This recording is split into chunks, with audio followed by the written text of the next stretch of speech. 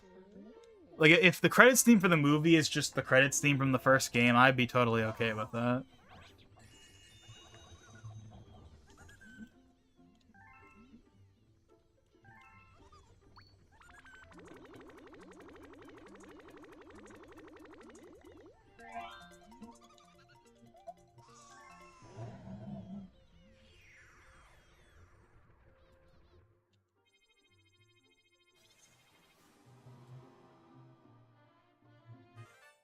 We've been going for about an hour now. Not gonna lie, the fact that we've only done, like, 2 galaxies in, like, an hour is kind of worrying. Now, I know we had to go back and, like, get the rest of the stars and whatever, but, like, still. Or at least the stars that we have now. Obviously, there's the comet stars that we're gonna get later, and, of course, the green stars, but I want to try and get all the stars that are available at the time in one go, so we don't have to go back to it later.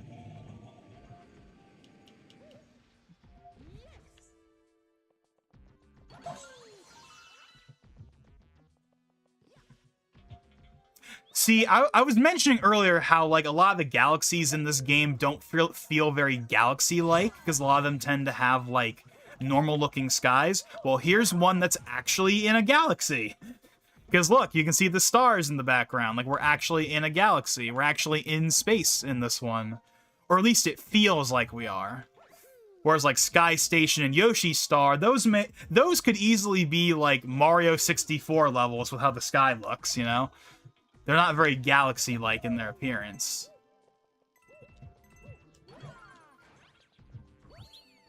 Like, I'd have to actually go back and, like, check.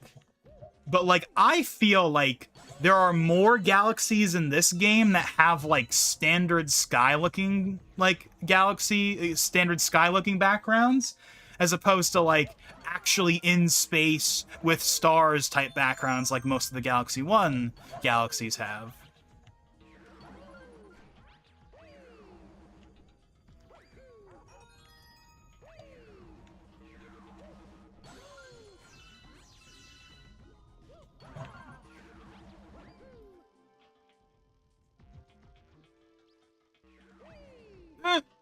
Don't want to get shocked.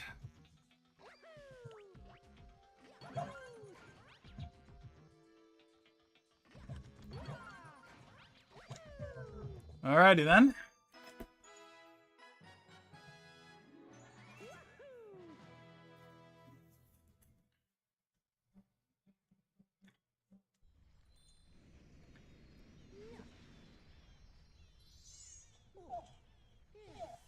Also, this game is where Illumination Nintendo got the idea for making Bowser small in the first movie and second movie. I don't really see what that has to do with this game specifically, but okay.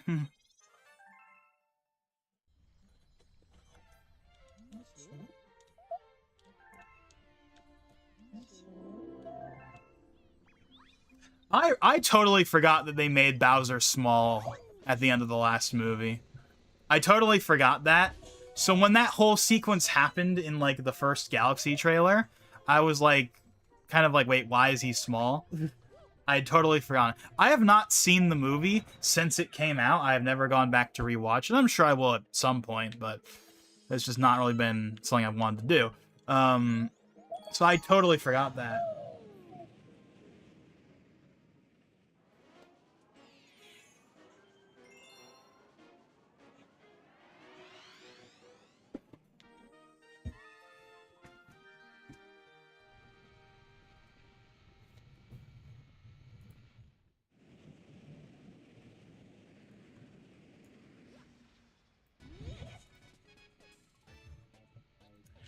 I just now noticed that in Discord it actually shows them streaming. And it, like, has, like, a little thumbnail for the stream and everything. That's cool.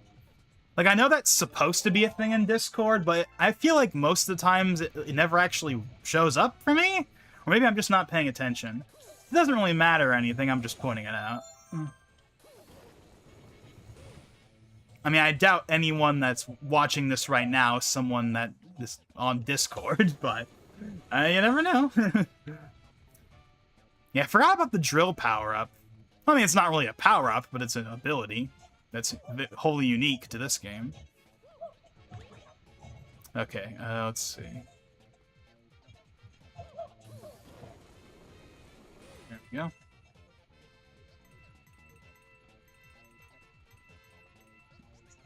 There's not really much of a point in getting coins in these games. I mean, aside from health, of course, but...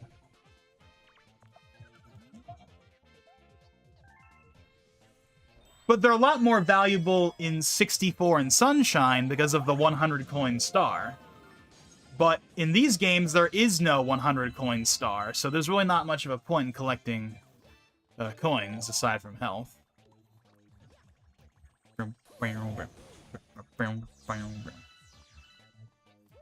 But yeah, so I mentioned earlier how the last time I replayed this game was 2017. And the reason why I say 2017, because at first I thought it was 2016. No, it's definitely 2017. You know how I know that?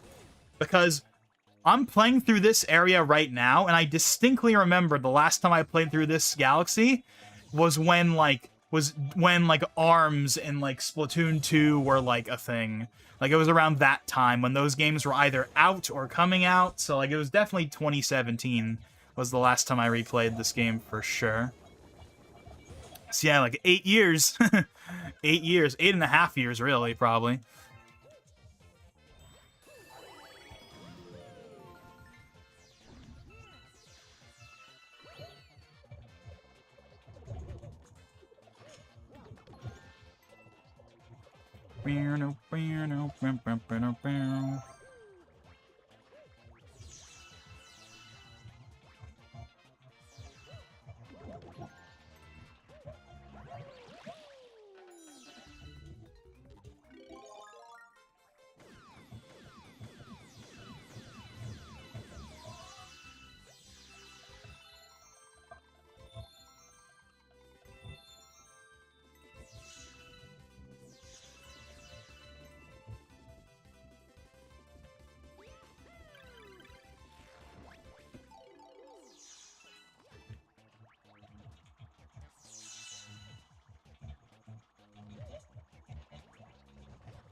Oh,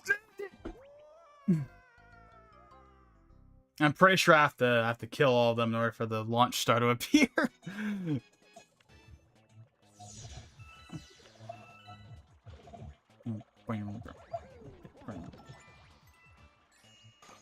There we go. Gotta remember, you can stun enemies.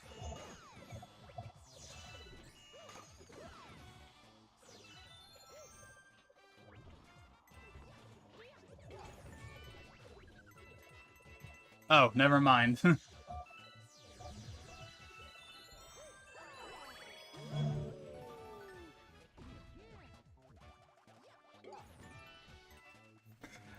Yeah, I can definitely notice the upgraded textures. Now, apparently, there are areas where the textures are, like, questionable. I haven't really seen them myself, but I know I've heard some people talk about them, but all the textures I've seen so far are clearly better than the original without any drawbacks, so at least so far it looks good. Although I don't think this game needed a texture upgrade, really. Again, I think the game, even just the Wii version, looks fine as is. I know there are HD texture packs out there. I know they've been a thing on like Dolphin for a long time. But I've always felt that like the game looked fine enough as is, but obviously I'll take better textures. I'll obviously take them as long as they aren't like compromising the game in some way, and at least so far the textures have looked fine to me. I haven't encountered any texture that looks like off because of something that they did.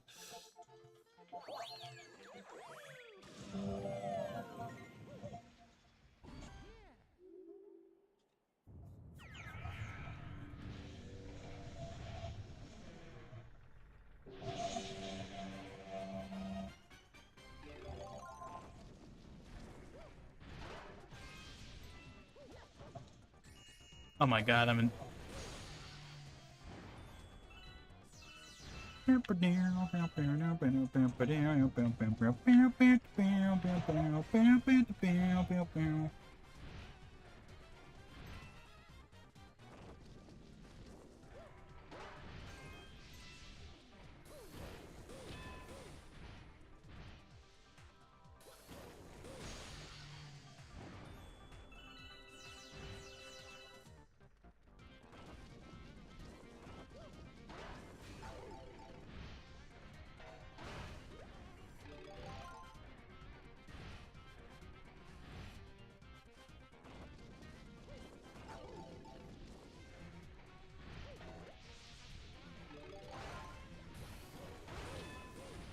Come on.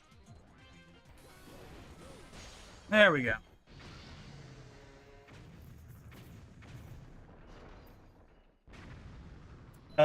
Is Dig-a-Leg one of the lost concepts from the original Mega Leg in Galaxy 1? Well, obviously it's based on the design of Mega Leg from Galaxy 1, but I don't know if it's like a scrapped idea from Galaxy 1 specifically. I think it's just, like, based on it, essentially.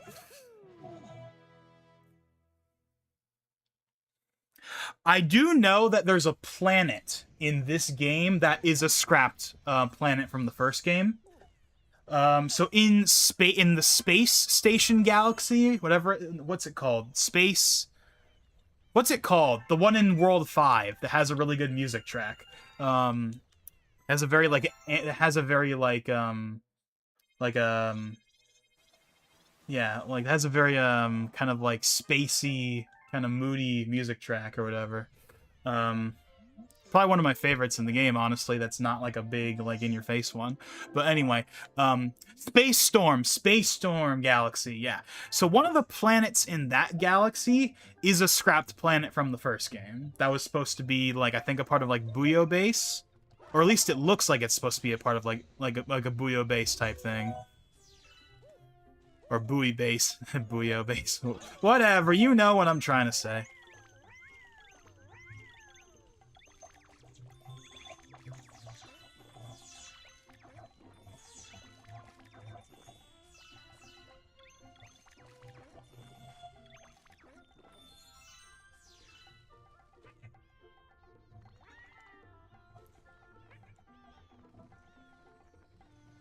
Whoa. Joel's kind of got a little weird there.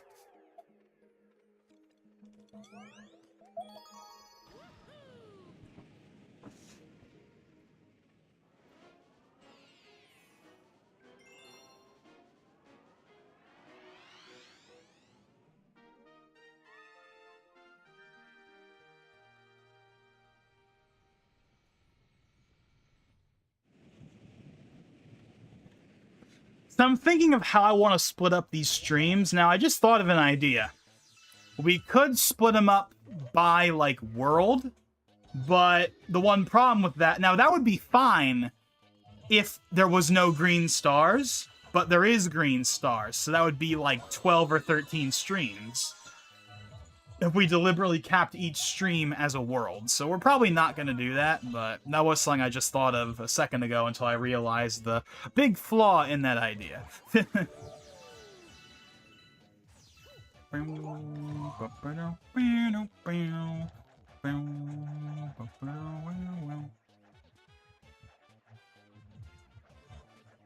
Hold on a second, let me go back.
Oh, right, the silver stars. I forgot about these. This was Galaxy's equivalent of the red coins. I wonder why they didn't just make them red stars. Like, I know there are red stars in, like, the first game. Like, there's the one red star you get at Gateway Galaxy. It's, like, one of the final stars you get when you unlock the flying ability. But, like, I almost wonder why they didn't make them red stars. Why are they silver stars and not red stars to make it consistent with the red coins in the other two games? Now, granted, you only have to get 5 silver stars as opposed to 8 red coins, but, like, still.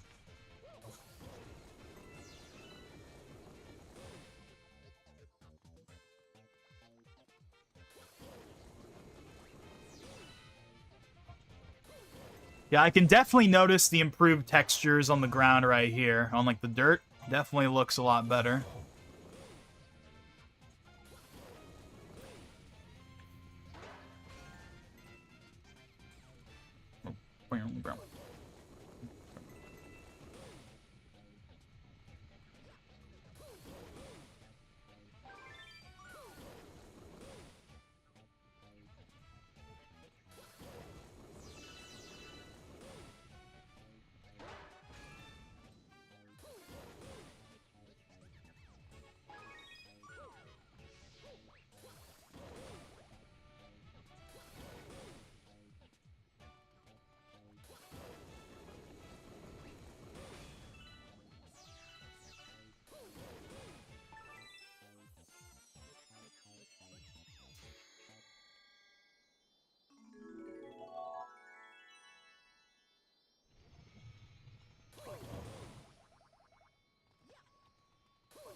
Where Mega Leg originally had 4 legs, or is it just me? Mega Leg has 3 legs, not 4. Or are you referring to, like, some concept art of Mega Leg that has 4? Because as far as I know, he's only ever had 3. In the game, he definitely only has 3. Also, you saw that Mega Man Dual Override is confirmed to be Mega Man 12, because they have the number 12 at the bottom of the floor in the teaser. Yeah, I did actually see people mention that after the fact. When they're doing that build-up, where they're going through, like, the hangar area, and then, of course, they open up the door, then Mega Man's there. Yeah, apparently it does say 12 at the bottom. So, yeah, it is literally Mega Man 12. They're just not calling it that. I mean, that was pretty obvious from what we saw, but, like, yeah, that definitely... Like, some people have floated the idea that, like, Galaxy 3, if it ever happened, like, would they call it, like, Mario Universe or something? Like, would they give it, like, a different name, even though it's still Galaxy 3? I don't think they would do that. I think they would just call it Galaxy 3 because, like, that's what it is. Like, why would you not just call it what it is? Galaxy 3 is Galaxy 3, whether you call it 3 or Universe or whatever. Like, just call it 3. That's what it is. Besides, 3 is more marketable than Universe, especially when you're doing a movie that's called Galaxy. So clearly the Galaxy brand name means something to both Nintendo and to, like, the general audience. So, you know, don't try and be cute and make a new name. Just call it Galaxy 3. Just call it 3, because that's what it is. That's what it would be, assuming we actually get it. But again, like I've said a couple of times at this point, like, I'm not convinced that that's actually gonna happen.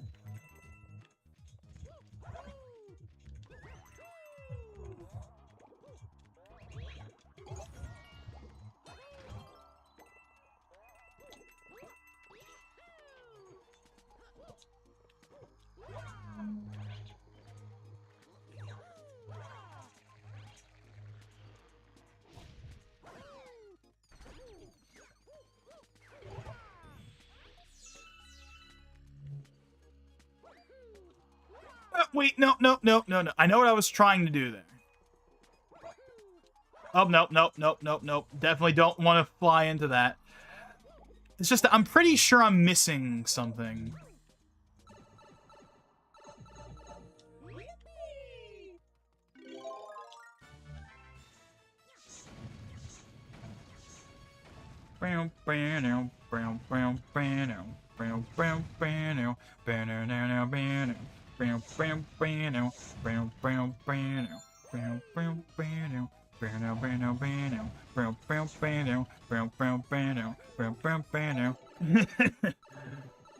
Oh boy. Oh boy, these missions. These missions, oh boy.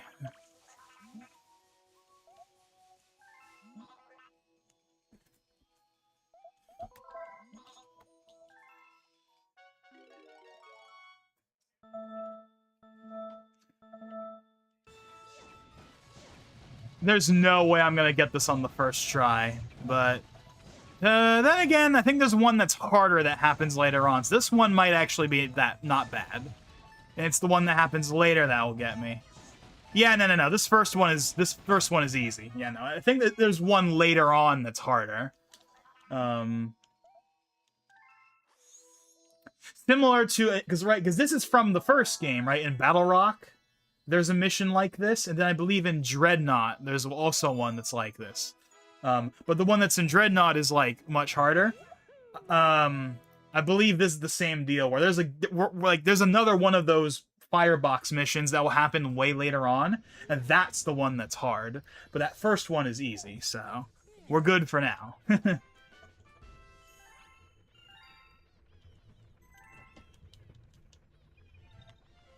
God, it's so weird not having the, like, do you want to save screen? It's weird that that's not, like, happening. I'm so used to that happening in these games.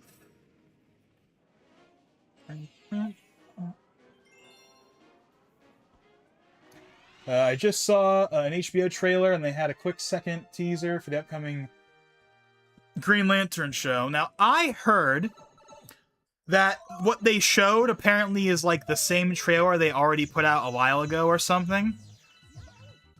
I haven't verified that myself. I heard someone say that they basically just put out the same trailer again and acted like it was new, but I don't actually know how true that is.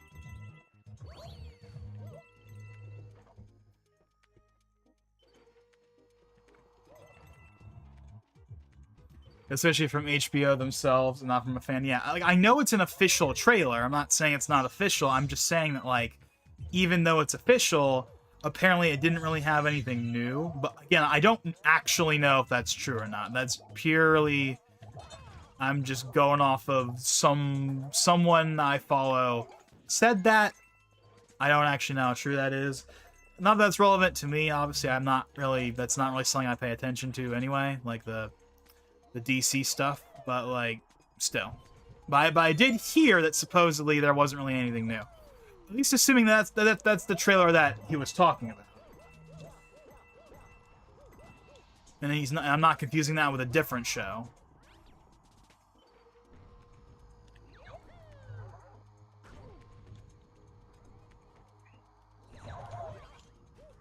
Oh, The reason I did that is because I thought there was a Comet coin there. Because I remembered back in the day that, oh, isn't there a coin right there and you have to, like, do that? Nope. Didn't help that I also heard what I thought was, like, the little shine effect that you hear when you're close to one. But clearly I was wrong.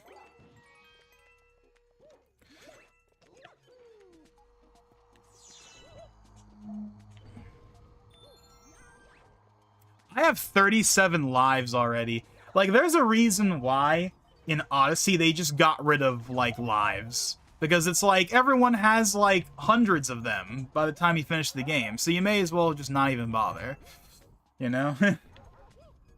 I feel like the older the game is, the more the lives matter, but, like, still.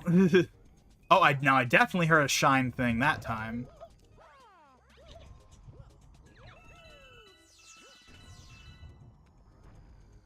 There it is. So I was right. You do have the wall jump. I just didn't do it in the right... I didn't do it in the right spot. Okay. There we go.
Oh, oh!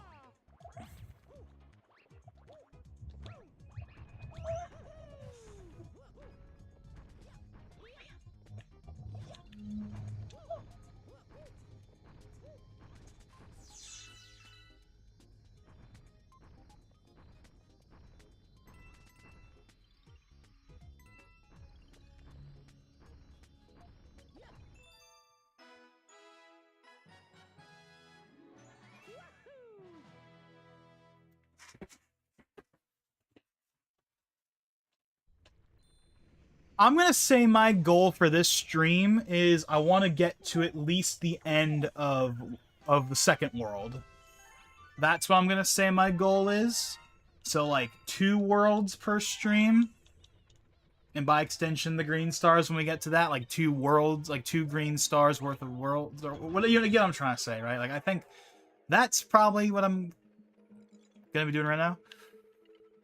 Alrighty, yeah, Fluffy Bluff.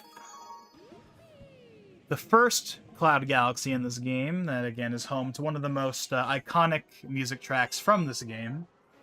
Not my favorite music track from this game, but definitely is up there in terms of how iconic and recognizable it is. It's got that big orchestral feel we all love from these games. I'd say, generally speaking, when it comes to these games, the orchestral music is the stuff that we all remember the most. Now there's good music that isn't orchestral in this series, obviously, but like most of like the really iconic music is all the orchestral music, and I think that's doubly so for Galaxy 2. I think pretty much every memorable music track from this game is an orchestral one.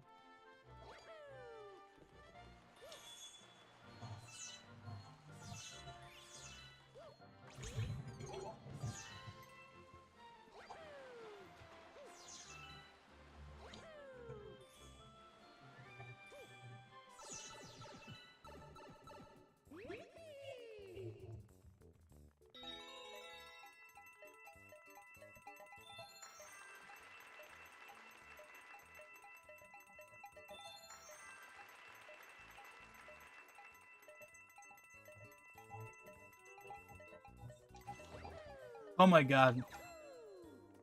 Ah, whatever. There's supposed to be like a Hungry Luma back here, I think. Or maybe it's not until one of the later levels. I know there's a Hungry Luma somewhere. Somewhere in this level, though. Or this galaxy, rather.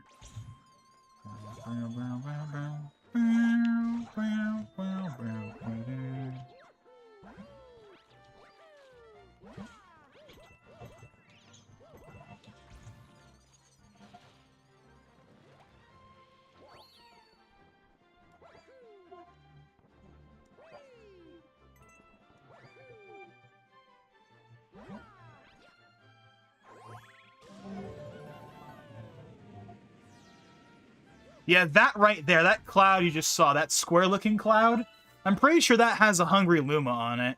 But you don't get this, you don't get that until like probably the next mission.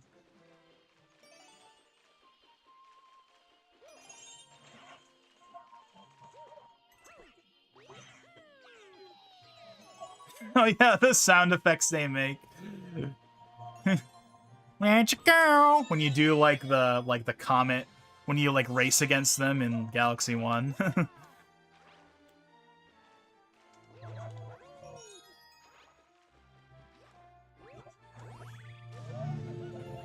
Yeah, right there. See? You can even see the Luma. There he is right there.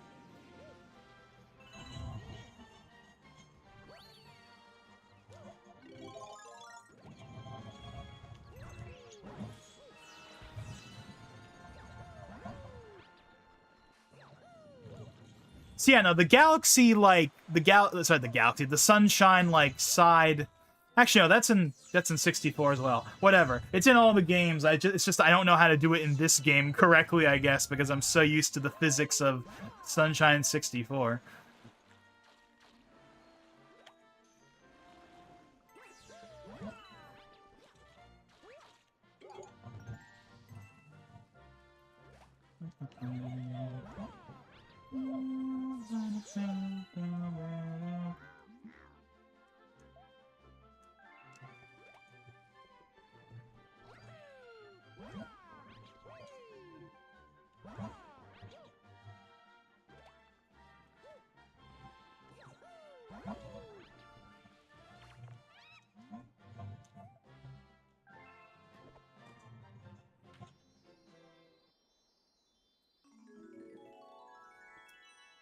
Do you remember that Galaxy 2 has remixes of 64 music? Yes.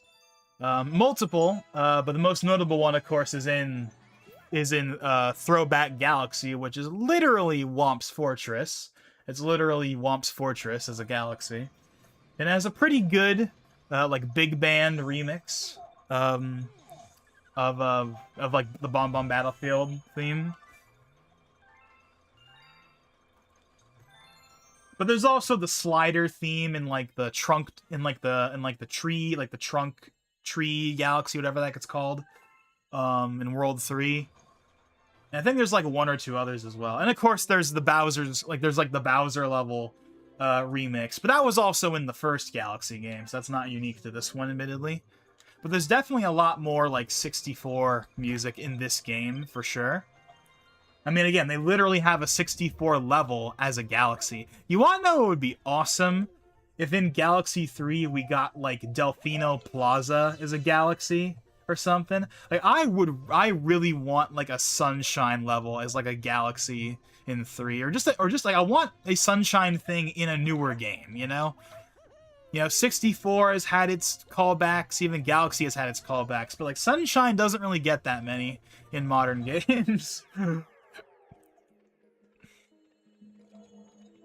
Wait, what? Only one? That doesn't seem right to me. I mean, obviously there's more than one. It's just I'm surprised that it's not like... Does it have 2 comets? No, I know it doesn't have 2 comets. Hold on, let's go back. Like I said, I know that there's a Luma like level in this. Did I just like miss like how you unlock it or something? Oh wait, I'm an idiot. I know how you get up there. You get up there with the cloud flower. I don't know why I didn't think of that. It's like the most obvious thing ever. I don't know why.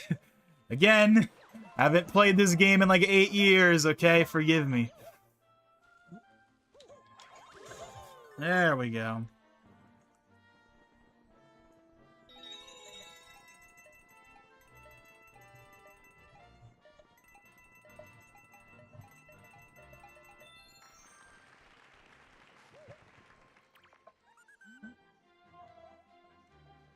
Okay, you wanna know what's funny? I said earlier how, well, the coins in the Galaxy games don't really matter because there's no 100 coin star. Well, Now, this is not in the same way as it is in 64 and Sunshine, but technically speaking, this is a 100-coin star, because the secret, like, level that you unlock by feeding the Luma doesn't happen until you give it 100 coins, so technically speaking, it's yeah, okay, so I guess that totally backfired on me. And that is why this down here matters, because,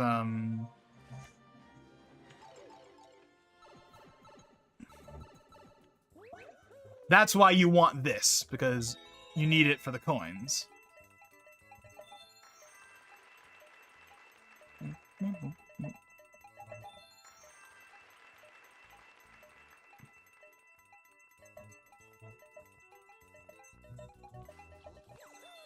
There we go.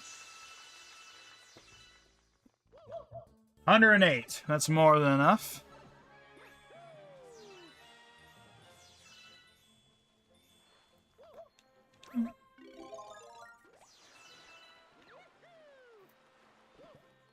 I know this is obviously very presumptuous of me to say, but I have actually thought of, again, if Galaxy 3 actually is happening, and if it is coming out, like, next year or whatever, then will I stream it?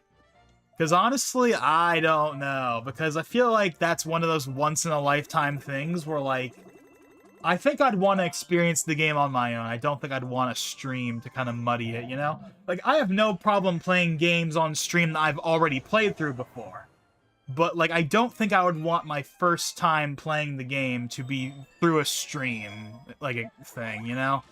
Especially because we're not getting another Galaxy, right? Like, if we get Galaxy 3, we're not getting a fourth one, right? Like, that is going to be the end of the line, and that's totally fine. I wouldn't expect them to ever make another one after that. But, like, Galaxy 3 would be, like, the final hurrah for this series.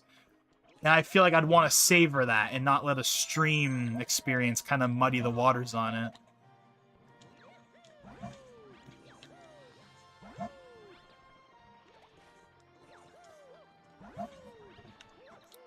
Now, to be clear, that would still apply to a new 3D Mario anyway. Like, I'm not going to stream the new 3D Mario whenever it comes out, because, again, I want to play it on my own. I'm sure down the line we would do a playthrough of it on a stream, but first time I'd want to experience that, no matter what the game ends up being, on my own. It's really only multiplayer games where I don't think it's a big deal, right? Like, obviously, when Smash 6 comes out, we're going to play that the millisecond it's in my hands. Right? Like, of course we're going to stream that. Of course we will. But that's a multiplayer game. With a single-player component, yes, but it's a multiplayer game. So doing, like, day one streams for those is fine. But for single-player games, I want to be able to experience those, like, on my own first, without doing a stream.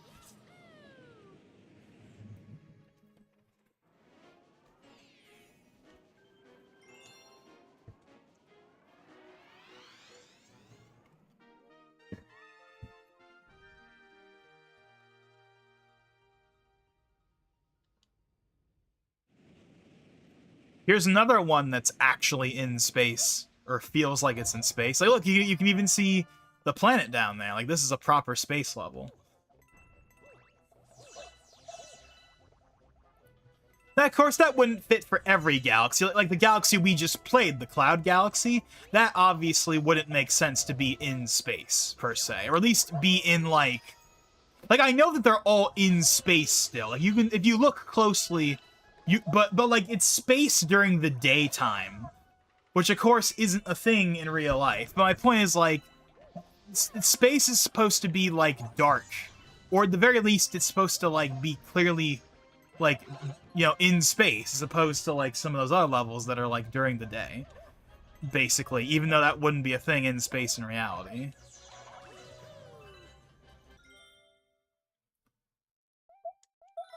Okay, hold on. I don't know why, for some reason, I'm just like, hold on. I don't know what it is, but for some reason, I'm feeling really skeptical.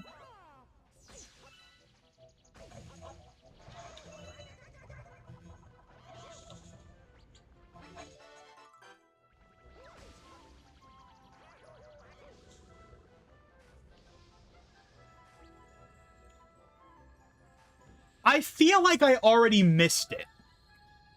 I swear to God, the comet medal is on. Did I say the comet coin? I've been saying the comet coin. The comet medal. That's the actual name for it. I think I already missed it. I think it's in that first initial area. So you know what?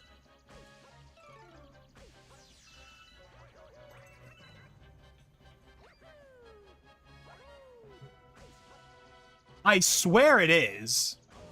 So we're going to go back, and I'm going to check again. I swear it's in that first initial area. I just feel like it is. And yeah, it's right there. Yeah, I'm like, yeah, I just somehow missed it. Or at least I think I missed it. Or did I somehow... Whatever. We're doing it again, whether I got it last time or not. I don't know why, but I feel like I didn't get it last time, even though I probably did, and I just somehow forgot, like, the second I got it. But whatever. Whether I got it or not, we definitely have it now.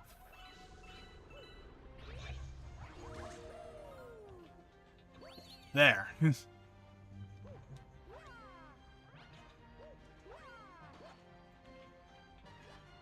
Oh, whoops, I didn't do that quite right. There we go.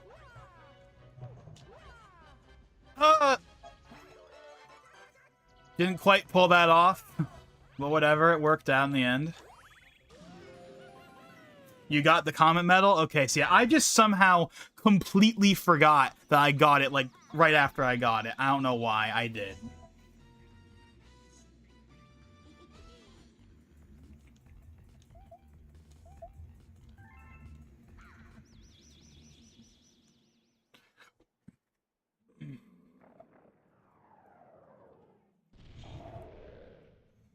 This is where you fight him for the first time? I do not remember it being on the first... Okay, I don't remember it being the first Bowser Jr. fight, but okay. Because of course you fight Gobblegut like way later in the special galaxy. But like I don't remember his first one being like on World 1. I thought it was on World like 3 or something, or World 2. Well, no, it can't be on World 2 because World 2 is a Bowser fight, not Bowser Jr., but...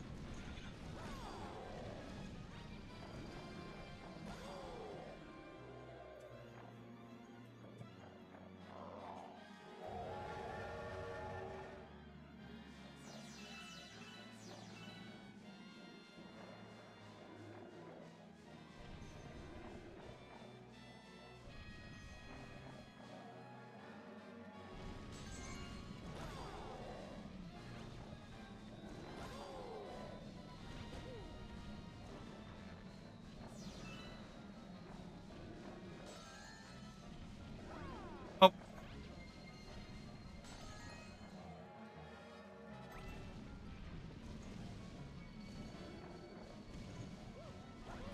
There we go.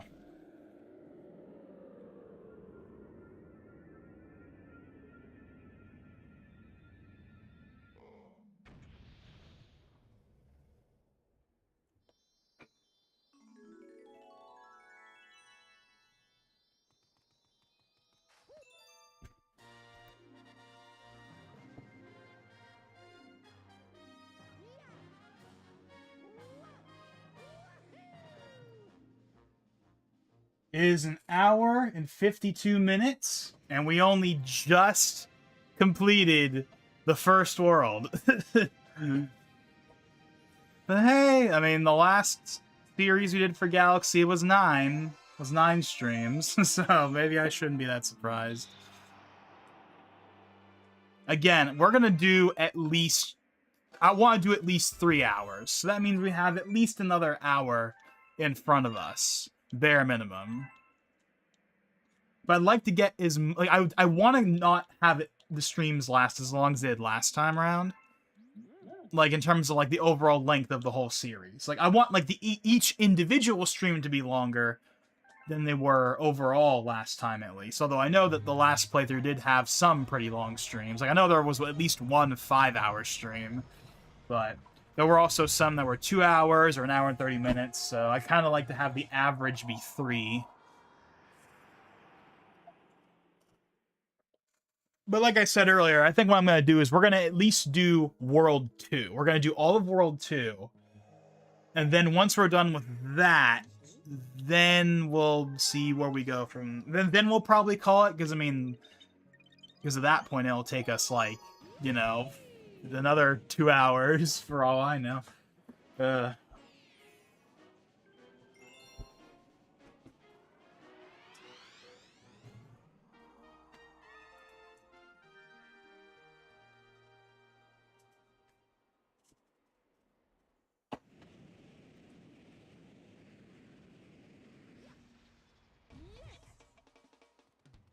This is another pretty iconic music track from this game.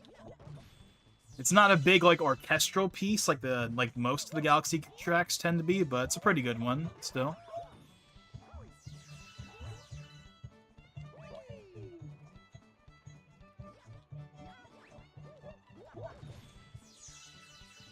So, like, you can see the planet down there, right? You can see the planet, and then there's the clouds, and obviously that's, like, supposed to be space, basically. Now, I will say this. This galaxy does feel like it's in space, despite the fact that it's daytime. I will give it that. But that might just be because you can see the planet down below a lot clearer than some of the other ones we've played so far.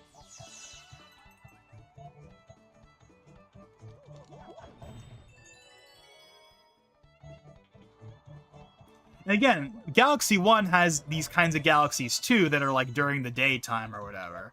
But it's just that they're more prevalent in this game, at least I feel.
Okay, I was gonna say, I know that this galaxy has a Bugaboom from the first game. 70?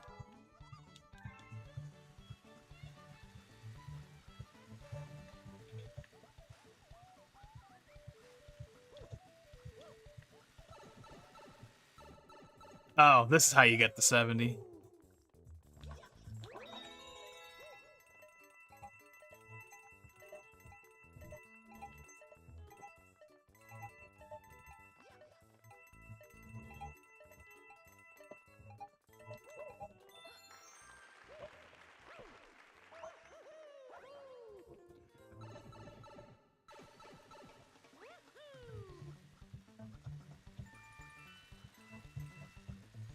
There we go, just barely.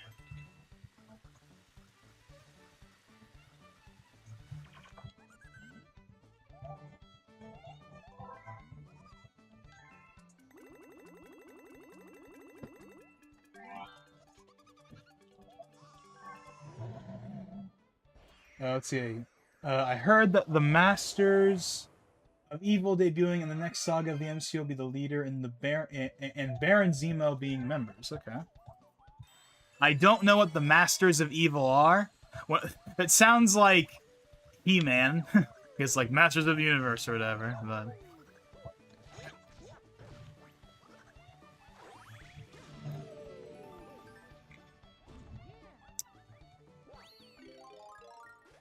one detail in this game that I think is pretty neat is how whenever you go to these like Hungry Luma locations, the background changes to pink.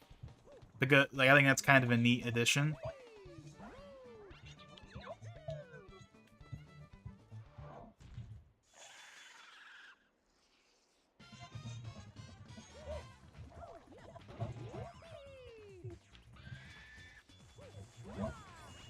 Whoops.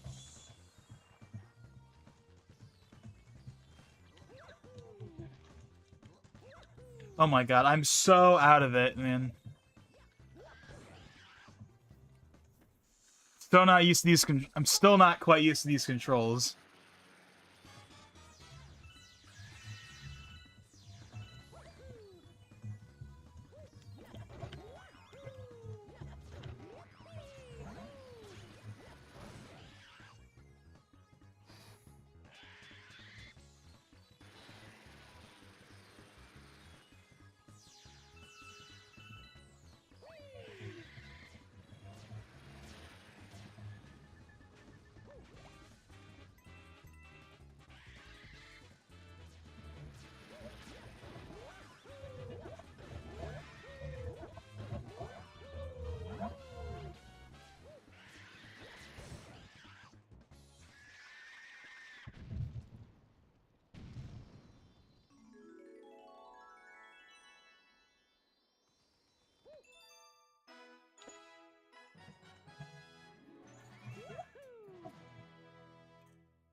And right now, we have now officially hit the 2-hour mark. I just barely caught that in the corner of my eye looking at OBS. We just hit the 2-hour mark.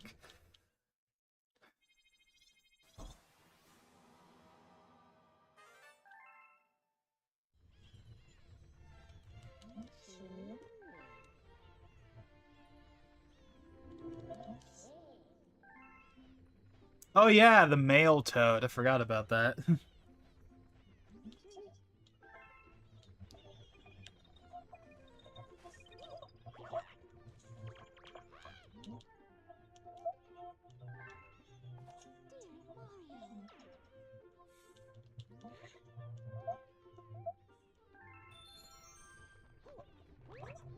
You know, the concept of that is kind of odd. It's like Bowser lets Peach send mail to Mario. Why does he let her do that? That's a question I've never thought of in my life before, but in that moment I just thought of it.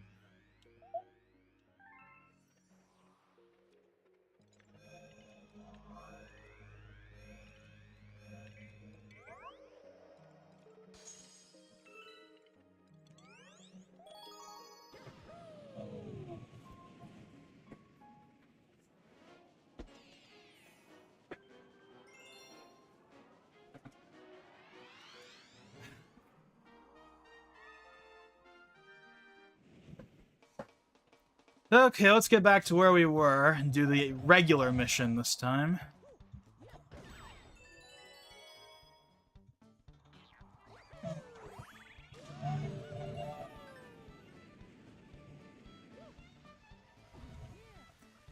I bet I can hit that without even having to do this the real way.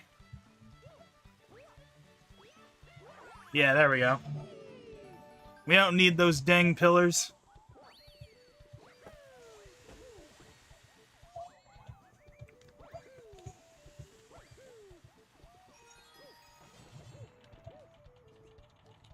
Oh wow, I fell through that little hole.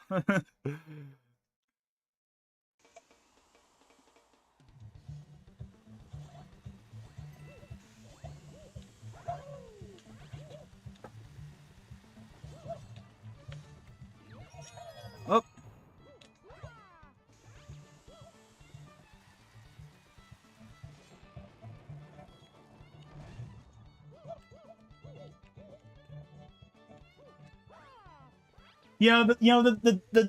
The design of this section feels very much like a Sunshine secret level.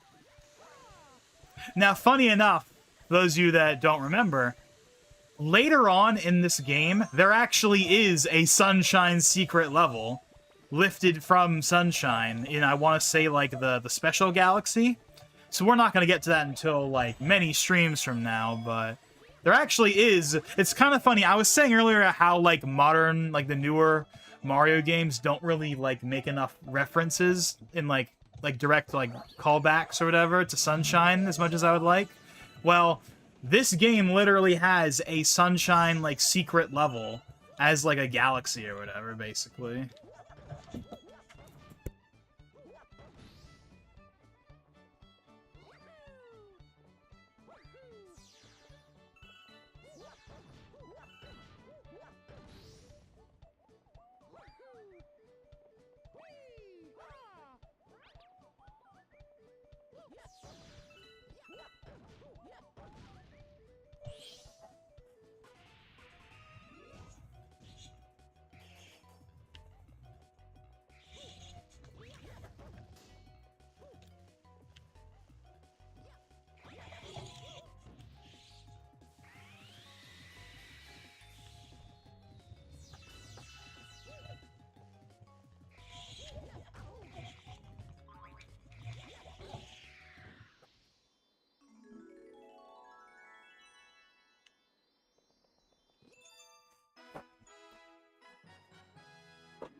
I think another thing that does hurt the galaxies in this game is that they're not as memorable as the galaxies from the first game overall. And I think a big reason for that is because there's not as many missions for the galaxies. Like, obviously, each galaxy gets, like, 6 stars, which is similar to how most galaxies are in the original game. But the key difference is that, like, half of those are green stars. And green stars are not real missions, right? They're just existing missions with a star hidden in them somewhere you have to find, like, a comet medal. But they're not bespoke missions, right?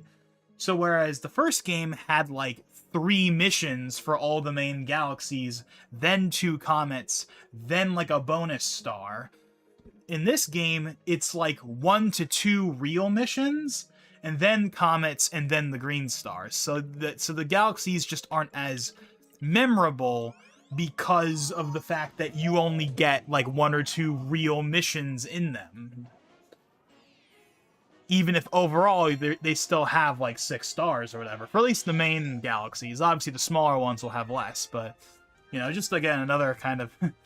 I hope I'm not... Like, I know I've been kind of, like, ragging on the game a bit during this stream. I want to make it crystal clear. I like this game. I wouldn't be streaming it if I didn't like it. I want to make that crystal clear. I stand by what I said earlier on. Like, if the first game is a 10 out of 10, then this game is like an 8. It's still a good game. It's still a pretty good game. It's just, there are all these small things that, like, kind of hold it back for me in comparison to the first one. Even if it's still, obviously, a good game overall.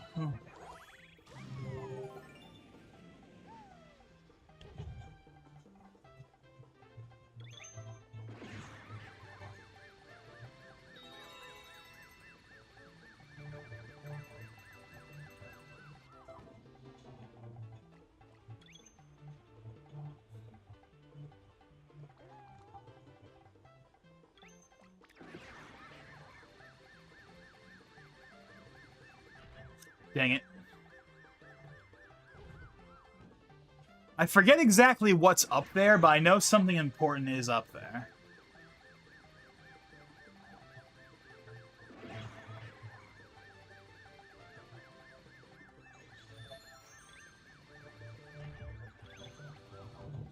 Well, I totally forgot that the penguin guy from the first game is here. Huh?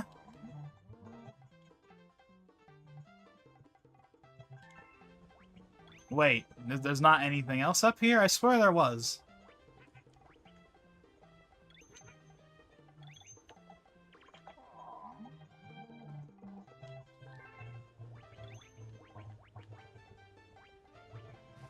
Maybe during a different mission there's something else up there? I don't know.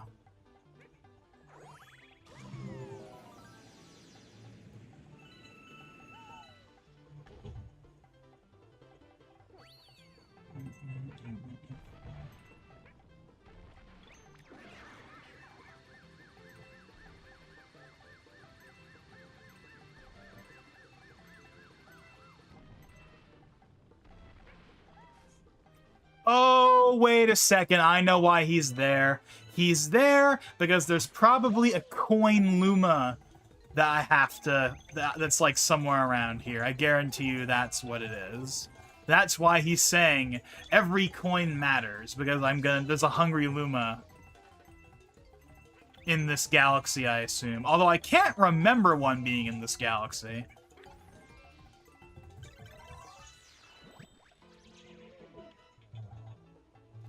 And yes, this is a Mario World remix that's playing right now.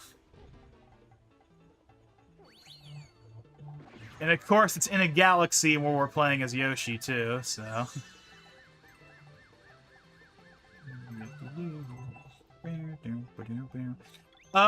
Here he is, here he is. Okay, good, it's only 30. I thought it was gonna be like 70 or 80 or something.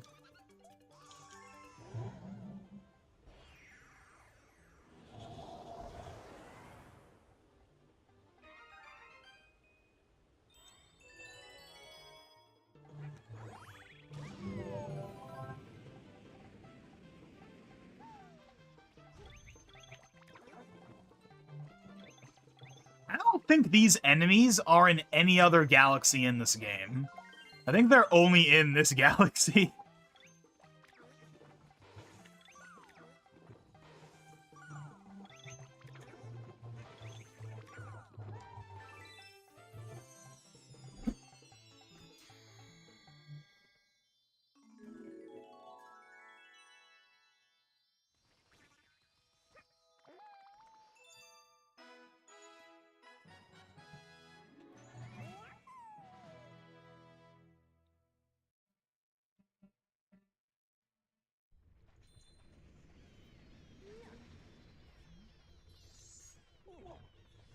Where are they, frogs? Yeah, clearly some kind of frog-type enemy. But I don't... They're not in Galaxy 1. They're not in Galaxy 1, I know that. And I don't think they're in any other galaxy in this game. I think they're literally only on that one planet. But then again, why would they make an enemy that only appear... Like obviously, like, bosses only appear, like, once, generally. But, like, why would they make just, like, a regular, like, enemy that's only on one planet? So maybe they show up later, I'm not sure. Okay, so yeah, there we go. Yeah, I forgot about that as well. The fact that you have to wait for the chimp to mail you before you can do those missions. So let's go ahead and do that. Yeah, like it's right in the middle. So this galaxy doesn't have any comets. Obviously, we haven't unlocked any of the comets yet. But, like, yeah, this is one of the ones that's a 2 main mission, and then, like, Secret Star Galaxy. But you have to wait for the chimp to mail you before you can do, obviously, the second mission.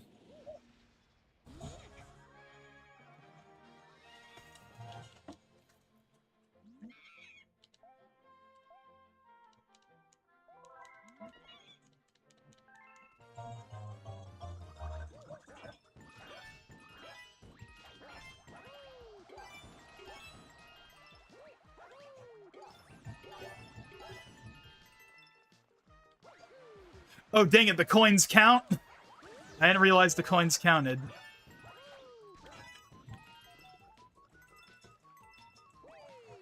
I like how it's playing a fast-paced remix of the loop-de-loop music from the first game.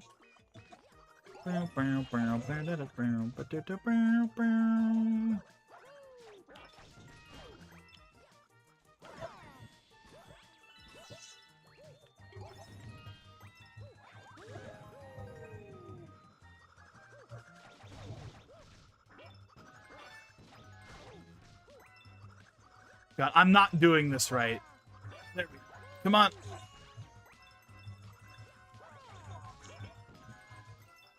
You want to bounce on them all one in a row for that consecutive point total.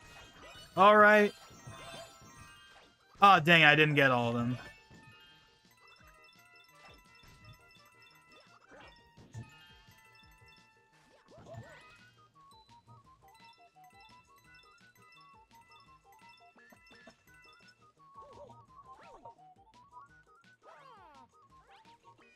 That's a lot of time they give you. Like, why did they give you, like, a whole extra, like, 30 seconds?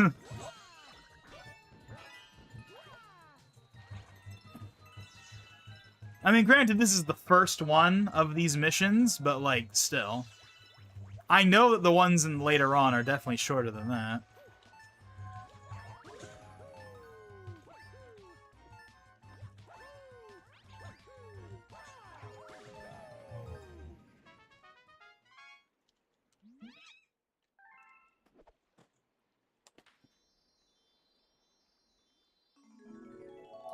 Are you gonna rage quit like in Neo Mario Galaxy because of the chimp? I genuinely do not remember the chimp being in that.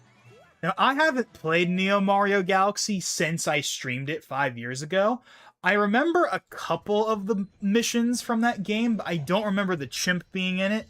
I'm sure that if it was frustrating, it was frustrating. I just don't remember it.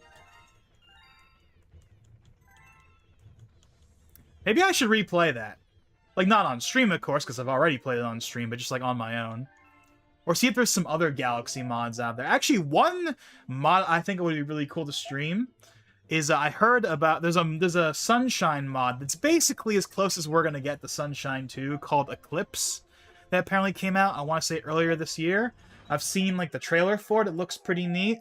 That looks like stream material to me. Kind of how we did, like, the arcade... If you remember, I did the Sunshine, like, Arcade 2 mod years ago. Like, you know, something kind of like that. But it's more of, like, a proper, like, game as opposed to, like, a Kaizo type thing, which is kind of what the arcade thing was. It was kind of like a Kaizo type thing, but for Sunshine, in a sense.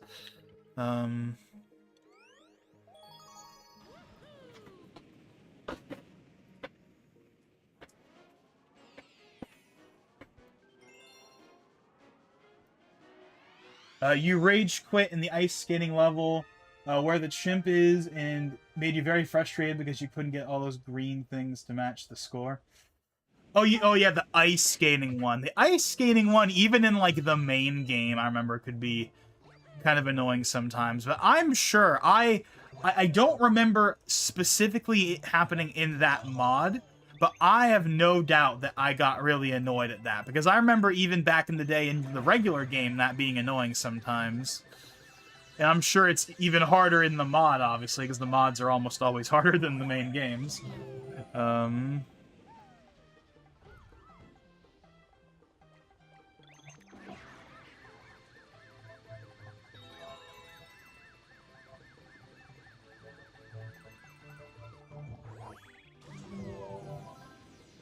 Yeah, I should see if there's any more, like, big Galaxy mods, like Neo. Like, it's like, Neo Mario Galaxy wasn't, like, it wasn't as long as, like, the main game, of course. It only took me, like, 2 streams to beat it or whatever. But, like, you know, if there's any more, like, you know, mods like that out there for Galaxy or Galaxy 2, I'm sure there are. But I think I'd be more interested in doing that Eclipse mod for Sunshine. It's basically a new game. I think that would be cool, because, you know, Galaxy 3 is something that might happen, but Sunshine 2, that is definitely not happening ever, so Eclipse is about as close as we're ever going to get to a new Sunshine game with new levels in it.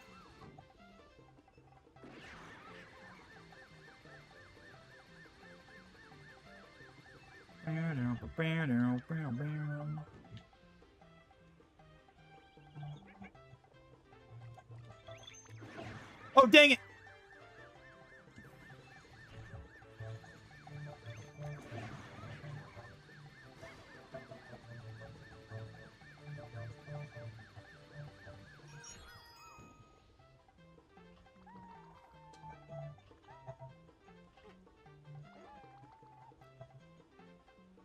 Oh. Yeah, totally fumbled that.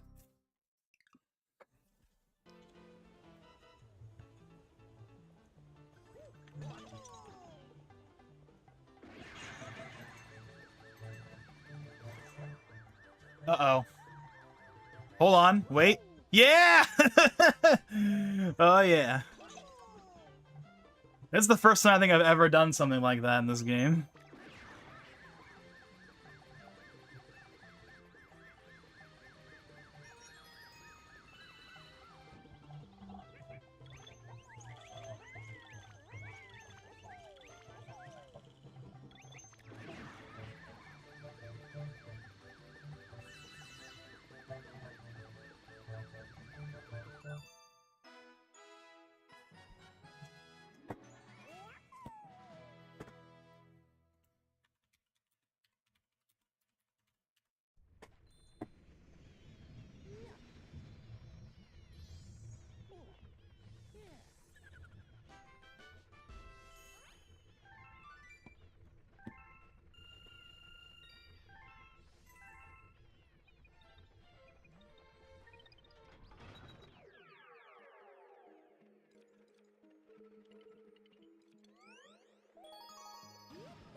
Okay, now, I know that the Comet Medal is inside...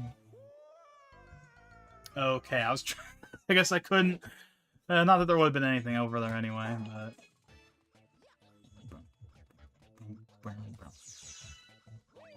Yeah, the Comet Medal is inside of this. We need the rock power-up, of course, to get it, though.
Okay, I really don't need to use the rock power for that.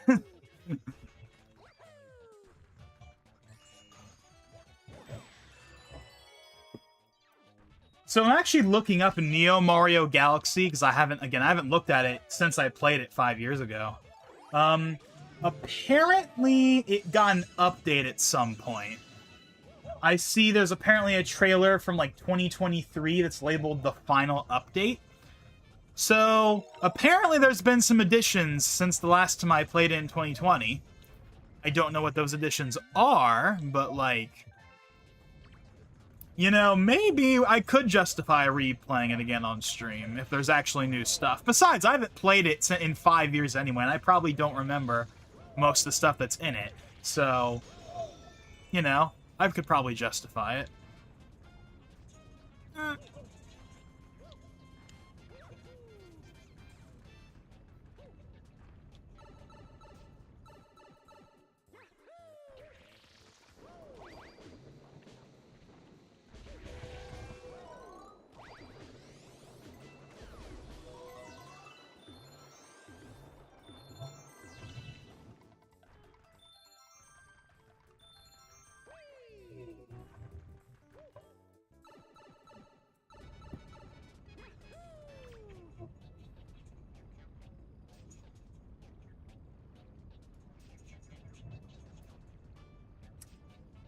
So yeah, you know how I said that Neo Mario Galaxy took me about 2 streams to finish?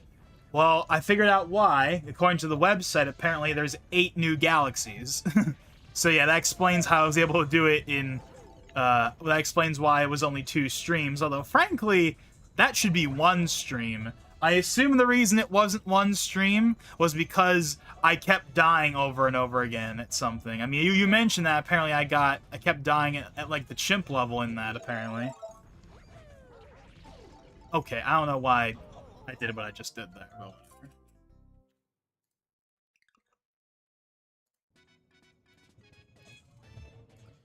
yeah, I don't know.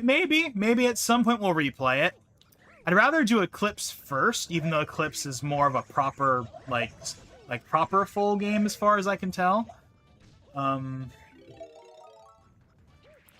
I wouldn't be against streaming that again, honestly. I wouldn't, because it wouldn't be like that long. It wouldn't be, you know, 4, 5, 6 streams or anything. It would be at most probably 2 streams again. And besides, the levels probably won't be as annoying this time around for the ones that apparently I struggled with back then.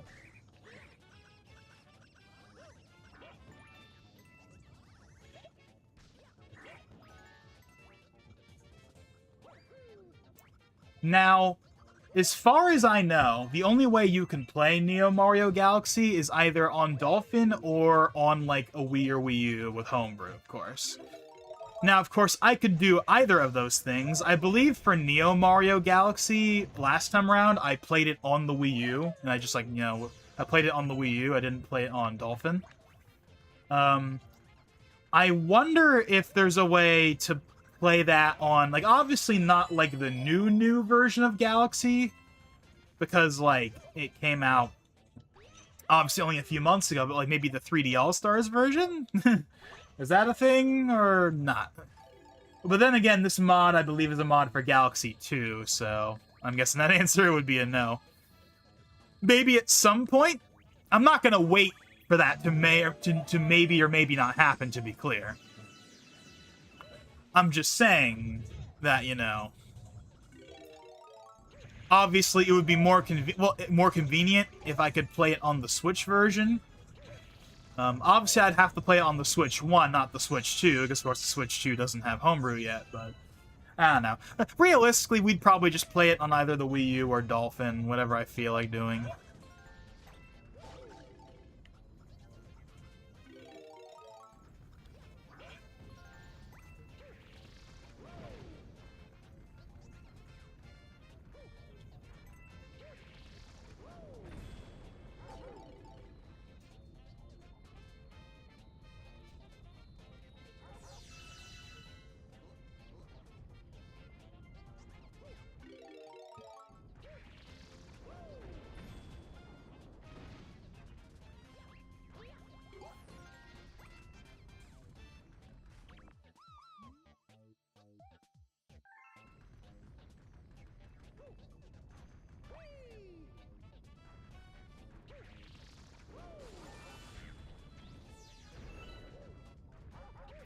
So I know what, like, the secret mission on this level is.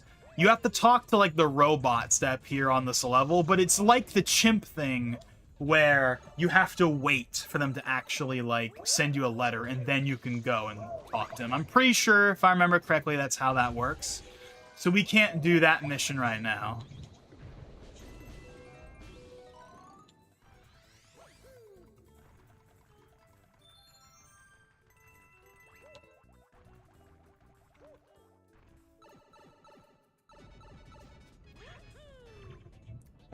You didn't die at the chimp level, but you did die many times on the Comet Time level. Okay, then. I'm surprised you remember all that. Like, I don't even remember you watching those streams, but then again, that was a long time ago.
Oh! Oh! Oh, dang, I went back into the other form. I went back into default at, like, the right before.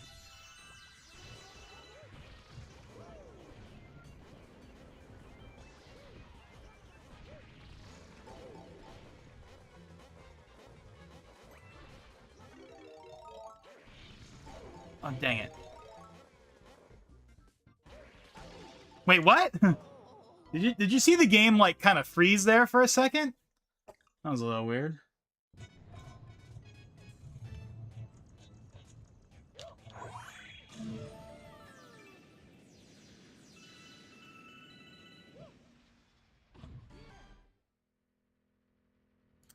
Oh yeah, so I'm looking at the screenshots on the website for Neo Mario Galaxy, and I see that they have the hidden level from Noki Bay as a galaxy. I don't remember that. Yeah, I don't know. I'd be down to replay Neo Mario Galaxy, especially if apparently it's been updated to apparently its final version or whatever. Obviously, we're not gonna do that until we finish this this game. And even then, we probably won't do it for a while. But, you know, it's on the list of things we'll probably do at some point, maybe. I don't know. But I did already stream it once before, though. So I could also just play it on my own if I really wanted to. But, I don't know. But if there's new stuff, then I think that justifies a stream. But I also don't know how much new stuff there is. Compared to the version I played in 2020. Because obviously there's still not that many galaxies in it, according to the website at least. So, I don't know if there's any new galaxies or not. I mean, I would think that there is, but...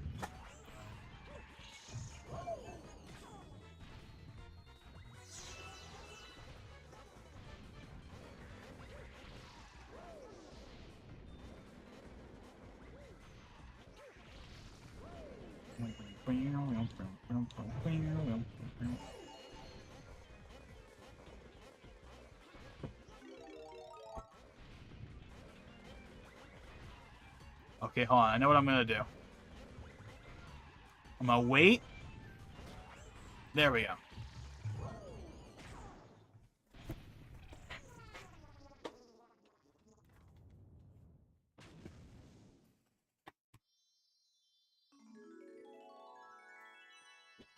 The Comet time level is where you had to fight Pee-wee Piranha.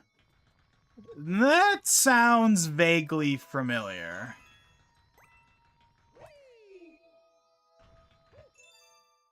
I know there was at least one frustrating level in that mod. It's just I don't remember all the specifics. It's been so long. I only played it the one time. I never played it on my own after the fact or anything. I have only played it the one time during those streams. So again, I don't know. Apparently it's been updated. So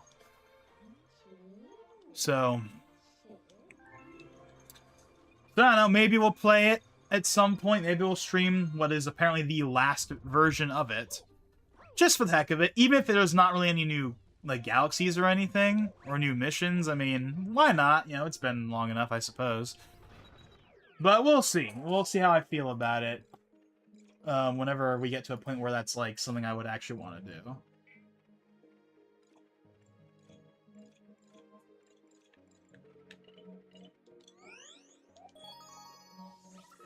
Well, yes, I know Pee-wee Piranha is in, like, that's a base game boss. I mean, right? Yeah, he's the first mission. We already fought him, like, in this stream. I'm just saying that, like, whatever version he has in that specific mod or whatever.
we get this neat remix of the theme from the first game with new instruments.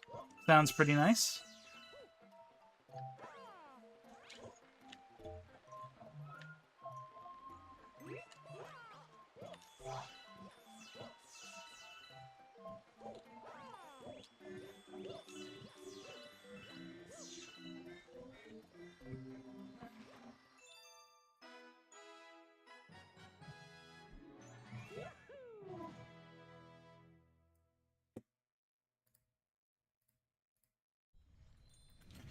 Yeah, and let me look up Super Mario Eclipse again.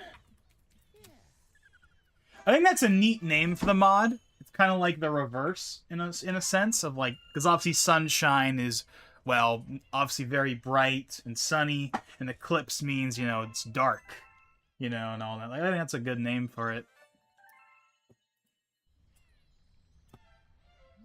Yeah, how many new level, like what, how big is Eclipse? Like, from the little I saw, it looked like it was basically a new game, essentially. Like, it's basically Sunshine 2. 120 brand new shines. So yeah, it's basically a whole new game. Built on the Sunshine, like, engine and stuff, essentially. So yeah, that's... We are definitely gonna do that at some point. I don't know when. Probably sometime next year. We're going to end up spending the rest of this year working on this.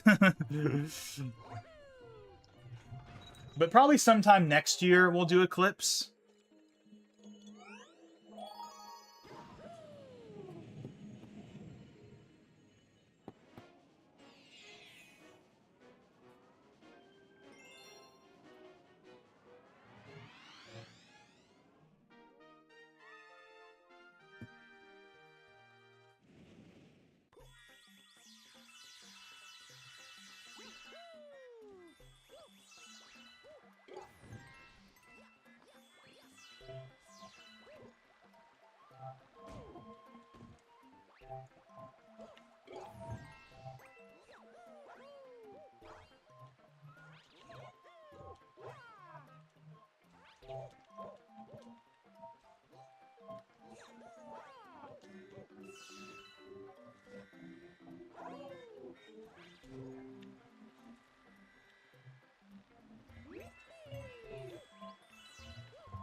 Okay, so that was kind of pointless, what we just did.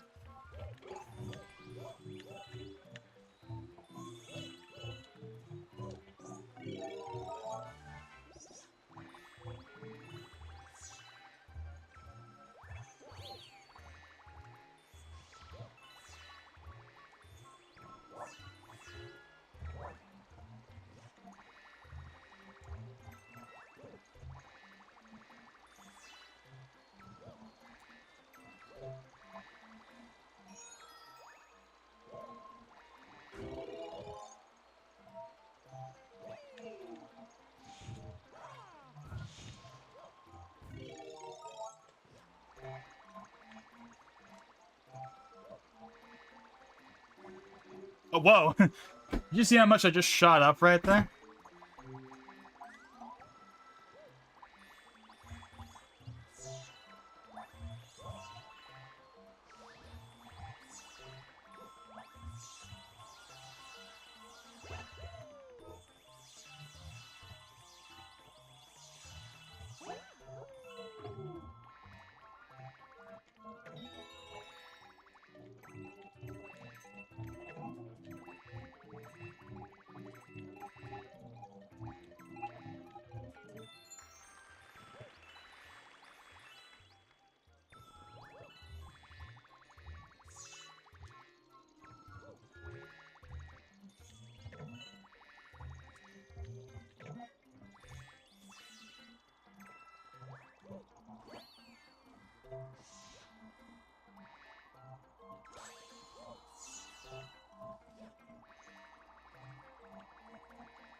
Apologies, I'm not really talking too much.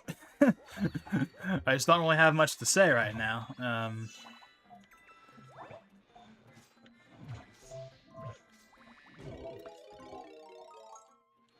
This is a new enemy. This wasn't in the first game. These spiky, like, piranha plant things.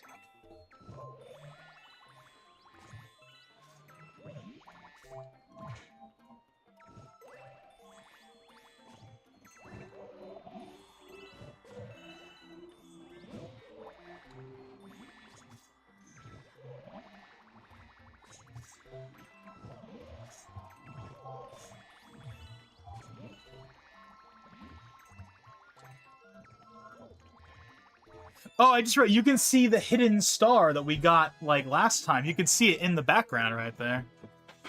It's a little hint, I guess.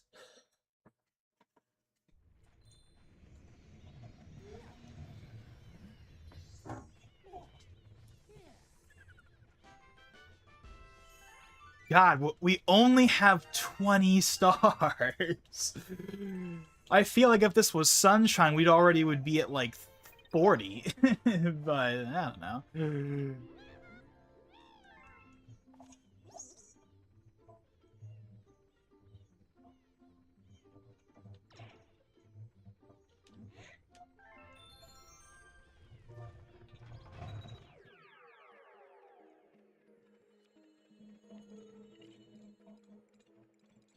Oh, this is the flying one, right? Yeah, let's get the flying one out of the way.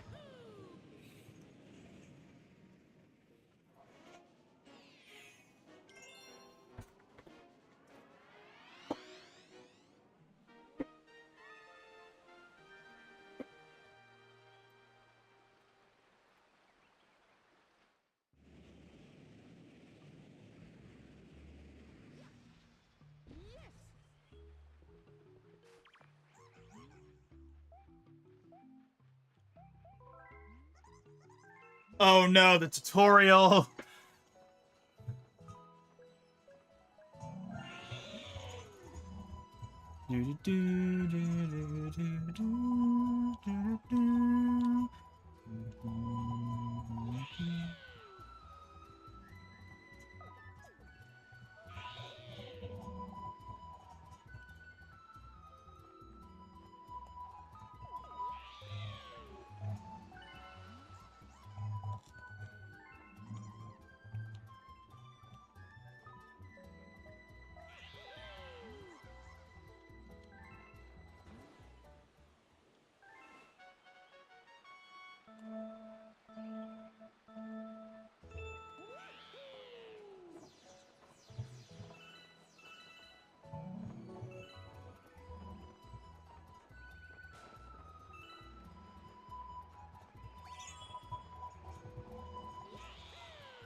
Okay, so we have to go through all of these gates in order to unlock the Comet Medal at the end.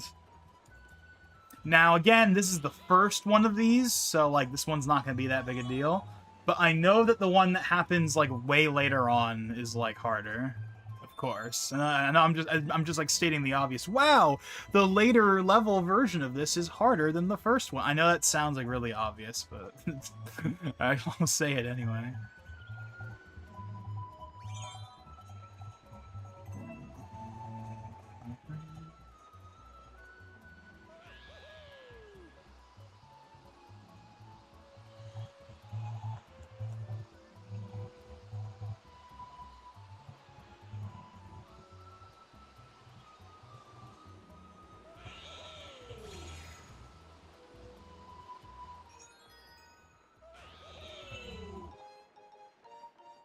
Imagine if I had missed the comet medal, because once you miss it, you can't turn around. That's not how the bird works.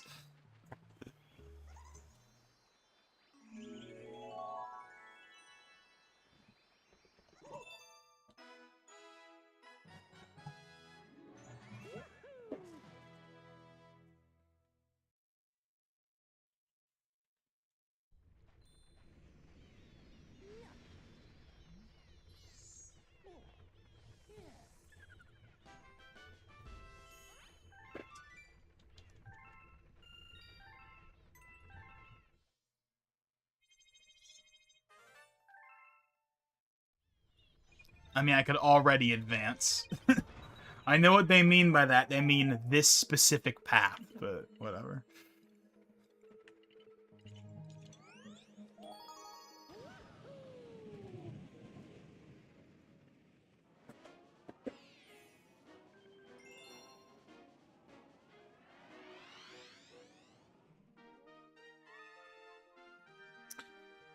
So, I believe I've mentioned how, I've mentioned the whole thing, obviously, about how I got a new Switch 1. Not literally a new Switch 1, but just like another Switch 1 to replace my old, worn-out one that now has a bum SD card reader. I've talked about that whole thing before, I'm not going to reiterate it. But I did mention how my intention was that I was going to sell it, because I don't need two Switch 1s, obviously. And I don't. However, honestly, the more I've thought about it, the more I'm kind of like, is it really worth enough? Will I get enough money out of it to really justify selling it? Because the truth of the matter is, while it has the least nostalgic attachment of all the Nintendo consoles I have still, it still has it, right? That was still my Switch for 8 years, for the entire 8-year life cycle, from April of 2017 when I first got it, all the way to June 5th earlier this year when the Switch 2 came out. That was my one and only Switch. I never got a Switch OLED, I never got a replacement. That was my system for the whole generation. And I kind of feel like selling it, even though I already have another one, just kind of feels like wrong, you know? It has attachment. Not nearly the same attachment that like the GameCube or Wii or Wii U has for me. Like, I would never, ever, ever, ever, ever sell those original consoles that I still have. But like the Switch, I was at least like willing. I didn't think I would have enough attachment to it that like I would be like very resistant. And I still might, to be clear. I'm definitely not saying I won't sell it. I probably still will in the end, but I definitely have some resentment towards selling it. There's definitely a part of me that's like, hold on to it. Even if it literally just sits on like a shelf somewhere for like the rest of its life, you know, still hold on to it or something. Or, you know, format it and have it be like you want to play version 1.0 or whatever for a game. You know, you boot up that system or something. I don't know. Because there's not much I can really do with it overall because of the bum SD card reader. And for those of you who don't know what I mean by that, essentially, to make a long story short, the SD card reader on it works, but it doesn't work at full speed. So you're not going to want to put any actual games or DLC on it, because it'll probably be really stuttery and slow. I haven't actually tried it to see if that's actually the case, but I'm just going to assume that is, so... In practice, now the console itself works just fine, but the SD card reader being kind of half broken, essentially, that really does kind of kill any incentive I would have to really use it. It also, of course, kills the resale value to an extent, so there's that too. Again, another reason why I'm kind of trying to justify, you know, just holding on to it. But we'll see. I don't need the money right now. I don't need like the 60, 70, 80, 90 bucks I would probably get for that thing, considering its condition and the fact that it has a broken SD card reader, basically. Again, it technically works, but it like only works at like a slow speed. Oh,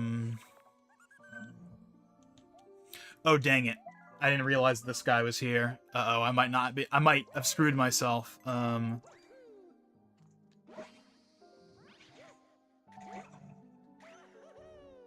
Hopefully there's enough coins. It's only 15, so that's probably enough, but I didn't realize that there was a Luma there.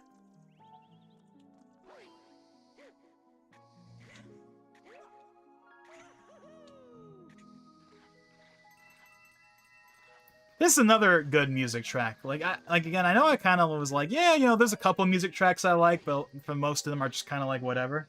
Like, they're not bad, they're just kind of like whatever to me. But honestly, maybe I'm giving it too little credit.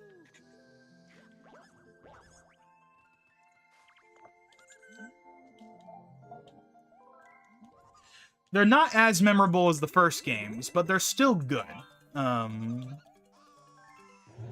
But I think maybe a more accurate statement would be that there's only really a couple of them that, like, truly stand out to me, personally.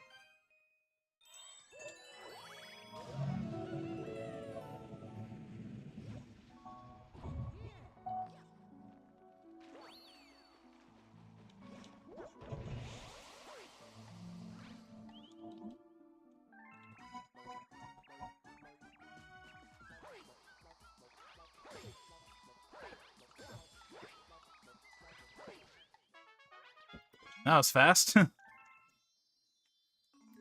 This level will remind you of 64. Not really.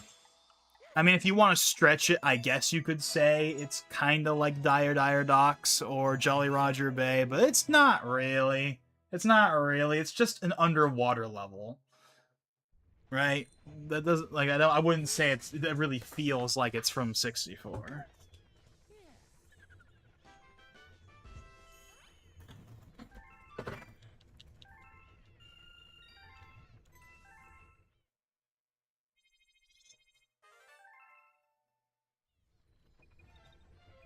We're approaching the 3-hour mark, which is what I've said I want the minimum to be for these Galaxy 2 streams. Oh, wow, there's 2 more? Okay.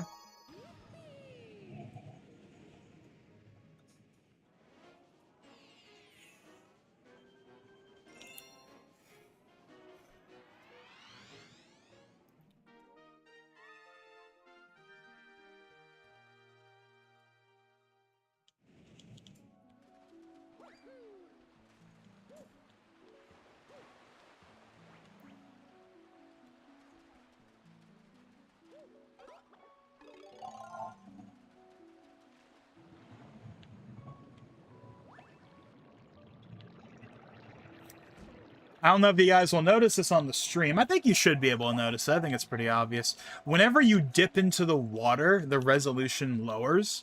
It probably does that in the original game as well, but it's definitely noticeable even on here. Because again, I'm playing this on the Switch 2, and when you play this game on Switch 2, it runs at 4K.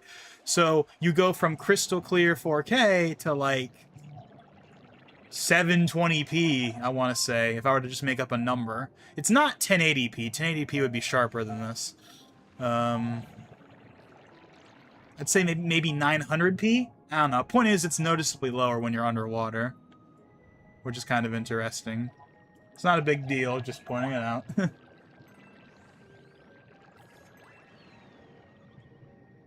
Probably a holdover from the original game. Is like a, you know, a Wii limitation or something, where the resolution goes down. They just didn't change it for the Switch version.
Super Mario Sunburn. And then there's Arcade 2. I'm looking on like Game Banana. Arcade 2. Apparently there has been some updates to Arcade 2, although I imagine it's mostly just bug fixes. I remember there was a level in Arcade 2 that was like really annoying.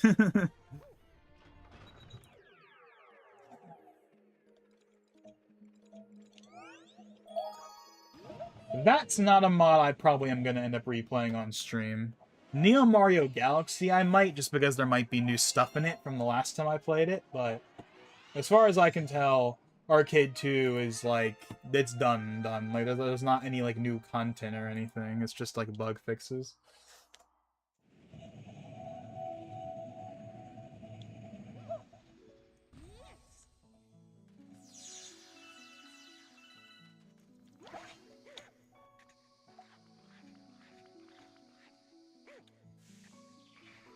That's odd to see like the little ice guys be on this planet.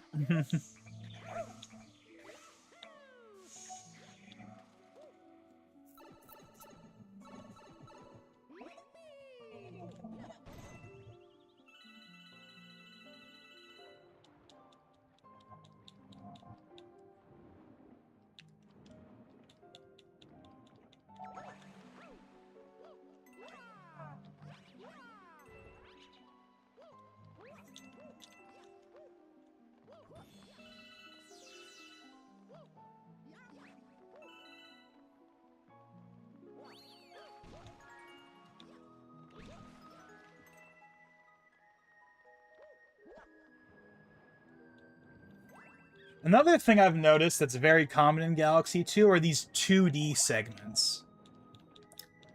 Are they in the first game? Actually, I'm actually not sure if they're in the first game or not. I can't think of a single 2D segment in the first game. They might exist, but they're pretty common in this game.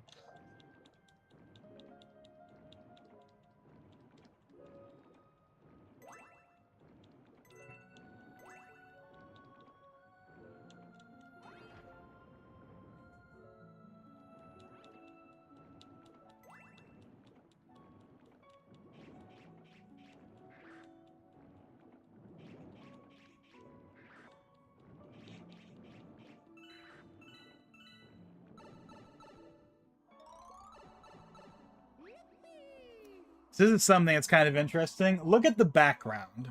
Well, one, the background is not particularly high res, but also you see like the part of the skybox where it all like kind of lines up.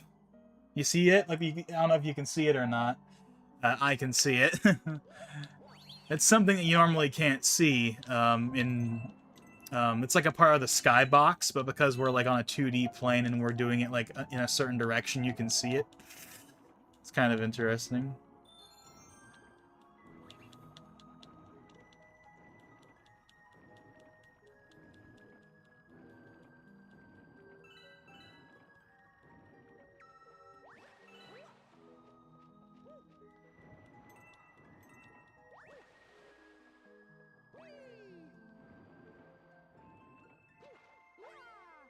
Ah!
Oh, hold on.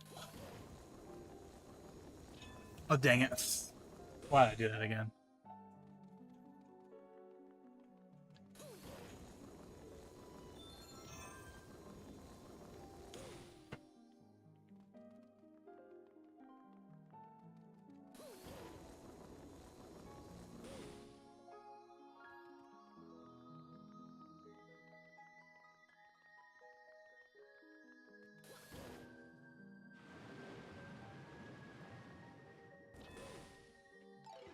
There we go.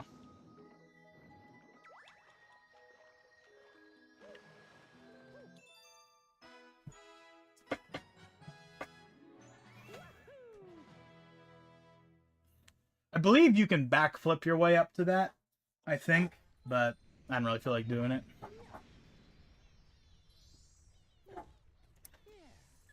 We're officially at the 3-hour and 3-minute mark, and we are approaching the end of this galaxy. Or sorry, this world, I should say. So, I mean, I kind of want to keep going. I'm not saying we're gonna do like another whole world, but maybe like half of another world. I don't know. I don't really want to stop just yet.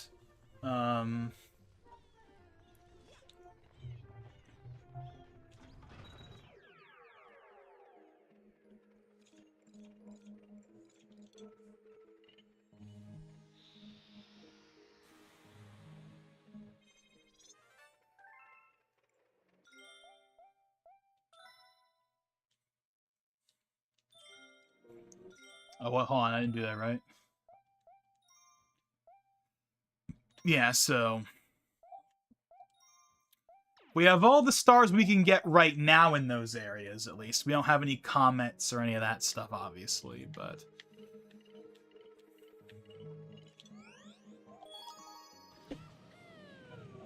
Yeah, I kind of want to keep going. Again, we're not going to do, like, all... We're not going to do all of World 3, but maybe, like, half of World 3. I don't know, but I don't want to stop. I know that. I'm not ready to stop just yet. Although if we could do all of World 3, then that would set us up for the next stream being Worlds 4, 5, and 6, maybe. But, I mean, obviously, we'll see.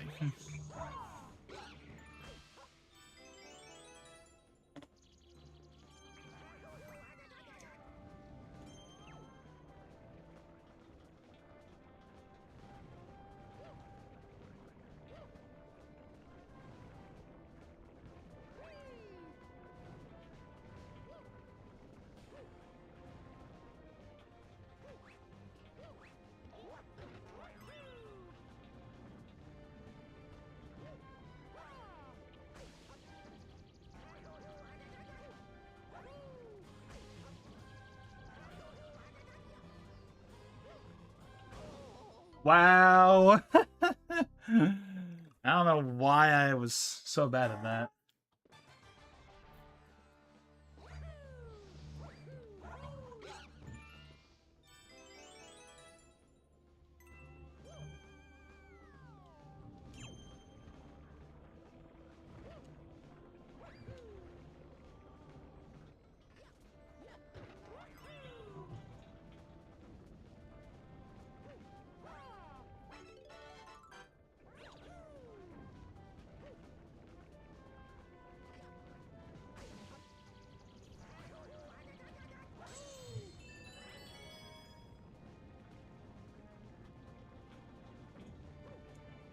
Just making sure I'm not missing the comment. Up there it is.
Oh, wait, never mind. I was aiming at the other thing. No, no.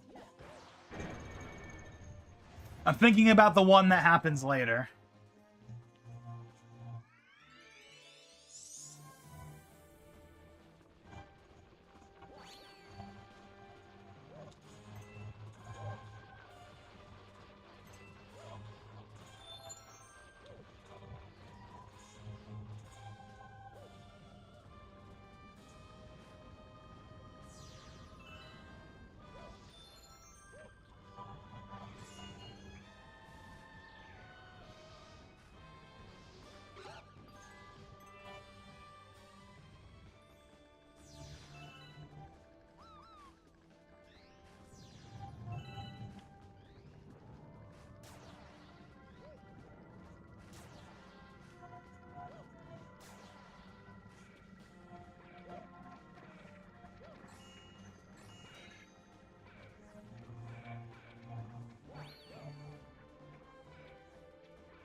Yeah, this is the one I was thinking of, the one where you have to angle them in the right direction.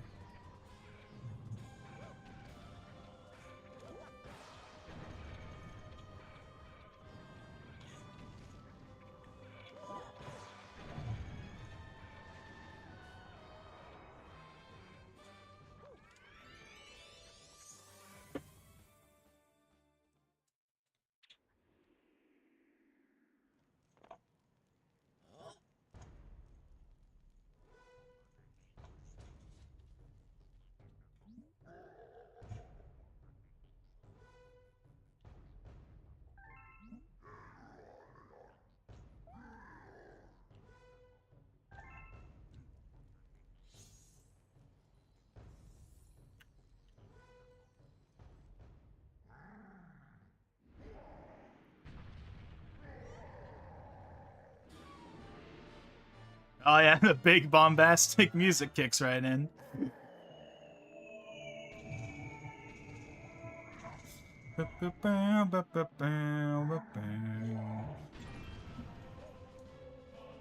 Gotta love that choir.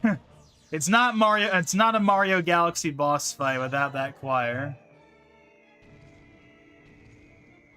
It's like one of those unwritten rules of like gaming soundtracks. Is like you add a choir and immediately makes the fight like way more epic just by having the choir.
Three hours, 12 minutes. That's where we're at right now.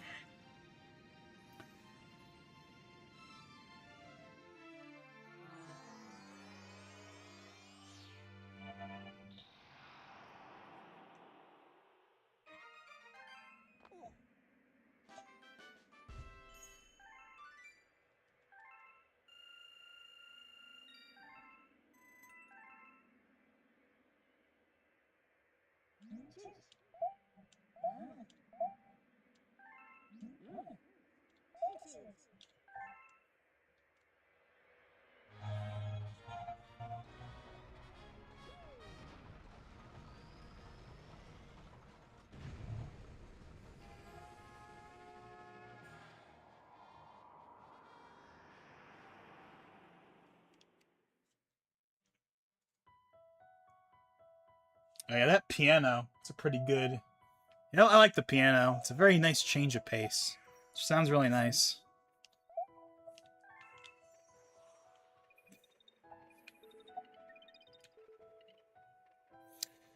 Okay, so... I don't want to stop just yet. So... How much longer then? Well, it's 10:49 p.m. here on the West Coast, so I'm gonna say we're gonna go till midnight. And then once we hit midnight, then we'll call it, no matter how far in we are. I think that would be a pretty good spot to stop it. Then at that point, we'll be at like the 4-hour something mark. That'll be a pretty good number, I think, to end on. But we'll see how I feel. Well, thank you, Antonio, for being here. It was nice to have you here, and I'll see you in the next one.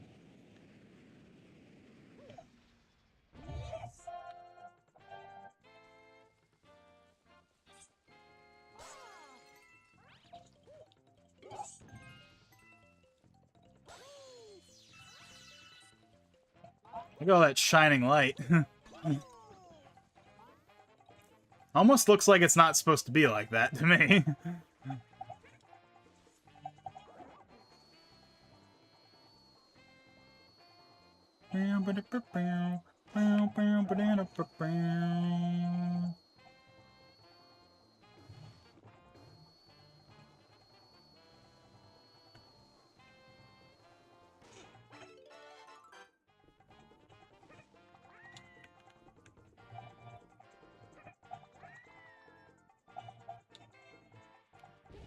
Just wanted to see if there was a comet coin around here.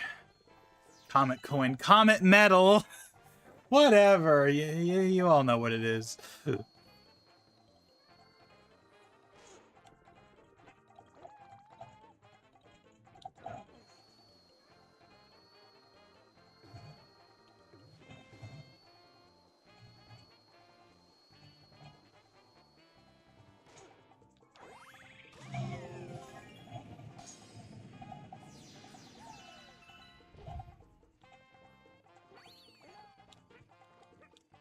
Oh, I hear it. I hear that comet metal. There it is.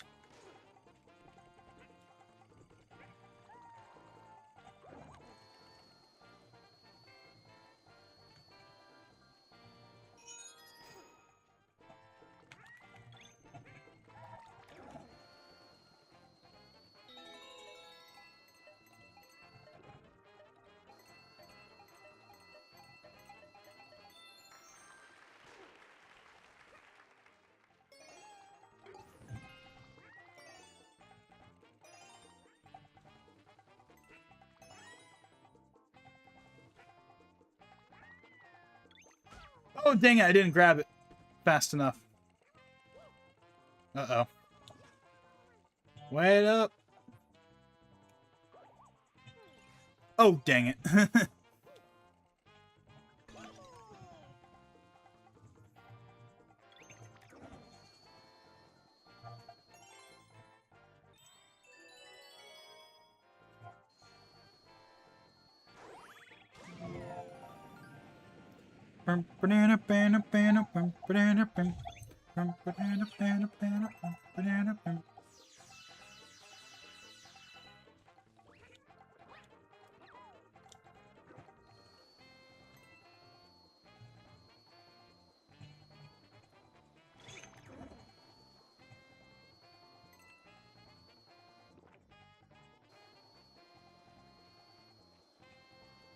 Uh-oh.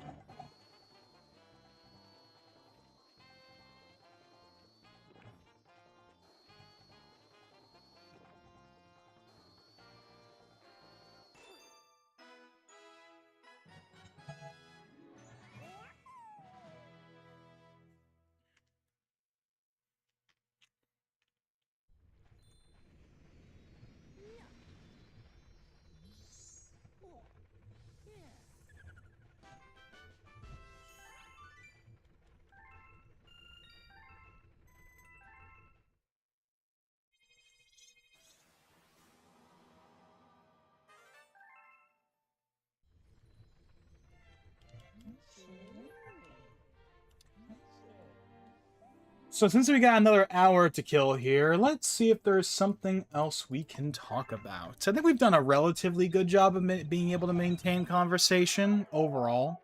Yeah, there's been some moments where I've kind of not said much, but I feel like overall, it's, you know, we haven't had any, like, crazy dead zones or anything. But the thing is, I'm not really sure what else to talk about, because we had the Game Awards yesterday, but I don't really have anything to add to it that I didn't already talk about when I did that. When I did that stream. I mean, there's not really much to say other than, you know, Go Expedition 33. They absolutely swept the Game Awards. I haven't played the game myself, but I know people really liked it. I know it's like a turn-based game, which is one of the big things people like about it. It's the fact that, hey, look, it's a big, like, AAA style, like, turn-based game in 2025. Like, there's not that many of them anymore. Really, the only other one that's turn-based that, like, is popular, really, is, like, Persona. And that's really about it. Other than that, it's mostly, like, remakes, remasters, and kind of niche franchises.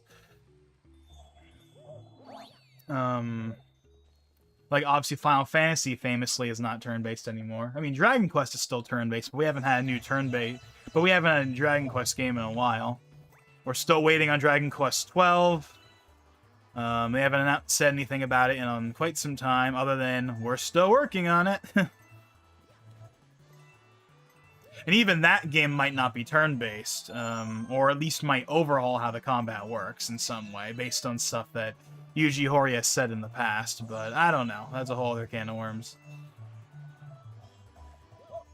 But yeah, I mean, aside from Go Expedition 33, and that's really about it. I don't have anything else to say.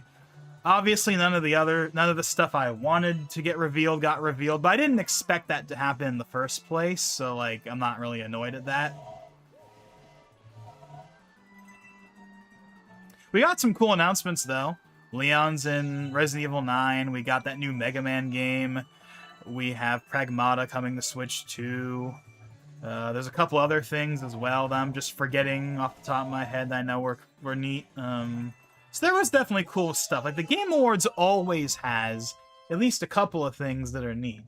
For as much as people like to rag on the Game Awards. And I kind of get why, in a sense, but... I mean... As long as they have at least a couple of things that are interesting, then I consider that overall worth it. Even if none of them are things I'm super... Like, obviously I wanted to see, like, Persona. I wanted to see something Nintendo. Like, obviously I wanted to see even just Forza Horizon, and we didn't get any of that, but... But Mega Man is cool. That's probably the biggest one, I would say, is the Mega Man announcement. Oh yeah, we also have that new, like, not Yakuza game from the guy that made Yakuza. Now at his own studio. So yeah, we got some cool announcements for sure. Just not any of the announcements that would have, like, blown the lid off the place, or announcements that would have, like, really resonated with me personally, but, you know. I feel like the pacing was relatively good in that first half. Obviously, the longer it went on, the more it started to drag somewhat, but... I don't think it was really until the last, like, hour that it started to be like, okay, you know, I'm kind of ready for it to start to wrap up. I think if it was, like, 45 minutes shorter, that probably would have been better, but it is what it is, you know?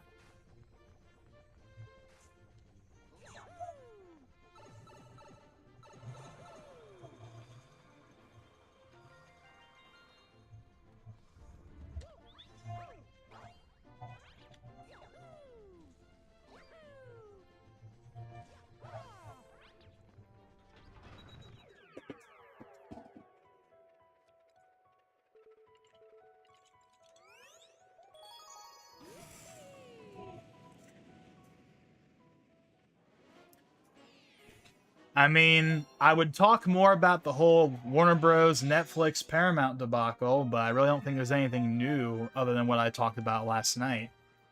Well, we'll see what happens, basically. But as of right now, as far as I know, it's still very much, you know, Netflix is kind of in the lead right now because they have the exclusive like, negotiation thing that's going on right now. But nothing has, but it hasn't been finalized yet. The Netflix deal has not been finalized. Nothing has happened in regards to the Paramount offer. Basically, nothing has changed in comparison to last night. But I'm sure something is going to be settled by the end of the year. I'm sure that Warner Bros. Is going to want to have something 100% on the written page, inked, signed, by the end of the year, probably. Now, of course, like all these big acquisitions, it won't happen immediately, right? I mean, Disney and Fox signed their acquisition in 2017, and it didn't get finalized until, like, March or April of 2019, so chances are it's not going to go through until sometime in 2026, if not 2027, so it's still obviously a ways away before it would actually mean anything. But obviously, something being finalized is still obviously important.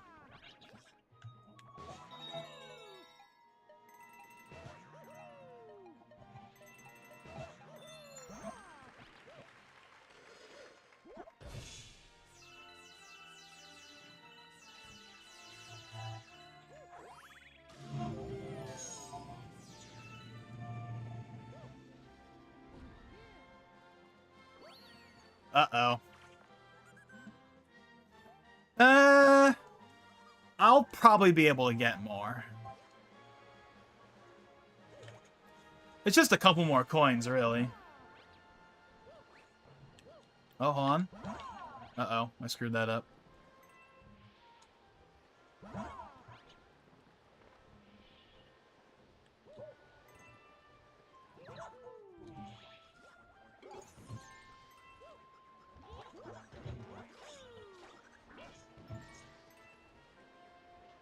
Oh, we'll definitely get some here. There, 30. Boom.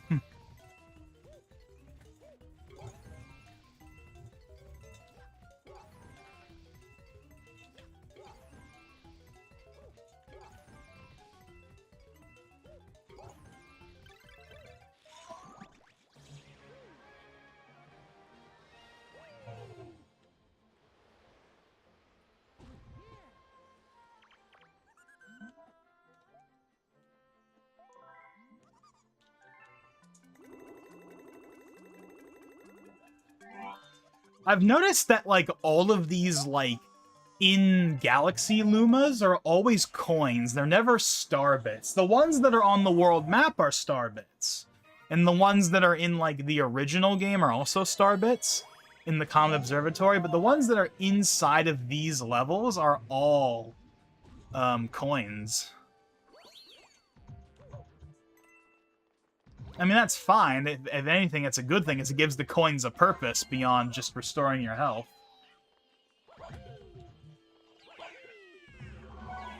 Plus, you want to save those star bits for those hungry Lumas in the overworld.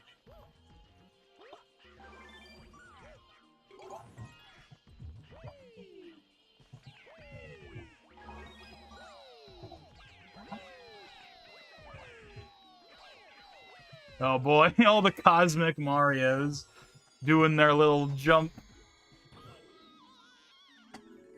The death sound effect.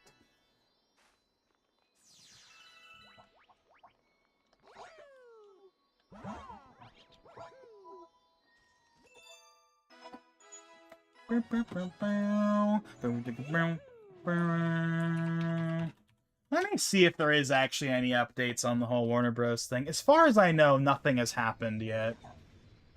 In comparison to yesterday. Like, nothing has moved forward or anything, as far as I know. Let's go to the Wikipedia page, because there's a whole Wikipedia page all about it. I know I talked about it, the other day. Well, that's interesting. There's a streaming market share pie chart. I mentioned in the Game Awards stream yesterday how there was a pie chart for basically the market share of the studios in North America for, like, box office. But there's also one for the streaming services. So, Disney Plus and Hulu combined, since of course both of them are owned by Disney, is 23%. Prime is 22%. Netflix is 21%. HBO Max is 13%. Paramount Plus is 9%, Apple TV is 7%, Peacock is 1%. Poor Peacock. It's been the black sheep of the streaming services basically ever since it launched. And then others is 4%. So I assume that would include, like, your Nico Nico. Well, actually, Nico Nico is like a YouTube type thing in Japan. Maybe a more accurate term would be like, your niche streaming services, or also like, your anime services like Crunchyroll and VRV. Is VRV still around? I don't know. Point is, like, all the other streaming services that aren't big enough to be on that pie chart on their own are 4% combined. Oh yeah, we can play as Luigi now, I guess if we want.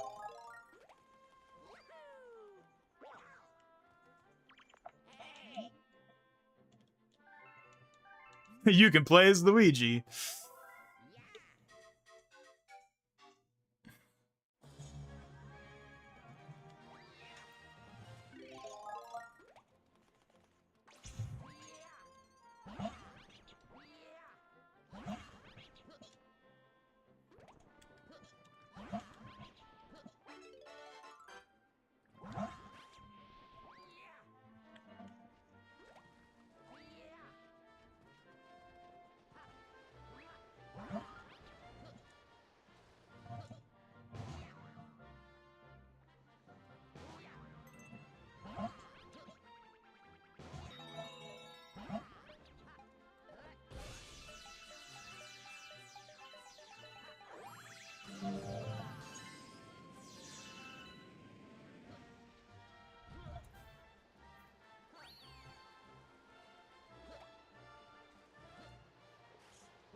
So yeah, as far as I can tell, there's not really any updates on that, so I don't have anything else to say, other than we'll see what happens. Obviously, it's going to be a big deal no matter who ends up getting it, Warner Bros.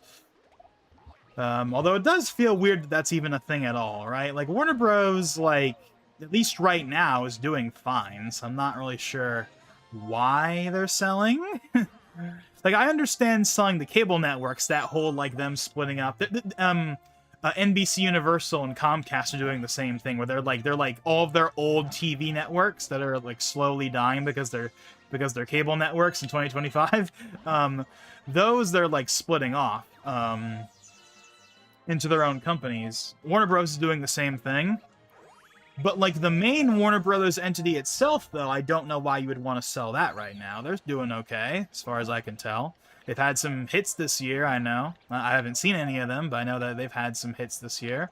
They've done pretty well, so, like, I don't really know why Zaslav is selling, but he is. So, we'll just have to see who wins. And again, like I said yesterday, obviously I know people, I've seen the reactions online. People have very strong opinions when it comes to, who should win, People have very strong feelings on why Netflix should and should not get it.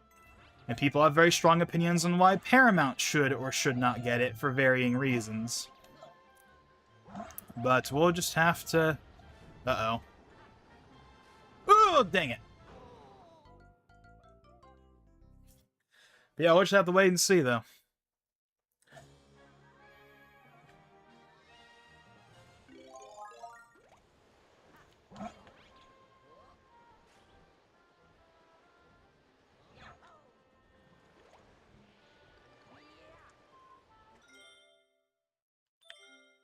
I was like, wait a second, do we not have the coin yet?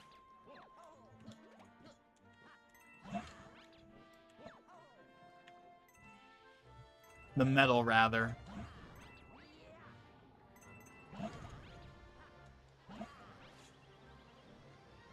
There it is.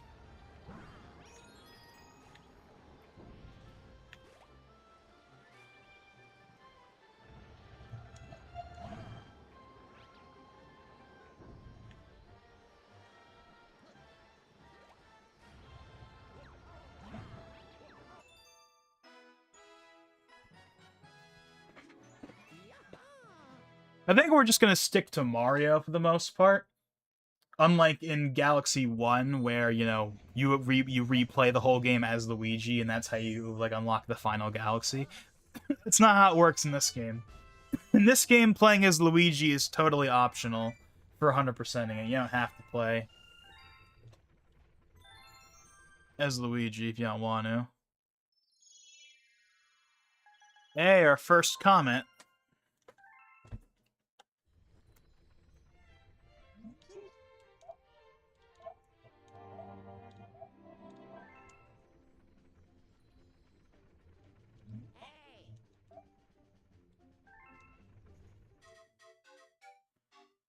The Mario theme with like a in like that like particular form. It's kind of funny.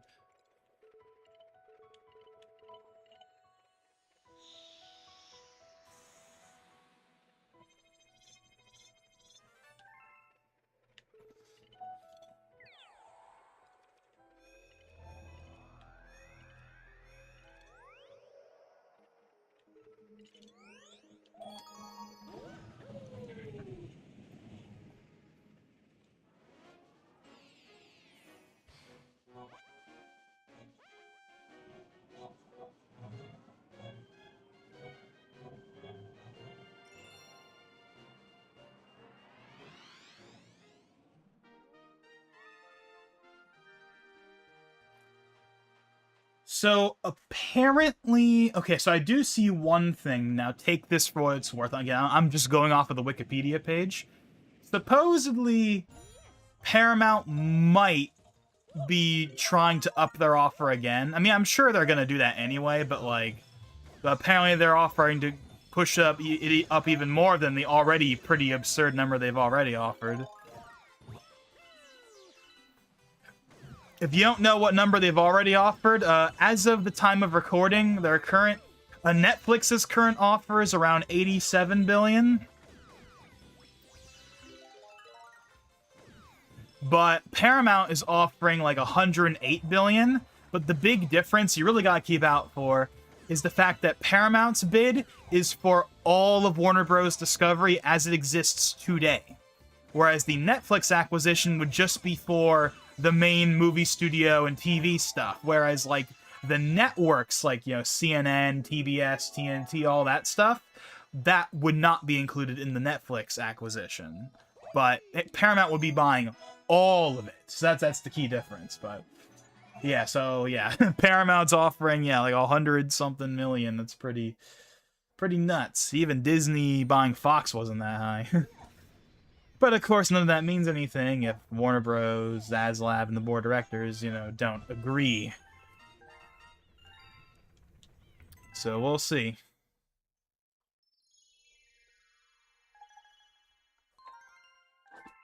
That's funny. The next comment we get just happens to be the galaxy we were like just at.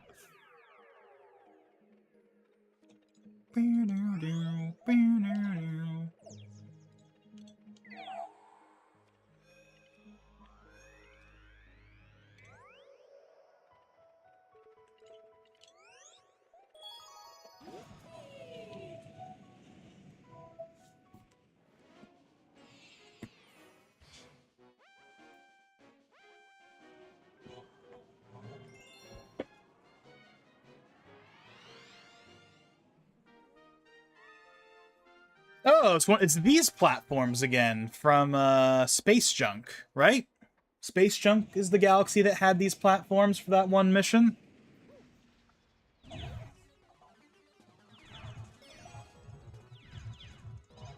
I do not remember them being on this on this level as well.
So now, like, literally all the comets are just going to start appearing, and we're not going to actually progress into new galaxies at this point. We're just going to be doing comet stuff.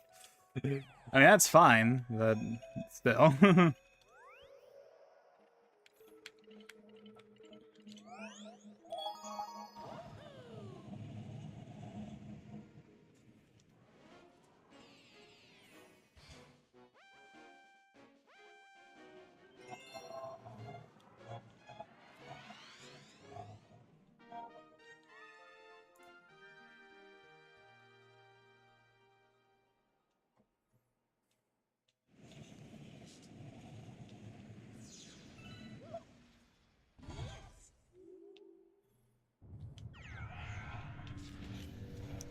Now, considering how this went last time, I really need to be careful on this one.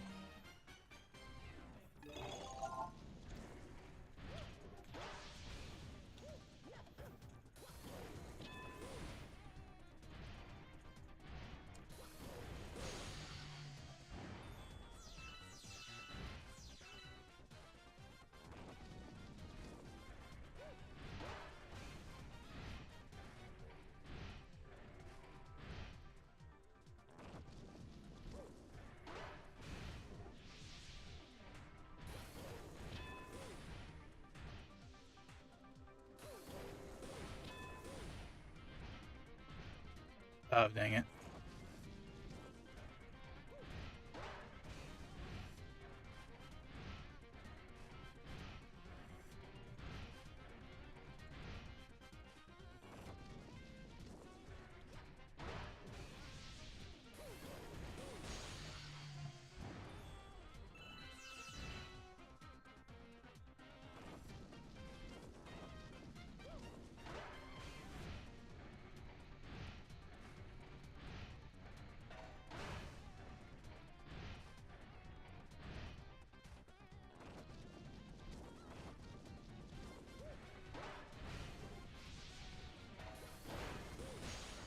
Alrighty.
It's 11:20. 3 hours and 44 minutes. Almost 45.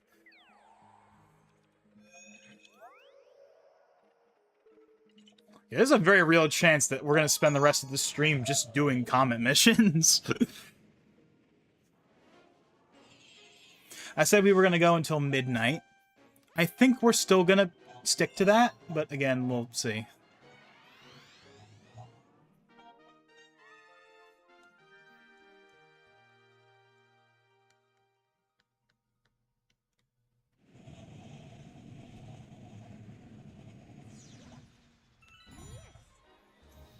Oh yeah, I really like this. Now, the original speedrun music in the first game is absolutely iconic. But this one is pretty good too. But it has a different kind of feel to it. It's not as fast-paced as the one in the first game, but it's still pretty good. And it is a lot more orchestral, I will say that.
Okay, so again, we're not done yet. We're going to go for at least until midnight, but I have been sitting here for like 4 hours almost, so I'm going to go ahead and pause really quick, and we'll be back in a few minutes. So don't go anywhere, all you people that are still watching, which is probably like no one at this point, but still. I'll be right back.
Alrighty, we are back. It's a pretty short break there.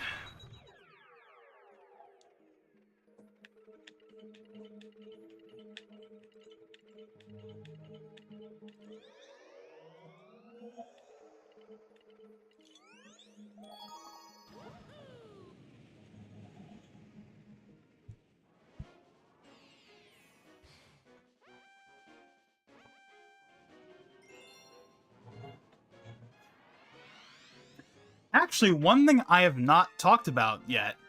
This isn't like a news thing or anything, but this is just something that involves me that happened quite literally today, and it's my fault, kinda. So, I have some old RAM I'm trying to get rid of. It's actually RAM from my brother's old computer. And someone sent me a message on eBay today, basically asking some questions about it. And because I haven't actually tried to use the RAM in a long time, I went ahead and put it in my computer just to make sure that it actually worked still. And it does, but in the process of me testing out the RAM and putting my old slash actual RAM back into the computer when I was done testing, now only half of my RAM wants to work. So normally I have 64 gigs of RAM using 3200 megahertz Ripjaws 5.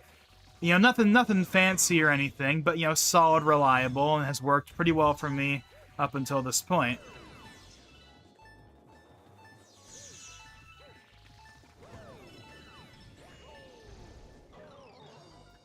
Well, essentially, what's happening right now is that if I put RAM, either of the two kits I have, which are basically the same kit, they were just manufactured in different years.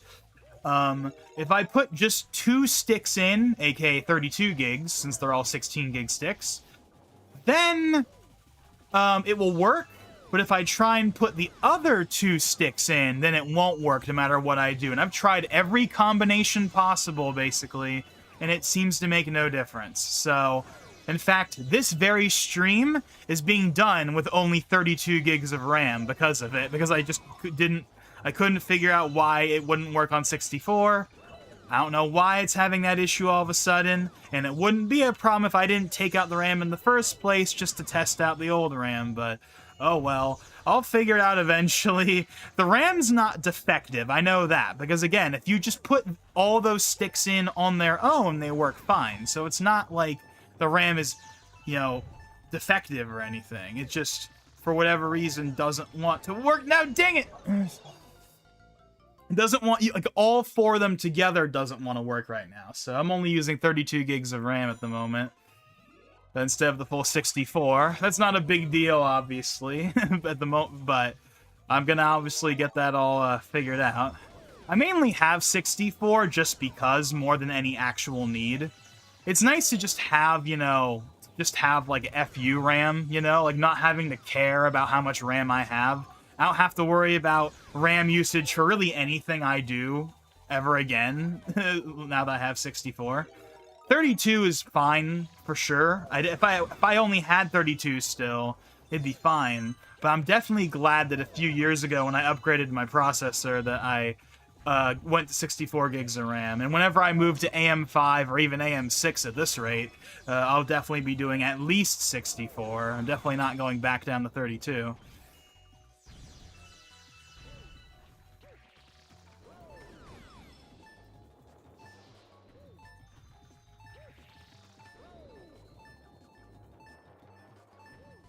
I'm missing just a couple every single time. So yeah, I basically have some weird RAM problem going on right now. I'll probably figure it out eventually, probably sometime tomorrow, but for right now, the only 32 gigs is actually being used right now.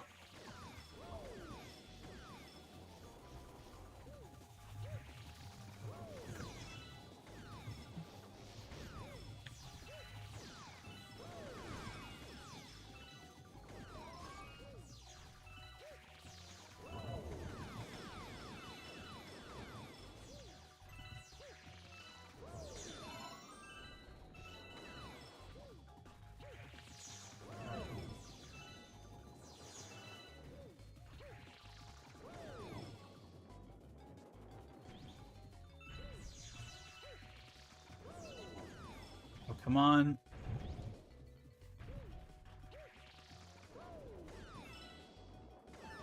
There we go.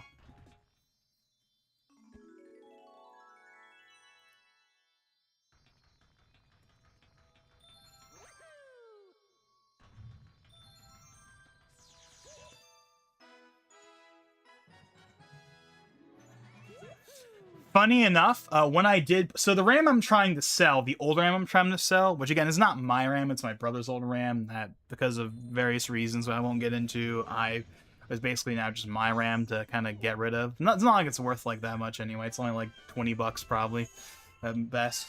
But anyway, it's just some old like Crucial Ballistic Sport, like 2666 megahertz, like 8 gigs. And it's like 2 4-gig DIMMs, so it's kind of like worth nothing at this point. But, you know, whatever I can get for it, sure.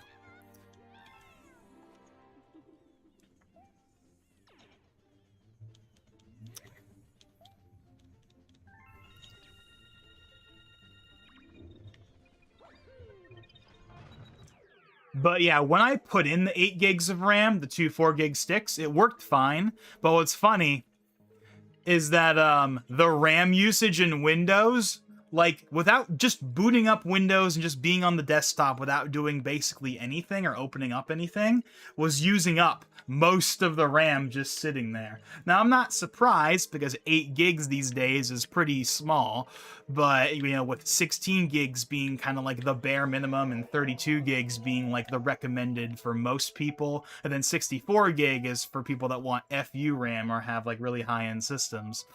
I'm in obviously that latter camp, as I do have 64 gigs myself, but 32 gigs really is totally fine. Again, I'm not like super fussed about I'm not super paranoid about trying to get the extra 32 gigs working. I'm okay using the computer with 32 gigs. I don't really feel much of a difference. I don't really do anything that like really requires 64 gigs of RAM. Again, it's more so just because a few years ago it was like 60, 70 bucks or whatever to get another 32 gigs, and I was like, you know what, may as well max out the RAM slots. Now, the motherboard I have can go up to 128 gigs, but I already have 2 16-gig sticks. So, you know, 16, 16, 16, 16 would be 64, and of course 128 gigs really, truly would be overkill, even for me. You know, 64 is easy to justify, but 128, that would actually be like, no. I have literally zero use case whatsoever for 128 gigs of RAM. Even editing at 4K with a bunch of effects and stuff wouldn't use up the full 64 gigs, let alone 128. You know? That was one of the reasons why I wanted the 64 gigs of RAM, though, because, like, for video editing, not for gaming. Gaming, 32 gigs is mostly fine. And obviously, if there is benefit from having more, then that's nice. But it was just more so to have overhead for video editing. Because I remembered whenever I tried to edit 16K video, oh man. Yeah, maybe in like 2040 we'll be editing 16K video, but I mean, when I had 16 gigs of RAM many years ago on my old on my old setup, I remember anytime I tried to render in 4K with too many like effects on the timeline, it would complain it would fail during the render process. I could do 1080p and 1440p, but 4K would be too much on 16 gigs of RAM. But on 32 gigs of RAM, I never had any issues, and I still haven't. So really, again, the 64 gigs is really less so because I feel like I need it, and just because, why not? It wasn't that expensive. And of course, as of right now, here in December of 2025, when I'm doing these streams, RAM prices, man, oh boy, RAM prices, they are absolutely horrible. I think the worst I know there have been times in like the last 10 years where there have been poor RAM prices. I remember they were a thing in like 2018, 2019 or whatever. The prices weren't great, but right now they're really, really brutal right now. And it's affecting the whole industry, not just like, you know, DIY PC stuff. So hopefully the RAM I have doesn't actually be defective because now granted I have DDR4, not DDR5, but one of my followers, Valentine, who was actually here on the stream earlier, he got some more RAM a few months ago, and it was already like double the price it should be, or around double the price in my opinion at least, even back then. But now it's like even more, like it's like $300 for 32 gigs of DDR5, like the kit he showed me at least right now, and that's absolutely insane. Absolutely insane. Absolutely ridiculous. Like, that should be the price it costs to get you 128 gigs, not 32. So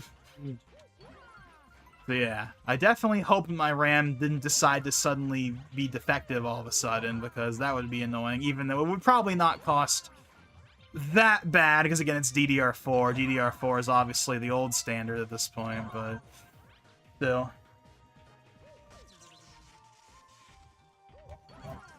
Mario Galaxy 2 is peak. Also, you got a new sub. Well, thank you for subscribing. I appreciate it. I wouldn't personally say Galaxy 2 is peak, but it is a pretty good game. I personally am in the camp that believes the first game is better in multiple ways, but this is still a pretty good game. Like, if Galaxy 1 is a 10 out of 10, then this game is like an 8 out of 10. It's still pretty good, just not as good as the first one, in my opinion at least. But I know there are definitely people out there that prefer the second one. Either way, it's pretty nice that we have Galaxy 2 finally, right? After waiting 5 years after 3D All-Stars came out. It's a shame that it took this long, and it's a shame that it's like $40 if you want it digitally. But, oh well. At least we have it. I did get the physical version, though. So I now own 3 versions of Galaxy 1. I have the original Wii version from back in the day. I have the 3D All-Stars version, of course, and then now I have the new version on the new 1+2 like combo cart, and then of course I have Galaxy 2 on Wii and Galaxy 2 on the Switch. Yeah. But hey, the Galaxy games are awesome, and they're my favorite 3D Marios, so I can justify that. And I'm gone.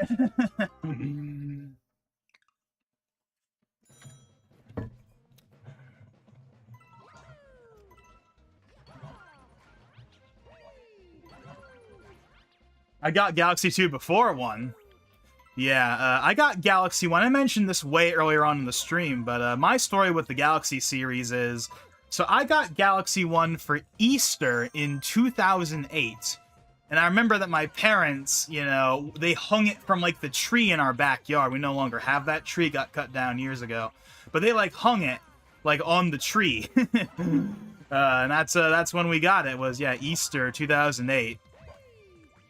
And then I don't remember exactly when I got Galaxy 2, but it was probably like around the time it came out. Because I remember going on the website and watching trailers for that game when it was coming out. So I probably got it, like, if not day one, like, you know, around the time it launched in like May 2010.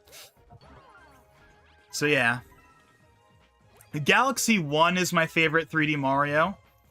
Galaxy 2 is probably my third favorite 3D Mario. I think I would say Galaxy 1 is at the top, then Sunshine, then actually maybe even 64. Like, again, Galaxy 2 is a good game and all, but Galaxy 2 has the disadvantage of being the second one, so it doesn't hit as hard.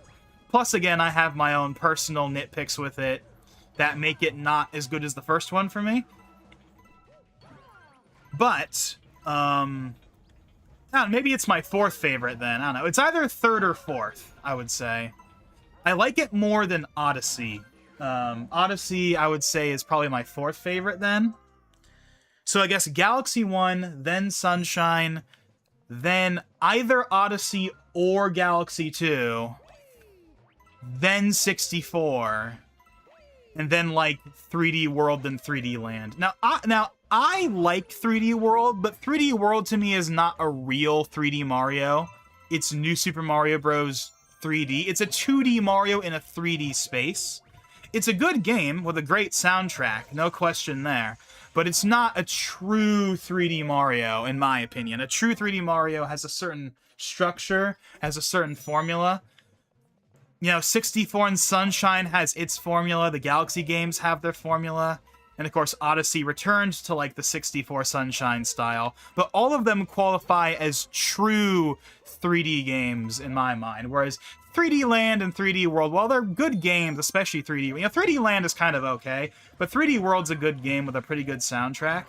It's just not a real 3D Mario. It's a 2D Mario in a 3D space.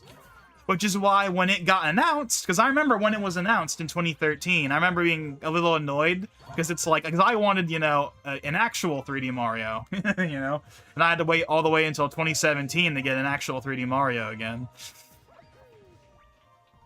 And of course, we're waiting on the next 3D Mario to come out, whenever that happens. Which, you know, with Bonanza coming out this year, it's kind of thrown a wrench into that. You know, when exactly is that going to come out? Because of course we have the Galaxy movie coming out next year, and if they're gonna repeat what they did with Wonder in 2023, then they gotta have something, right? We had the Mario movie, and then we had Wonder later on that year. So would they want to repeat that same kind of formula? Especially because, I mean, they gotta have a 3D Mario out, right? There's no such thing as a new Nintendo console without a new 3D Mario, and the closest thing we have to that right now is Bonanza. Now, I have not played Bonanza yet. I do intend to play it eventually. But I didn't have the money when it came out because I spent, you know, 500-something bucks getting the Switch 2. So I didn't really have any money left for DK when that came out. But, you know, again, it's like, eventually, I'm gonna get around to playing it. I'm probably not gonna stream it, though. I'm gonna play that on my own. But, yeah.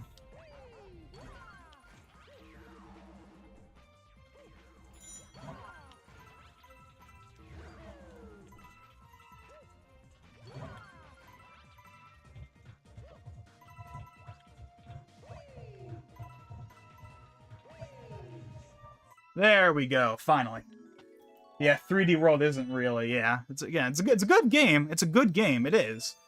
But it's not a 3D Mario. It's kind of in the same way I think of, like, Color Splash. Like, it's not Paper Mario, but I do think it's a good game. Sticker Star, I know Sticker Star has gotten a lot of flack, and for what it's worth, even back in the day, I didn't really care for Sticker Star. But Color Splash, you know, despite all the controversy it had at first for not being a return to the Thousand Year Door style, which of course I still want, like everyone else, but I actually did play Color Splash. I didn't buy it, I got it from Gamefly. Remember Gamefly? They're still around, I think. And I didn't finish it. But I did like what I played of it, and it does look really nice. It's not Paper Mario as I want it, but it is a fun game. That's kind of how I think of 3D World. It's not 3D Mario. It's not hashtag my 3D Mario or whatever, but it's still fun. But I'm definitely glad that they went back to the traditional 3D Mario style with Odyssey. And I'm sure that's going to continue with whatever the next game is. Now, of course, everyone has been like, well, we got the new ports of 1 and 2, and we're getting the movie, so maybe that means we're getting Galaxy 3! Now, of course, like everyone else, I would love Galaxy 3, but I'm not buying into that just yet. I mean, if it was gonna happen, now is the time for it to happen, but I'm not going in expecting that. I'm expecting the next 3D Mario to be just that, another 3D Mario with a new, like, twist or whatever, and that's totally fine. But, like, don't go into, like, the June Direct or whenever the heck they announce the new 3D Mario and expecting that. I've probably already missed enough purple coins that I'm gonna fail the mission. I know you don't have to get literally all of them. There's, like, more than enough that you can miss quite a few, but I feel like I've already missed too many. So we're probably gonna have to redo the mission.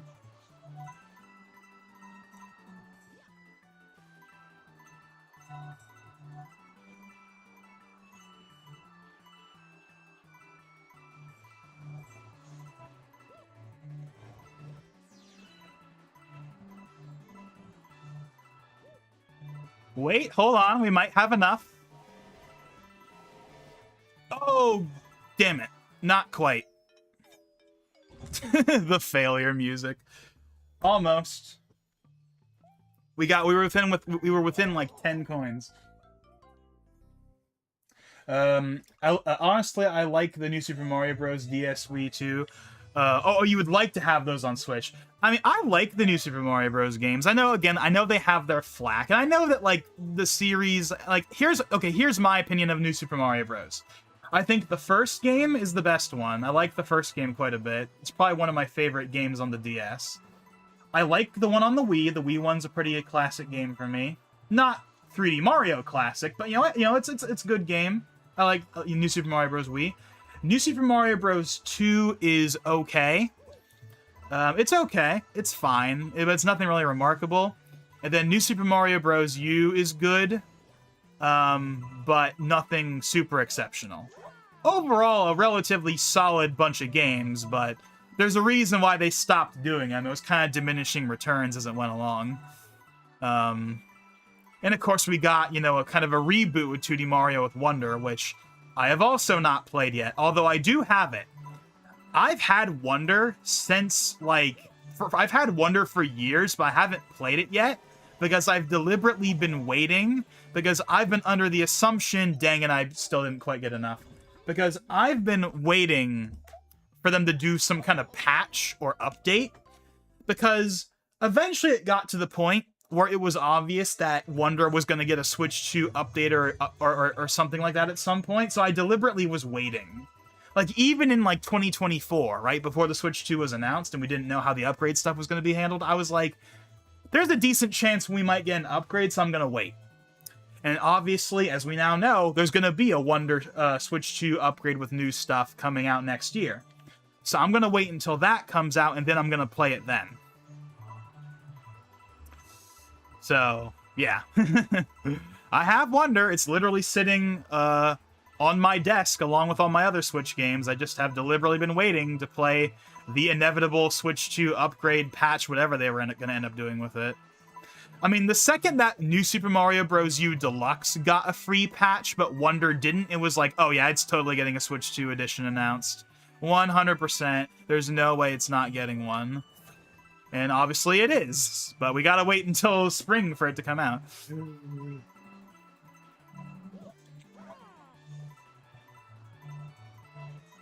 That's not a big deal. Obviously, if I've waited this long to play it, I can wait longer, but it does still feel weird to me that we have to wait that long for an upgrade for a 2D Mario game. I mean, I know it has new stuff in it, obviously, but even still, it feels kind of weird. Okay, here we go. There we go. Finally.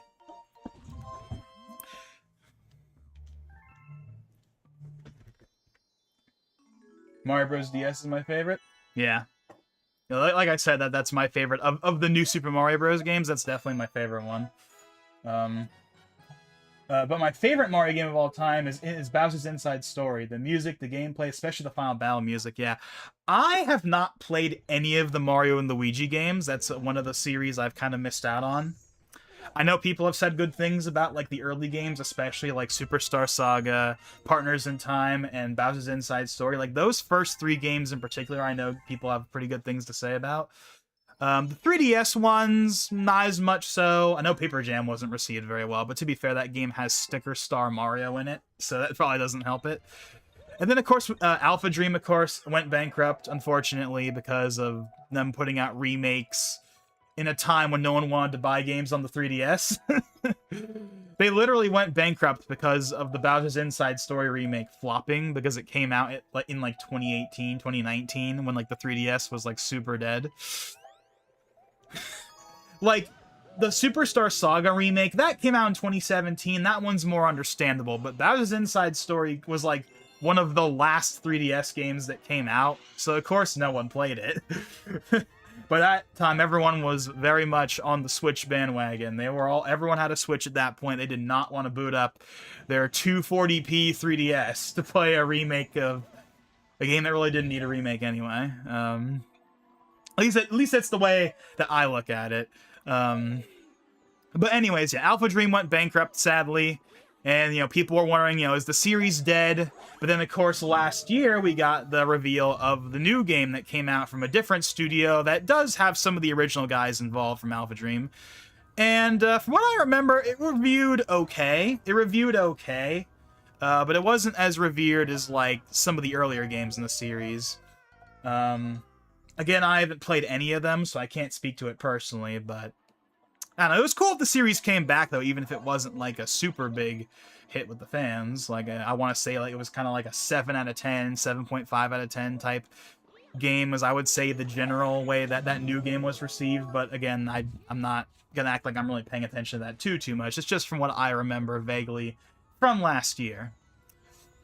But yeah, I don't know. I know the Mario and Luigi games, again, especially those early ones, are ones that definitely are on the list of games I probably should get around to playing at some point.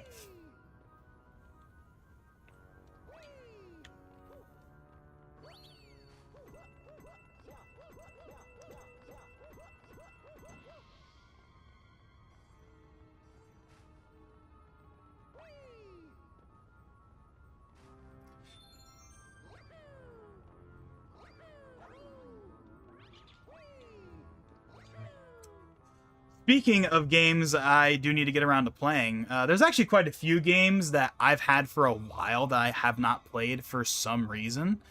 Like, again, I've mentioned I have Wonder. I've had Wonder for like a few years now, but I still haven't played it. And again, I'm waiting on the Switch 2 upgrade to come out before I play it at this point.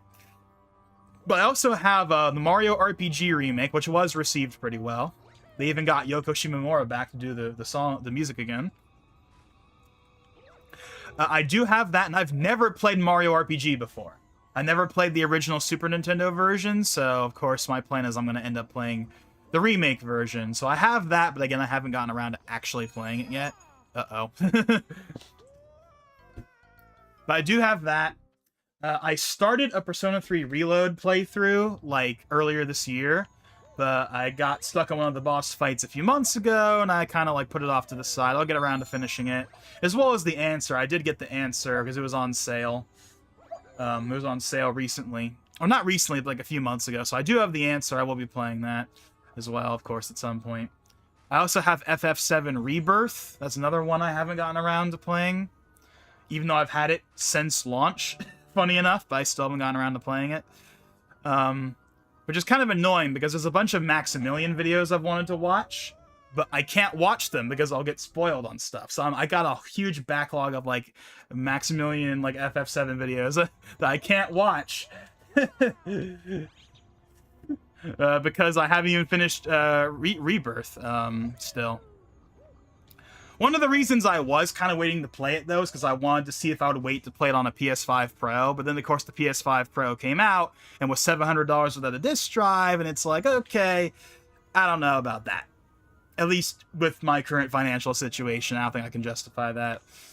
So I'm probably just going to play it on the regular PS5. I think at this point, I'm just going to skip the Pro at this point. It's been like a year, and I don't really feel like getting it at this rate.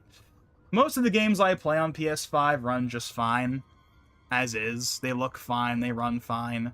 So as long as the games aren't like, you know, 720p FSR, like, you know, those really bad, like, as long as it's not like, as long as the image quality is like reasonable and the frame rate is reasonable, I'm not really gonna bother probably getting the Pro. I'm just gonna wait for the PS6, because of course, if you play those PS5 Pro enhanced games on the PS6 when that comes out, then they're going to run better anyway. Like how it is playing PS4 and PS4 Pro games on the PS5, as is. So I'd be better off, you know, because if I'm going to spend all that money on a system, and of course the PS6 is probably going to be like $700 anyway, or whatever, you know, at that point I may as well, you know, if I'm going to spend that much money, I may as well spend it on an actual new-gen console whenever that comes out in a few years. You know, people to this day still complain about the lack of exclusives and how the generation still doesn't really feel like it's in full swing, even 5 years in. And, you know, obviously people have varying opinions on that whole thing. I mean, it's pretty obvious to me that we really are, with that, like, in my opinion, no, the generation has absolutely started. It's just that there's not enough, I would say there's not enough first-party exclusives, I think, generally is the main issue people have. They exist, but there's not as many of them as people would like, and the ones that do exist tend to somehow... Like, I know people have had issues with, like, Sony and, like, the whole, the live service thing or whatever. Obviously, there was the huge failure of Concord, and there's been some other games that they have announced that nothing's really happened with. I don't know. It's a whole thing. We're not going to get into it, but my point, but what I'm trying to get at, though, is that, like, the PS5 and the Series X, they're, like, 5 years old now, whether you want to believe it or not. which means that 2027, you know, PS6 2027, maybe 2028, but like it's coming faster than people would like, even though we still have games coming out on the PS4 and Xbox One. But, you know, like the new Mega Man game that was announced at the Game Awards yesterday, that's coming out on PS4, although to be fair, that's also coming out on the Switch, so it's not really super surprising. Oh, dang it. But yeah. Also, I want to stream again soon. I have bad quality and bad voice, unfortunately. Yeah, I used to have my. Hopefully, the audio for this stream sounds okay. Hopefully, there's not a lot of reverb because I am listening to the game audio through speakers, not through headphones. So hopefully, the mic. You're not hearing like reverb through the mic or anything. I do have noise suppression turned on, but hopefully it sounds okay.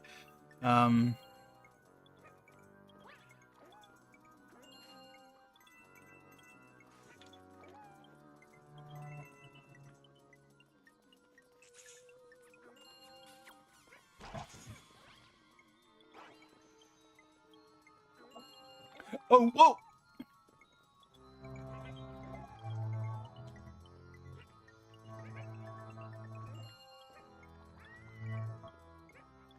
Where is the Comet medal? I don't see it anywhere. It's not back there. Must be like in a hidden location or something, because I don't see it.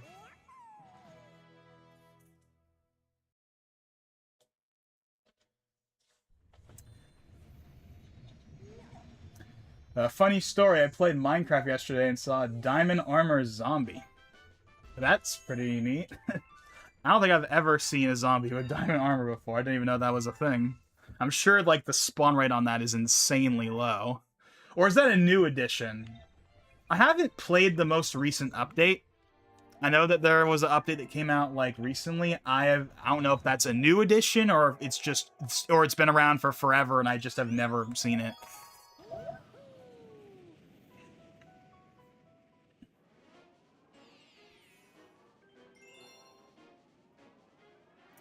The one with the moving platforms when you go in the pipe before there should be the comet. Wait a second. Wait, no. Wait, I already got it. Right? That's why I kept dying at the beginning, right? I kept dying at that like beginning section because I kept failing to get the medal. No. I got it. Well, actually, I know for a fact I can tell if I got it by just looking in here.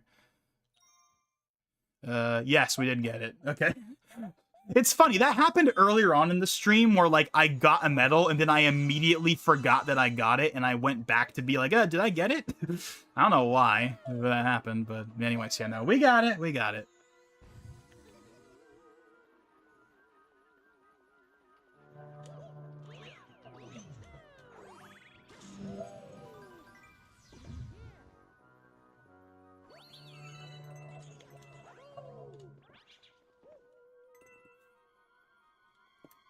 Yeah, the chances are 0.01. Yeah, that sounds about right.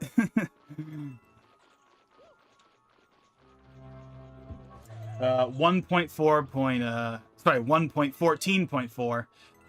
You know, the numbers have gotten so big at this point that I don't even know, like, what that corresponds to anymore. Like, I remember, like, 1.6 was, like, the horse update, and 1.5 was the redstone update back in the day. Stuff like that, but but I know they've kind of moved away from, like, the numbers being as important as, like the individual version number is not as important now as, like, the actual as far as, like, in comparison to, like, the main name is.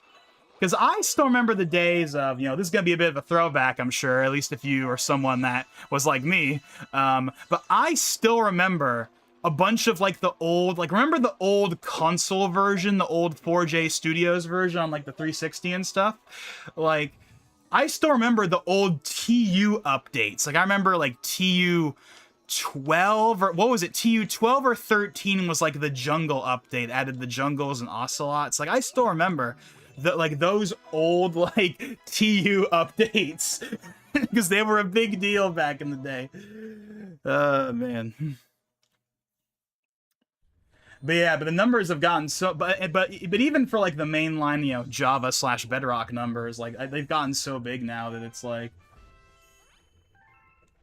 I don't even register. Like I've stopped paying attention to the numbers. Like once they hit like double digits, like once they got to like 1.10, I kind of stopped paying attention. I want to say 1.10 was like, was that like the color update? I think they called it like the World of Color update or something that came out in like 2016. I don't know. It's been a while. And then I know there was the Villager update a few years ago. We of course got the long-awaited Nether and Cave updates a few years ago and stuff. But but the actual version number, it like doesn't even register with me anymore. It's more so just about whatever the update is called at this point, more so than the number itself.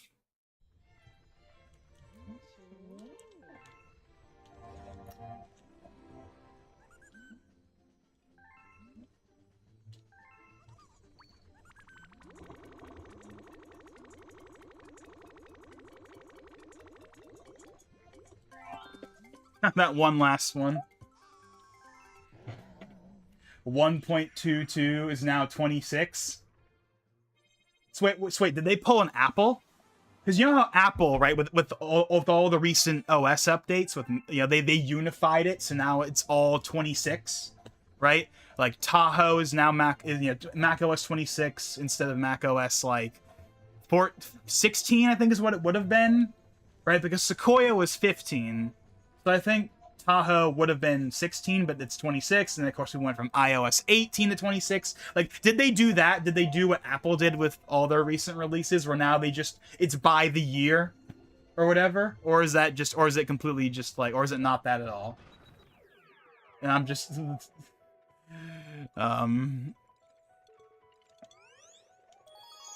yeah, 26 or 2026. Yeah, so they're doing the Apple thing and now it's a year. It's by the year instead of by like the original number. I personally didn't mind that too much when Apple did that, when they announced they were going to do that earlier this year, when they were like, oh yeah, we're going to unify all of the OSs under one number. I mean, it's kind of annoying, like going from iOS 18 to 26, or macOS 15 with Sequoia to 26 with Tahoe. Like, I get that that's like kind of dumb, but it doesn't really bug me that much. Ironically, it would probably bug me a lot more for Minecraft if it wasn't for the fact that the version number hasn't really mattered in a long time, for me at least. Like, if this was like 10 years ago, I'd probably care a lot more.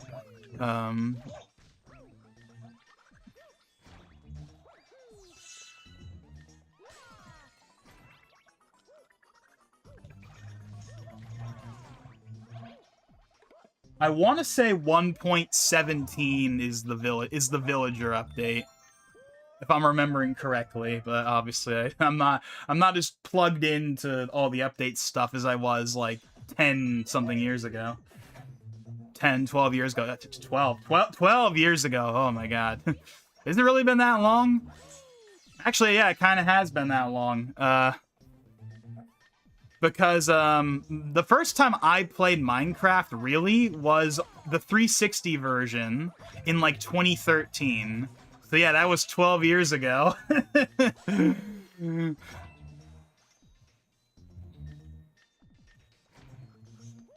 I believe the first update that they put out that was very much marketed around the name of the update and not the number was the Aquatic update. That was in like 2018. That was also the last major update that came out for like the old 4J versions before they got replaced with Bedrock. I believe that's the first time they really marketed like the name of the update and not just like the number. Because again, I remember the Redstone update was 1.5 and the Horse update was 1.6, like stuff like that. But then around the time of the Aquatic update, they just moved away from the version number mattering, and now it's just about what the name is. 1.14 is Villagers, 1.17 is Caves and Cliffs. Caves and Cliffs is 5 years old. That also feels weird, by the way. Because that got announced, like, the same day that, like, Steve was announced. That was a big day, right? Because we had Steve, right? We had the Smash event, right? We had the the Sakurai event that revealed Steve. And then I think the Minecraft like live event, like the Minecraft live event or whatever, was like either the same day or the day after, and that's when they announced the Cave and Cliffs update. Like that was a pretty big time to be a Minecraft fan. 2020 during that like October time span. Long-awaited Minecraft update and Steve and Smash. I mean, that's a pretty big win right there. Although, again, that was 5 years ago. That feels weird that was 5 years ago. Because, like, 2015 feels like 20 years ago to me by comparison. Like, 2015 feels like forever ago. And yet, somehow 2020, which is only a 5-year difference, it's like that feels like it could have been, like, 2 years ago. Like, it's man, the whole concept of time and how, like, the older you get, the faster it goes by. That whole thing is, yeah. I played the iPad OS version around 2012, 2013. Oh, hey, Valentine, you're back. I didn't think I'd see you again. And yes, we're still going, as you can see. But yeah, the Pocket Edition is what it was called back then. The Pocket Edition, before it just got renamed into just Minecraft. Because the Bedrock version, right? What's now Bedrock, which is what all the console versions are now, that is what... that was based on Pocket Edition, right? And so now everything that isn't Java is Bedrock, and then of course we have Java still, alongside Bedrock. And obviously people, you know, have their preferences as to what version is better. Personally speaking, I just play on Bedrock because, one, there's cross-save compatibility, and also because it just runs better even on PC, because Java famously has never run well. You, like, need Optifine for it to run even remotely decently, at least if you want to crank the settings up. So at least that's how it was for a long time, you know? I haven't really played Java in a long time. It was never really the main version for me. It was always the console versions that were the main version. First, the 360 version back in the day. Then the Xbox One version when I got on Xbox One. And then, of course, now I have the PlayStation version, the Switch version, and the Bedrock PC version. Like, I have every version of Minecraft that basically exists at this point. But the only version I actually really play is the Bedrock version. Sometimes it's on PC, sometimes it's on PlayStation, sometimes it's on Switch. It depends. The world probably my main like survival world is on the Switch, but unfortunately, the more time has gone by, the worse it tends to run. Now, I haven't played Minecraft on the Switch 2 yet. I know there's not a Switch 2, like, version or update as far as I know. But just by the sheer fact that you're playing it on the Switch 2, I'd imagine that most of those performance problems would probably go away or at least be way better. But I haven't actually tried it yet. But I know the last time I booted up the Switch version on the actual original Switch 1, on my world, it got pretty choppy. So... hopefully, playing on the Switch 2 is much better, even without any special patches, but I haven't actually tried it myself yet. Although we did get Minecraft on PS5, we got a proper PS5 version, like, not, like, maybe, like, last year, finally, after a long time, so who knows? We'll probably get a Switch 2, like, a Switch 2 patch or edition or whatever at some point, but... anyways, let's see. Is there any other comments? Yes, there is.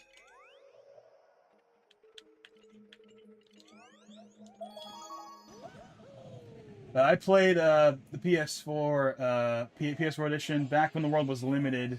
The Epic PvP Power Mode. Yeah, that's the old 4J Legacy version.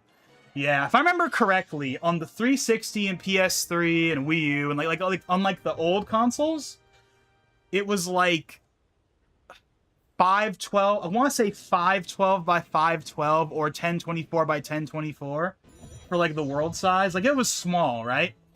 And then on PS4 and Xbox One, it wasn't infinite yet, but it was a lot bigger. And then of course when they went to Bedrock, it just became infinite worlds like Java has had for forever. And now every platform. Oh, I remember Pocket Edition. Like Pocket Edition back in the day had like the tiniest world ever. It was basically like the equivalent of like a Mario 64 level. That's how big it was. It was so tiny on like the old Pocket Edition from back in the day. But now every platform has infinite worlds, so it doesn't matter anymore. But there is a part of me that kind of misses the days when the worlds were limited on different platforms. In a weird way. Kind of in the same way that I miss region locking in a weird, screwed up way. Like, obviously, region locking is objectively bad, and, like, I'm glad it's gone. But, I don't know, I miss the days when you had to buy a Japanese 3DS to play Japanese 3DS games without using Homebrew. I don't know. In a weird way, I kind of miss it, even though I'm obviously glad that's not the case anymore. I don't know, it's probably just nostalgia from when I had a Japanese 3DS, but still.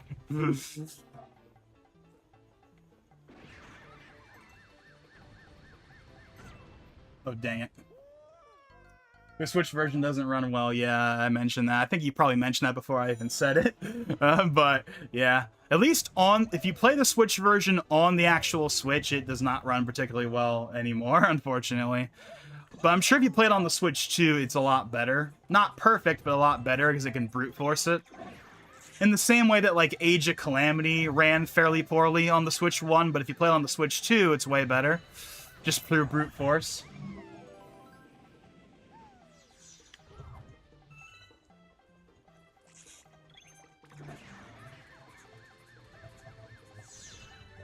Oh, dang it.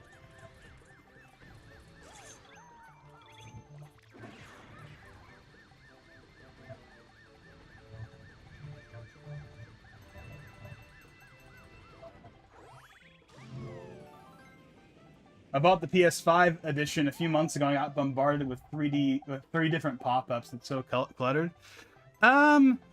When you, like, first sign in and you don't have an account signed in, sometimes there's pop-ups, but I don't know. Once you get past that, it never really has been a problem for me.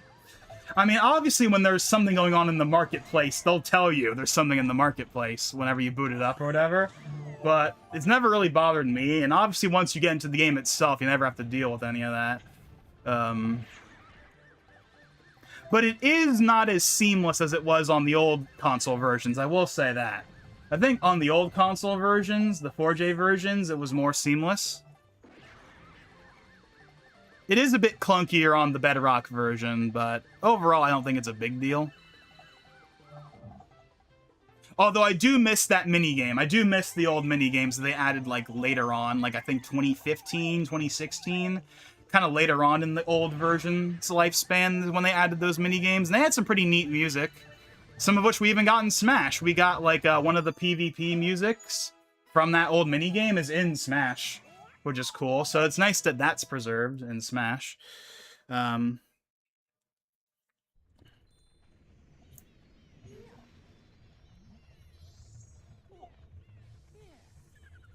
Infinite when you go to, like, 30 million or whatever the heck that number is and you reach Stripe Lands.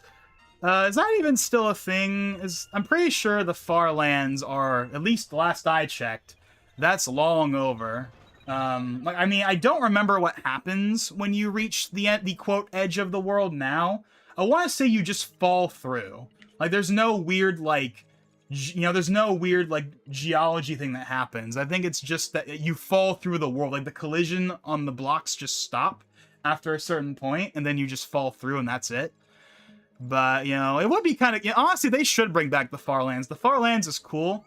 I think it's pretty neat. Obviously, I don't have the patience to get anywhere near that myself. Although I'm sure that, there's an easy way you can just, like, teleport to it or whatever. But, yeah, the Far Lands are a pretty neat kind of, like, thing that happens in the game. It's kind of a shame they got rid of it all those years ago. But it hasn't been in the game for a long time. Like, I want to say they got rid of it in, like, beta 1... like, I think beta 1.8 is the version that got rid of it. And that was obviously, like, 13 years ago or whatever. It's been gone for a long time. I think beta 1.7 is the last version that has the Far Lands in it.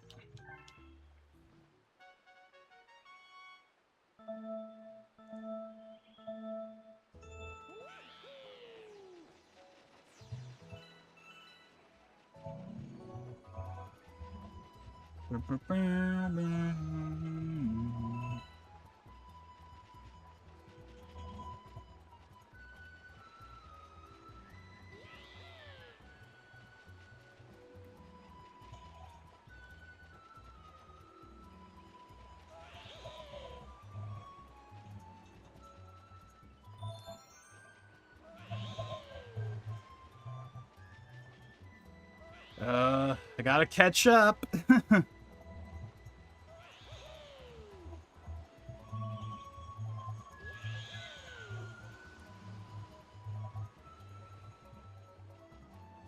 don't want to hit the water, though.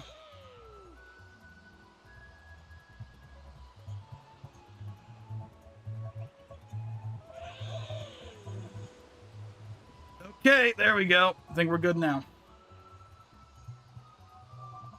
There we go.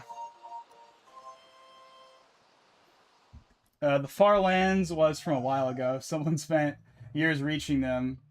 By walking there a few weeks ago. It took about 14 years. Yeah, I forget what the name of the channel is, but I know what you're talking about. I've seen some of the videos. Like, yeah, there is a channel out there. Again, I forget his name. He literally kept the same save file, for like 13, 14 years, and just slowly over all that time has been like recording him making it there. And I want to say he got there like a few years ago, finally. I want to say I saw the episode when he finally made it. It happened like 2 or 3 years ago. That was pretty neat, though, that someone actually went through the effort of, like, actually legitimately walking there for, like, over a decade. That's like his claim to fame. He's the guy that actually sat there and walked the whole way there in real time and, like, recorded it. I mean, I'm sure not literally every single second of him walking there was recorded, but you know what I mean. Like, he did a whole series. Did a whole series on it.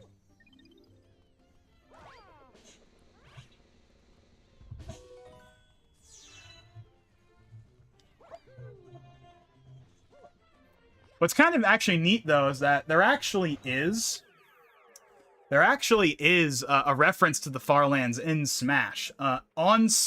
So for Steve's classic mode, the title is like Journey to the Far Lands, I think. So there is a reference to the Far Lands in Smash, which is pretty neat.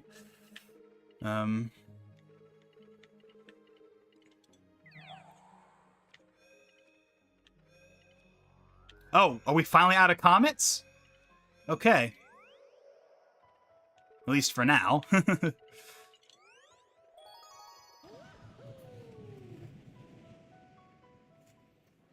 Yeah, beta 1.8, but you can bring it back with mods, yeah. I'm sure that mods have been around for forever that have brought it back. It's just that I feel like if I was ever gonna do Farlands stuff, I would want it to be like the actual like Farlands from 1.7, but I don't know. Just because that's more authentic, in my mind at least.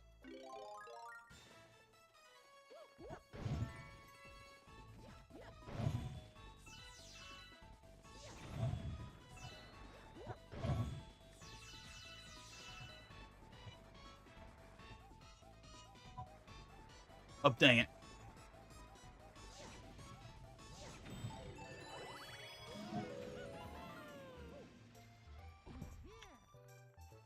Cubic Chunks has a config to enable unemployment secret bots.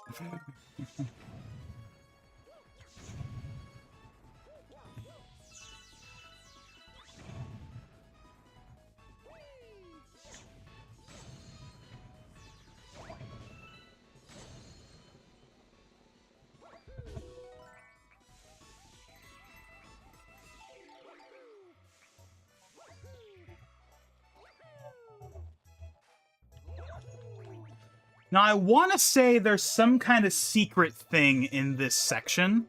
I don't remember what it is exactly. I think it's a chimp mission. I think there's a chimp, like, mission that's in this galaxy. There's a pipe to it, I think, in this area.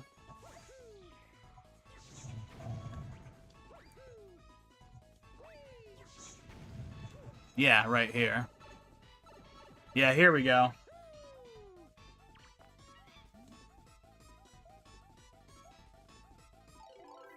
Okay, we haven't done one of these missions yet. Yeah.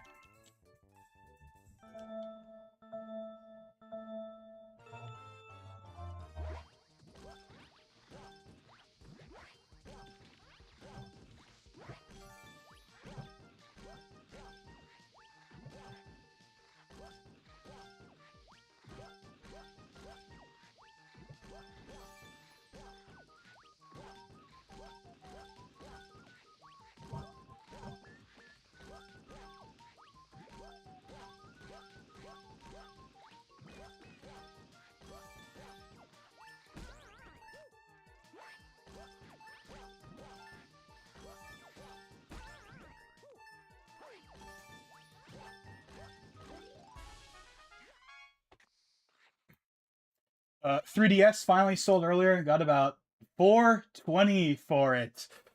Nice. I had to. For eBay takes about 60. That sounds about right. Yeah, I normally, like, one thing I tend to do is whenever I sell something on eBay, I try to, like, calculate what am I actually gonna get back, right? Like, you don't really price it. You price it based on, like, how much you're actually gonna get out of it in the end, right? Like, you can sell something for $200, but, like, you're actually gonna get, like, 150 or whatever. So it's like you wanna make sure you price it in a way that you're getting enough out of it in the end that it feels right, not just based on whatever it says on the listing, if that makes any sense. Like, I know I've mentioned this before, but that not for resale copy of gold that I'm trying to sell, right now, I think I started at like 500 something or whatever, like months ago when I first put it up. It's now currently at 400. My goal is I want 300 bucks. Like, I actually, in the end, after all the fees and stuff, get 300 bucks. Now that's what I'd like, but obviously we'll have to see. I mean, obviously when it comes to this kind of stuff, it's like, what really matters is not what you want it to sell for, it's what it will actually sell for. And the fact of the matter is, if it only will sell, if it only actually sells at, 300 bucks and I get like 250 out of it, then that's what it is, because that's what it's worth. And that's fine. I mean, 250 bucks for a Game Boy game is still crazy. But obviously I'm trying to get as much out of it as I possibly can.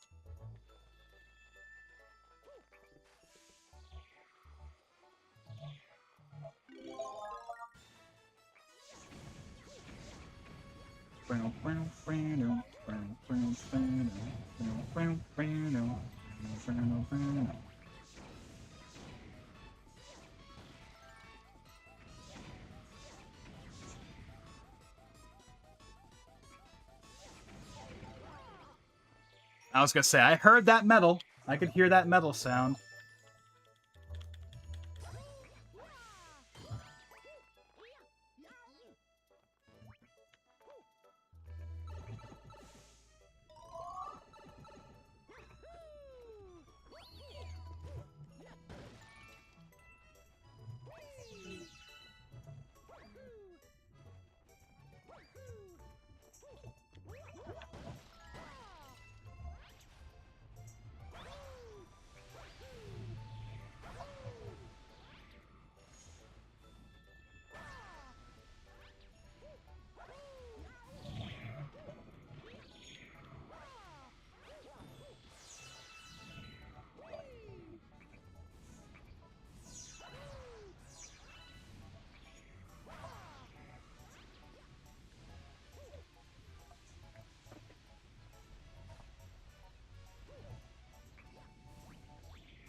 I sold my limited edition Steam Deck on eBay a while ago, and that was my first time selling, so I was really surprised that 130 just get taken away from me. Yeah, that's like the one thing you gotta just make sure you know. Because I know there have been times in the past where I've sold something and I'm like, oh wait, I'm not getting that. It's like, oh wait, I didn't realize I'm not getting that extra 10, 20 bucks or whatever. So you gotta remember that. That is the one trade-off, but it's worth it most of the time. It's really only an issue with, like, really low-priced items. Like, when you're trying to sell something for, like, 20 bucks, then you're only gonna get, like, 10 bucks out of it, and it's kind of like, is that really even worth it? Or whatever the number is. It's not literally 10, it's probably closer to, like, 15 or whatever. Because I believe, last I checked, the percentage take is, like, 13.6%. So basically, whatever you want to sell, just, go open up calculator and just do that price minus 13.6%, and you have approximately what you will actually get back in the end. not counting shipping if you're paying for the shipping or whatever. You know, that's a whole other thing too. And of course, there's taxes. Like, obviously, it's not just as simple as the 13.6%, but if you want a vague approximation, that's what I always do. It's just the price you want to sell it for, or thinking of selling it for, minus 13.6%. At least last I checked, that was the average percentage, at least for like tech stuff. I believe the percentage is slightly different for different categories, but obviously most of the stuff I sell is tech stuff, so for me it's 13.6%.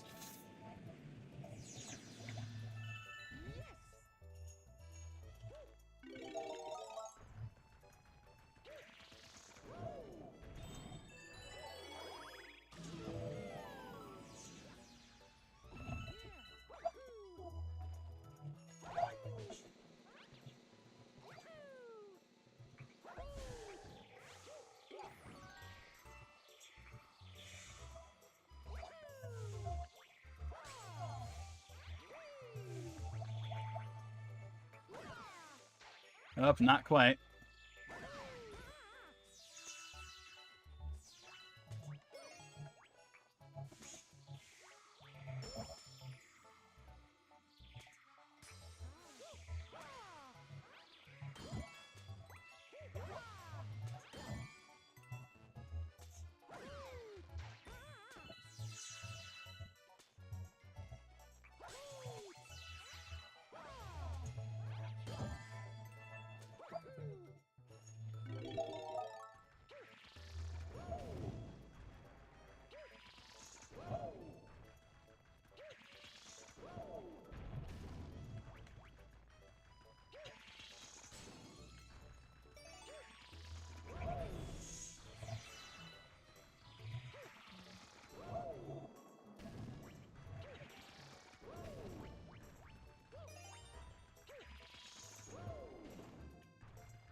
Wait, what am I missing? Oh, wait, there's some up here.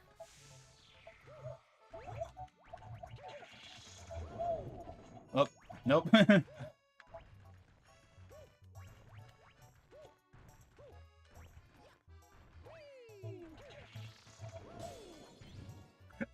Why did I do that? Why did I do that? Why did I do that? There was literally no reason for me to do that, and yet for some reason I did.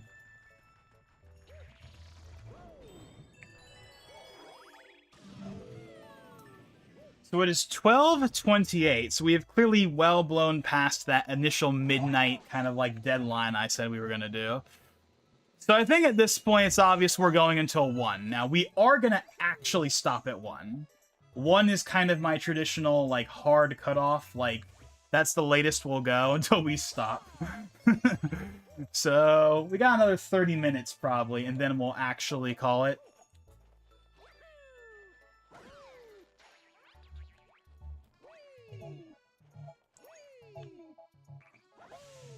We're also approaching the 5-hour mark, funny enough.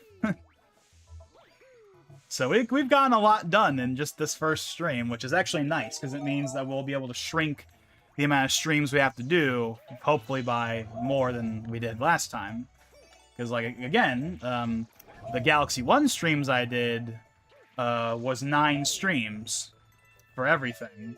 But again, some of them were 5 hours, some of them were 4 hours, some of them were 2.5 hours, some of them were an hour and a half.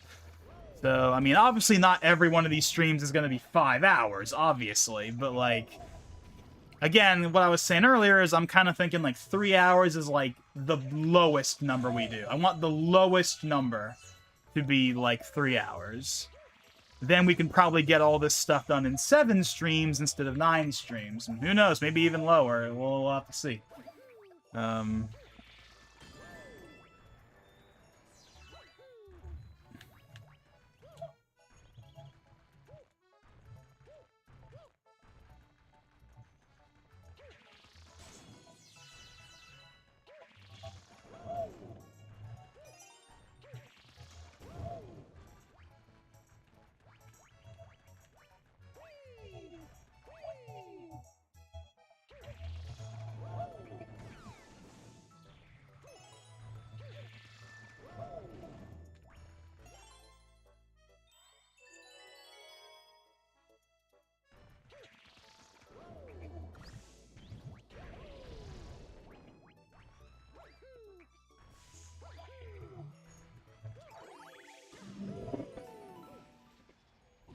Oh yeah, I forgot about this part where everything's all like cloud, all misty.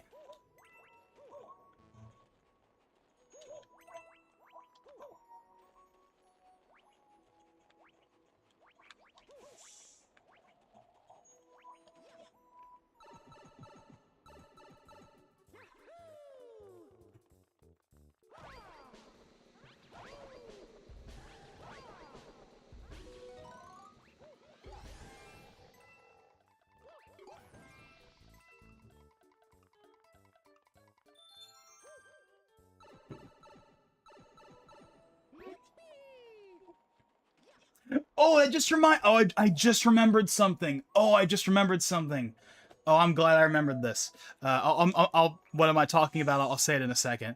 But but let me make sure I'm up to date on the comments first, on the chat, I should say.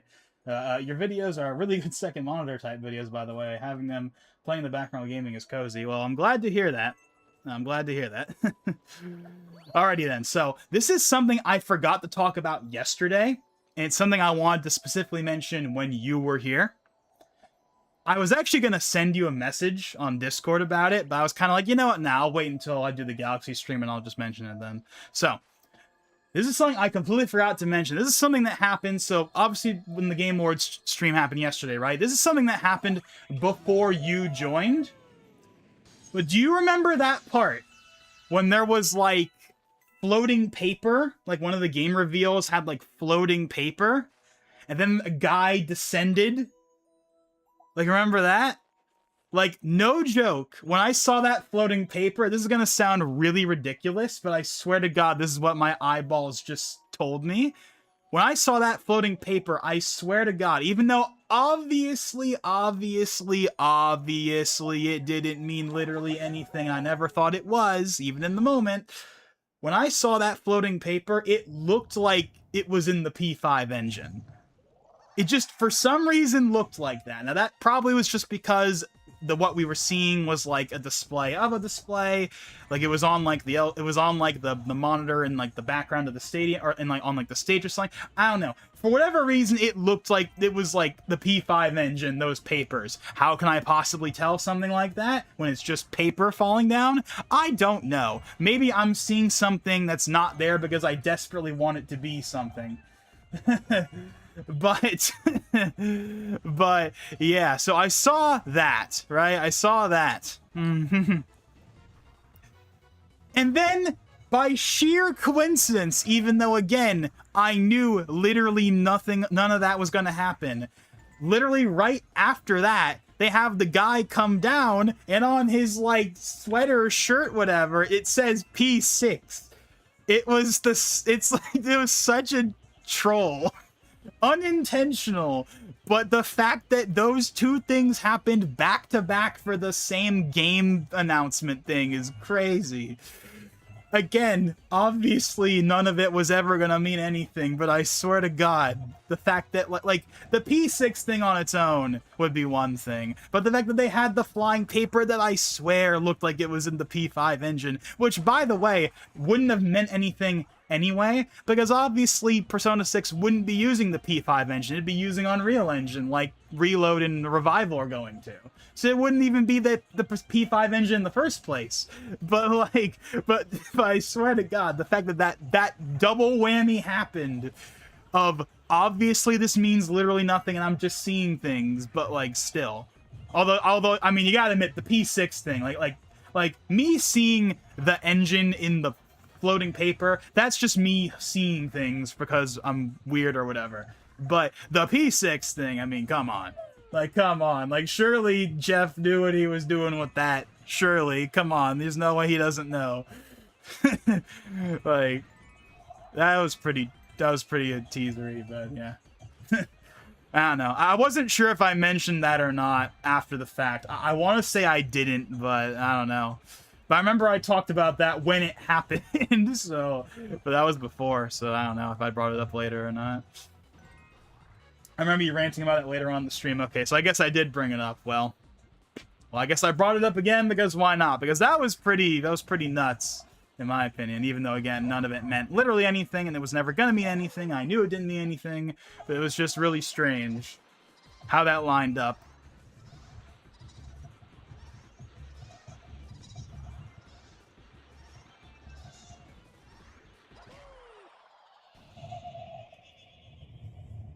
Nothing compared to Half-Life fans.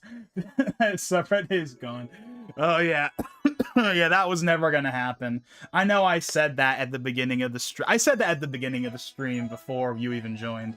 But, like, I was like, oh yeah, I didn't mention this in the predictions video, but just to get this out of the way, no Half-Life 3 is not happening, no Half-Life X isn't happening, no, none of that is happening.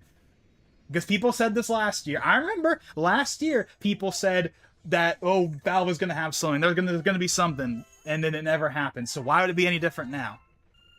I know we have all the new Steam stuff coming out. We got the Steam Machine, the Steam VR. Like, I know that there's a lot going on, but, like, no, they're not, like, no, it's not gonna happen. No, what's gonna happen is whenever Half-Life 3 or whatever happens, it's not gonna be a part of the Game Awards, it's not gonna be a part of Summer Games Fest, it's not gonna be a part of State of Play or any of that. No, they're gonna do exactly what they did for Half-Life Alyx, which is just drop it out of nowhere with absolutely no build-up or preamble whatsoever. They're just gonna shadow drop that sucker. I mean, they're not gonna literally shadow drop the game itself, but like they're just gonna reveal it out of nowhere with absolutely zero preamble or build-up. It's gonna happen out of nowhere. So yeah, yeah, I would sure hope people went into the Game Awards not actually expecting that to happen, but I'm sure some people did.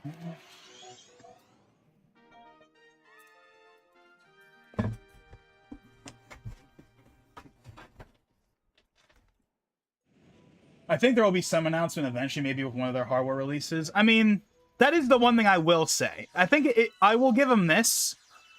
Even though, again, I was very much of the opinion that, oh, this is so not happening. Like, so not happening. I will say this. It had the advantage of, oh, but we had all the recent hardware announcement stuff, so this could tie into that, and this could launch alongside it or whatever. Like, I get that there's that aspect to it, which is more than there was in 2024, because Valve didn't do anything in 2024. At least not that I can think of, not hardware-wise, at least. So there was at least more credence for this time around, but I mean, it was still so not happening. It was still so not happening. It was just slightly less so not happening than it was last year.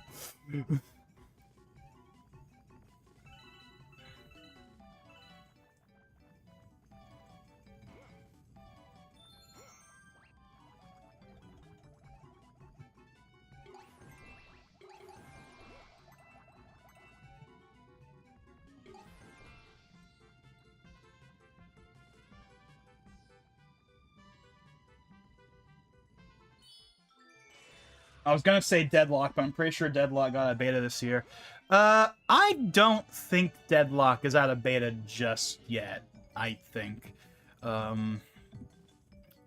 I swear that it's still, like, invite only, but I could be wrong. I'm not super in touch with all the Valve stuff that happens, but as far as I know, Deadlock is not... Deadlock is definitely not, like, released yet. Like, you can't just go on Steam and download it. I know it's not at that point yet, at the very least. I think it's still invite only, let alone any kind of, like, open beta type thing. So we're definitely not there yet with that. I believe that's really the only publicly known upcoming game, though, from them that I know of. Again, I know there's been rumors of, again, what's called Half-Life X. That's kind of the thing that people were talking about. Alongside, of course, the obligatory Half-Life 3. But as far as I know, aside from those Half-Life rumors, it's really just been Deadlock. At least as far as, like, stuff that people expect to happen, like, in the relatively near future. But of course, Deadlock is a multiplayer game. It's not a single-player game, so there's that too. I mean, obviously, Valve does a lot of multiplayer stuff these days, but of course, the games everyone wants to see the most is all the single-player stuff. You know, Half-Life, you know, a new Portal game even, you know, like, stuff like that. Or hell, even, you know, Team Fortress 3. Yeah, basically, they just want to see more of their classic franchises. Like, people really want, you know, more of their classic franchises to kind of be a thing again, like they were in, like, the 2000s and early 2010s. When, you know, they had Half-Life, Portal, Team Fortress, Left 4 Dead, you know, and they had all those games. And those were like the talk of the town. And obviously Dota's pretty big, Counter-Strike's pretty big.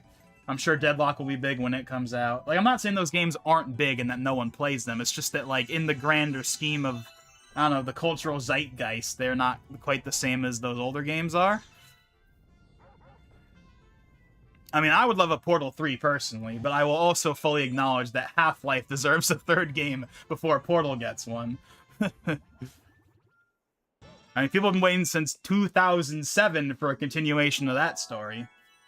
And the closest thing we've had to a continuation is the 5-second post-credit scene of Alex, where they give him the crowbar, and that's basically it. And that's like, here's your 5-second continuation. You gotta wait another 5, 6, 7, 8 years, however long it's gonna be after that point until it actually happens. It will happen, though. It will happen. Half-Life 3 will absolutely happen. Eventually. It's gonna happen eventually. It's inevitable. It's just a matter of when, and obviously when. I mean, I remember talking about Half-Life 3 in, like, 2014. And it still hasn't happened.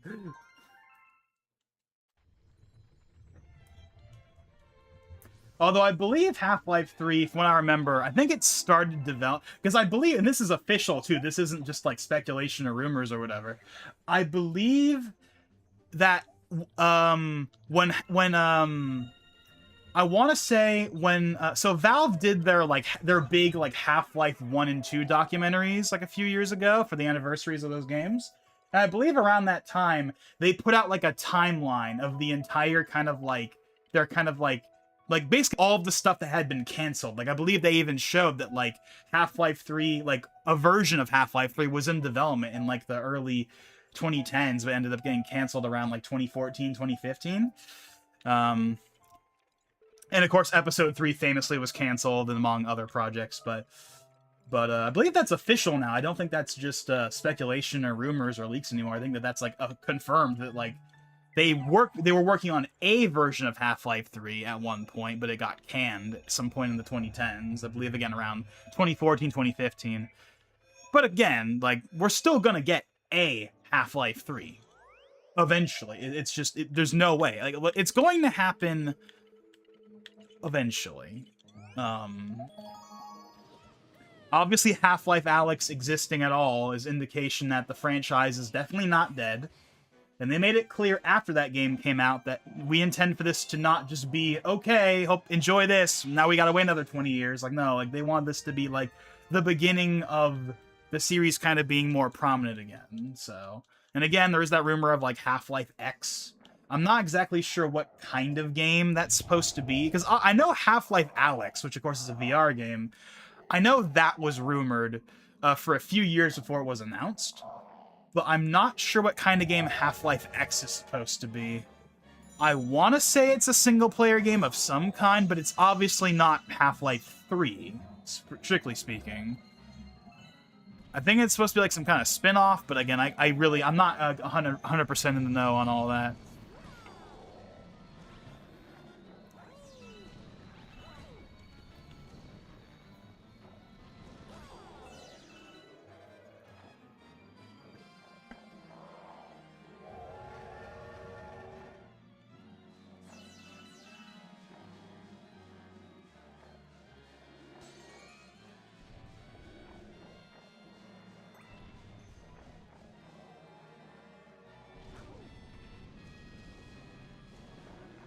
Oh, dang it.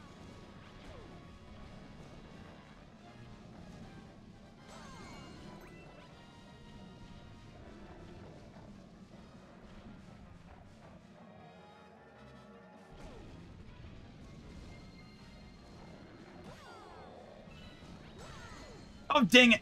I just barely missed.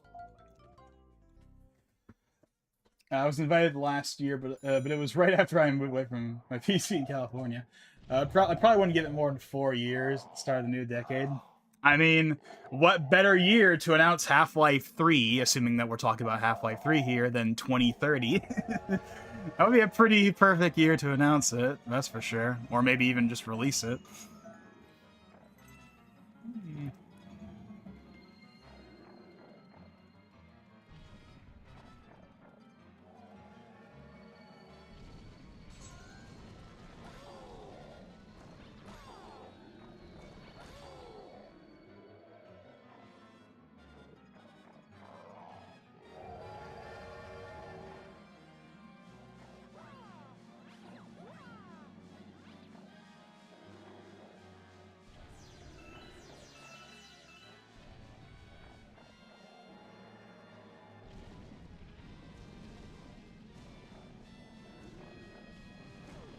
Oh, man.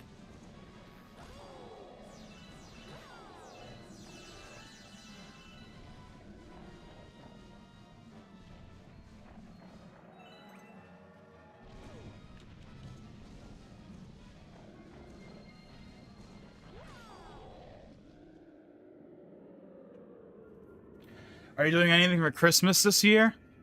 Just like family stuff? Do you mean that? Or do you mean like a stream? Like, what do you mean by that exactly? I don't know. I guess I'll answer both. As far as family stuff is concerned, like, are we doing anything like family related? Kind of like with Thanksgiving, we basically always go over to our cousin's house, so I'm sure we're gonna do that. As for anything I'm gonna do as far as like a stream or anything, I mean, probably not. I believe I did one on Christmas one year, but...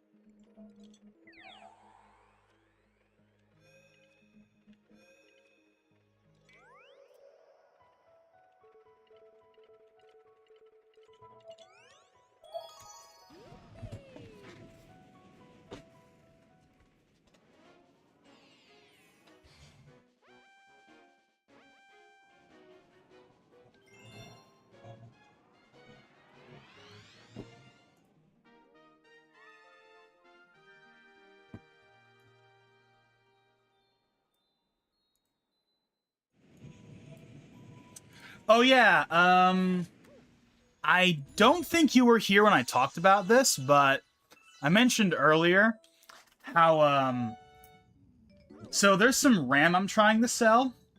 Nothing fancy at all. It's actually pretty, it's pretty kind of worthless, honestly, these days. It's some old, it's an old, 2x4, 4 gig sticks, 2666 megahertz, you know? It was old RAM from my brother's computer before we upgraded him to AM5.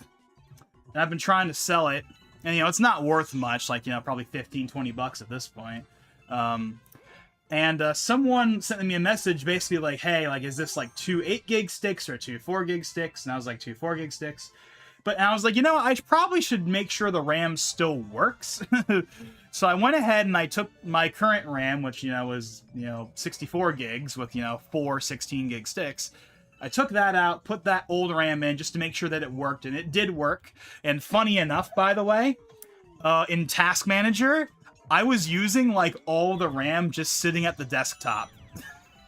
Shows you how worthless 8 gigs of RAM is these days. I was using, 7.5 gigs of the RAM just on the desktop, literally not doing anything, nothing open. It was pretty funny. But anyways, yeah, so I verified that the RAM worked, so I took it out and I put my old RAM back in.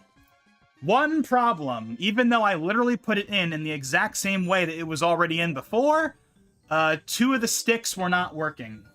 Now, all of the sticks, if you just put them in, on their own, as in, if you would just put them in, 2 sticks and then the other 2 sticks to make up 32 gigs, just 2 16 gig sticks, they would work fine.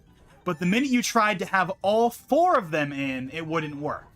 No matter what combination I did, it didn't work. And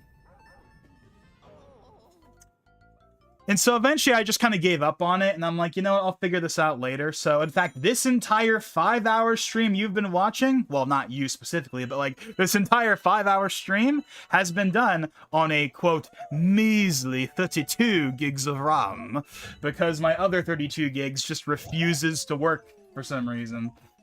Not that it really matters much. Obviously, 32 gigs is still plenty for most of the stuff I do. I really just have the 64 gigs more so just because, more so than any actual practical application. But obviously, it sucks that it's not working right now. And the RAM isn't faulty, because again, if I put in the 2 gig stick I got in, 2020 or whatever, the 2 gig sticks. If I put in the two earlier sticks on their own, it works fine. If I put in the 2 newer sticks on their own, it's fine. It's only when I have all 4 of them at once that it does not work. For some reason, even though it was literally working just fine before I took it out. So, yeah. So, I mean, I sure as heck hope that the sticks didn't decide to suddenly stop working, because obviously with right now with RAM, I mean, granted it's DDR4 RAM, not DDR5, but still, I mean, the RAM is fine. I've already established the RAM itself is fine. It's just that my motherboard, for whatever reason, is just not having it. Pumping out different errors, and none of them seemingly wanting to work correctly when I have all of them in. So again, I'll figure that out sometime tomorrow. So it's a minor inconvenience in the meantime, though, that I'm only using half the RAM I normally would.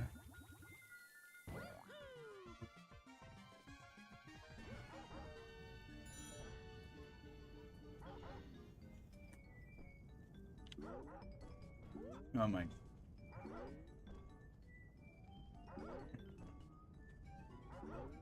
Oh, dang it! just lost $250 of value. I should actually look up how much, like, my RAM is worth, like, total. Like, because it's, 64 gigs, but it's, like, 3200 megahertz, so nothing crazy. 3200 megahertz, DDR4, it's like the G-Skill Ripjaws, Solid, but not, like, exceptional. 64 gigs. Like, how much would that be worth? Because I think under normal prices in normal times it would probably be, like, 140. Like, probably 130, 140-ish, probably, at this point, for, like, all of that. Under normal circumstances. Now, of course, with all the RAM stuff going on, I don't know how much inflated that really is. But I also don't know if it would even matter that much. Because, again, we're talking about DDR4 versus the DDR5 stuff that, as you showed me, is absolutely insane. What was it, like $300 for 32 gigs? That's the price that 128 gigs should be. Like, that's absolutely insane. Like, even the price that you paid, like, earlier I thought was a bit much, but, like, the prices now are, like, actually insane. DDR4, DDR5, DDR6, whenever that, even if DDR6 was a thing, I still think that would be too much.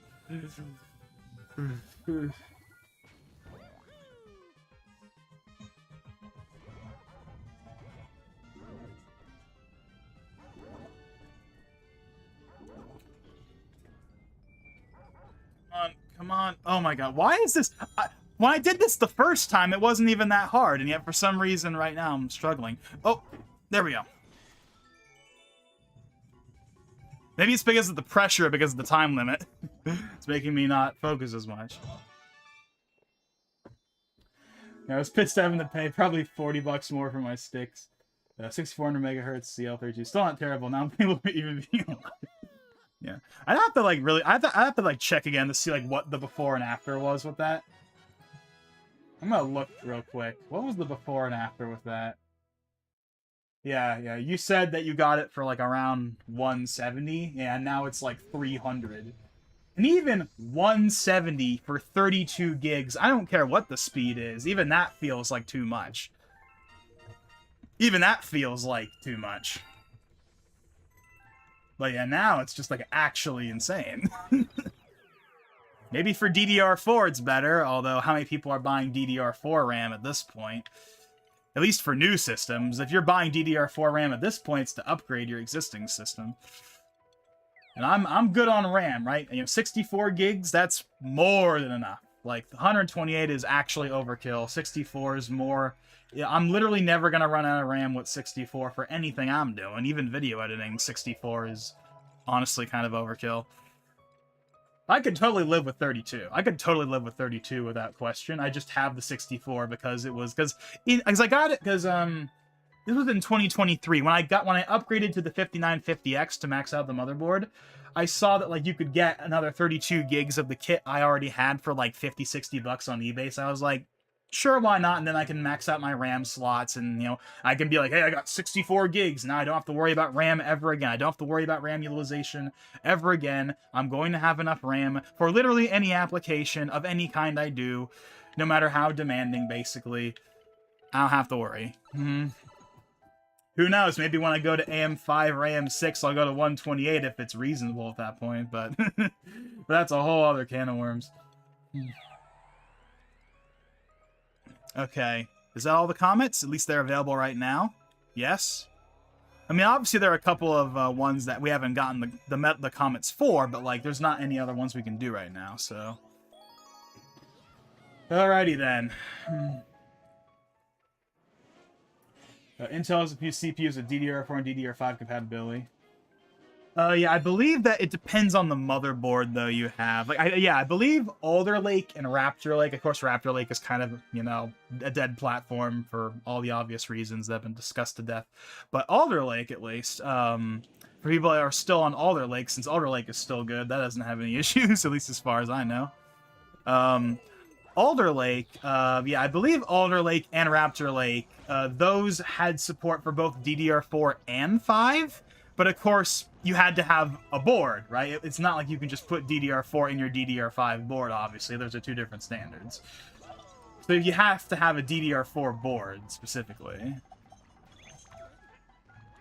And as far as I know, the new Intel chips, the Core Ultra, the 15th gen, essentially, chips, those ones, I think, are just DDR5, as far as I know. I think that those ones are not. Yeah.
I'm trying to make sure I don't miss the comment medal.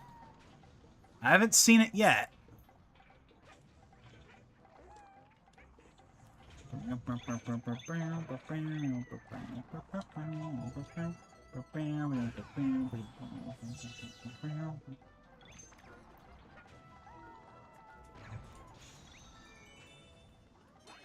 AMD was going to discontinue B50 motherboard series. Will continue going on after the whole Rampage again. I think I might have vaguely seen that there was talks of getting rid of it, but I don't know if that was anything more than a rumor.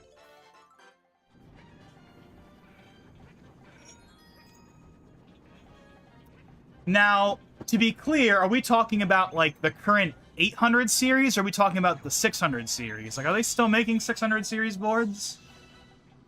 Well, I mean, granted, I guess that's down to, like, the individual manufacturers, but, like, still.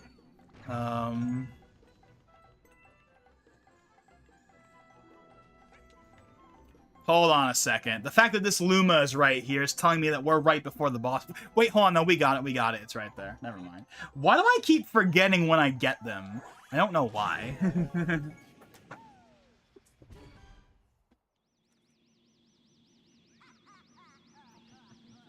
I mean, as far as I know, there hasn't been anything in regards to the only AMD thing that, of course, happened recently was the whole driver thing that happened a while ago, where they were quote unquote discontinuing drivers for RDNA 1 and 2. I know that happened, and they eventually backtracked, clarified, whatever you want to call it, and that's a whole other conversation. But the point is, like, that whole thing happened. But I don't think anything ever happened with the B boards. I know I saw some vague thing about something with the beef boards, but I don't think any of that was official.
Oh, dang it.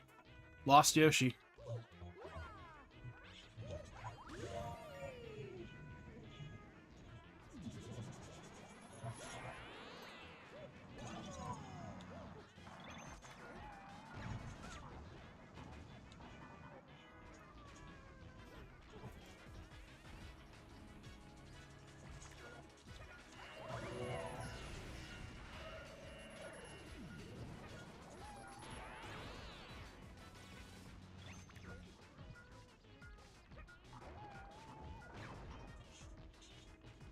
I think I gotta wait for him to come down.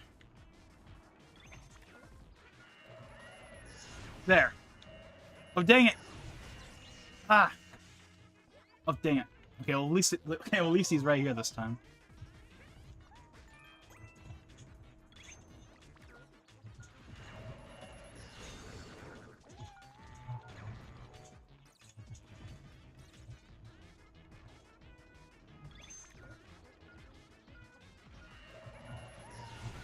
Oh, dang it. It always happens at, like, the worst time.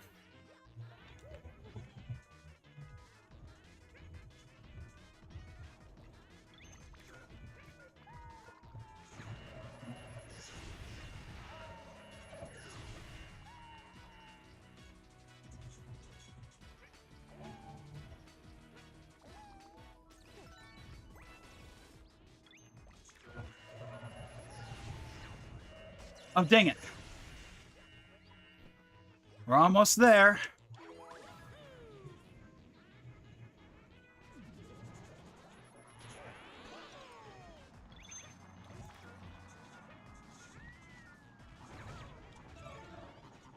And we lost that.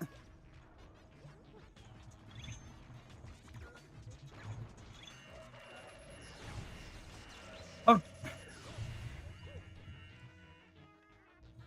Please don't die. I don't want to have to start all over again.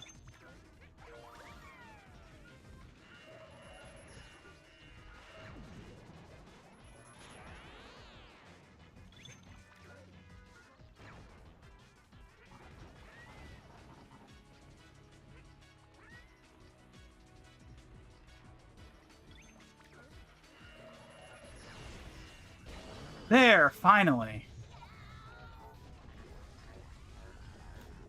My grandma, when my grandpa talks about video games, this is the only one he remembers and refers to it as Bowser's Space Galaxy. That's kind of neat. Alrighty then.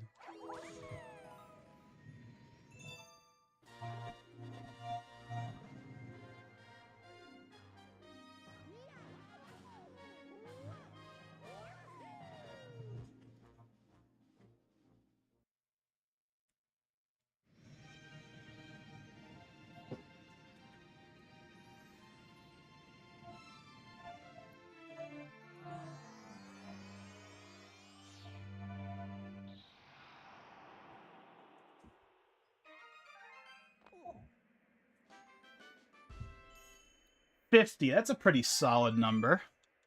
Considering that the main, like... Considering that, like, the main, like, not Green Star stuff is, like, 120. So that's a pretty good number, I'd say.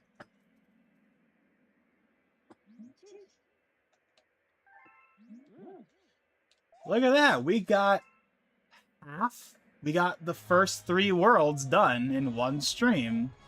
Now, obviously, there's still a couple of comets we still don't have yet. And again, we don't have the green stars. But, like, for the first stream, we made a lot of progress.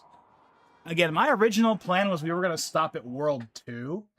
But I didn't really feel like stopping, and more people kept joining in, so we went on going. But it is 1:06 a.m. We've been going for 5 hours and 30 minutes. And while there's a part of me that is almost like, screw it, let's go for another 30 minutes, another whatever. But I mean, come on, like it's been long enough. It's been long enough. So let's go ahead and look at our progress, just real quick, just to make sure. Is there any other comets? Is there a comet we could do real quick? No, there's no more comets, at least right now. Obviously, there's still a couple of missions for us to do that have comets. If you do all the comets, if you do all the comments, then you get the silver crown. Then, of course, when you do all the green stars later, you get the gold crown that says you actually have fully completed it.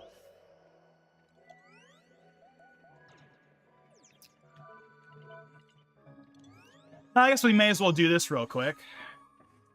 We're not going to do the galaxy, but we're going to, like, feed him the star bits, because we may as well. Speaking about earlier, from the Half-Life Reddit, they're treating Mega Man like the Antichrist. I don't really see why people would have an issue with Mega Man. Like, again, I know that some people apparently were they really thought it was going to happen, but, like, we're really going to take it out on Mega Man? People have wanted a new Mega Man. Well, okay, well, maybe that's why, because there hasn't been a new Mega Man game in a long time. Not as long as Half-Life, but, well, at least if we're talking about, like, the mainline series, but I mean, we haven't had a Mega Man game since Mega Man 11 in 2018. It's just been, like, ports and compilations since then.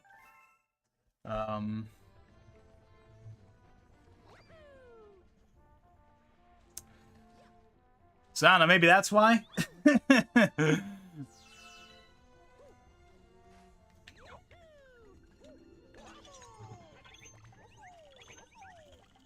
I just realized it's 4 a.m. over here.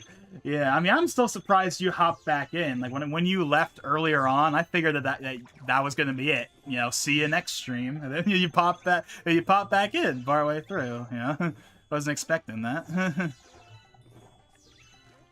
Especially with how late it is.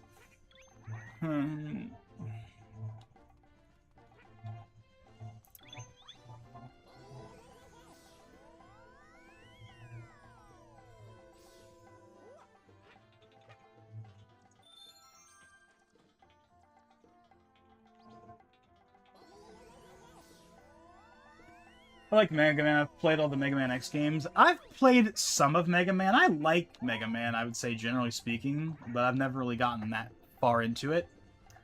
Like, I've played a couple of the old NES games. I never have gotten very far in them. But, like, you know, it's fun. Like, I totally get the appeal.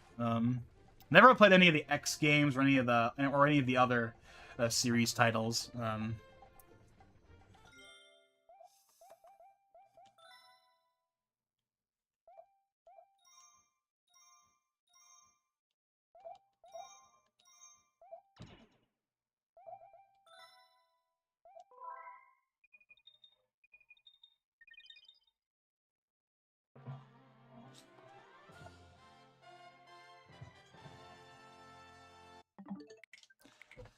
Alrighty then. Well, that was a pretty good stream. That was pretty fun. Had a lot of good conversation with you and Antonio and that other guy that joined in for a while, and that was good. That was a good stream. I'm definitely glad we finally got around. We finally got around to doing this. Yeah, first played 5 hours ago. I'm glad I finally got around to finally doing this. So.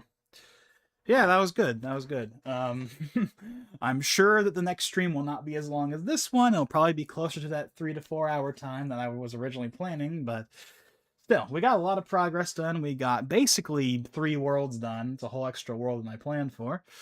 So next time around, we'll be doing worlds 5 and 6. Worlds 4 and 5, maybe a bit of 6. We'll see what happens. But we'll at least be doing 2 worlds. That's kind of what I'm like thinking. Like, let's at least do worlds 1 and 5. We'll do worlds 4 and 5 next time minimum. Maybe a bit of 6. And then obviously there's the special world and there's the green stars. But, like, you know, I think if we can do worlds 4 and 5 for our second stream, and then we do worlds like 6 and the S world for the third stream, and then the fourth, and then like the streams after that could just be the green stars. I think that would be a pretty good cadence, I'd say. But we definitely got a good head start at the very least, getting 3 worlds kind of knocked out for the most part.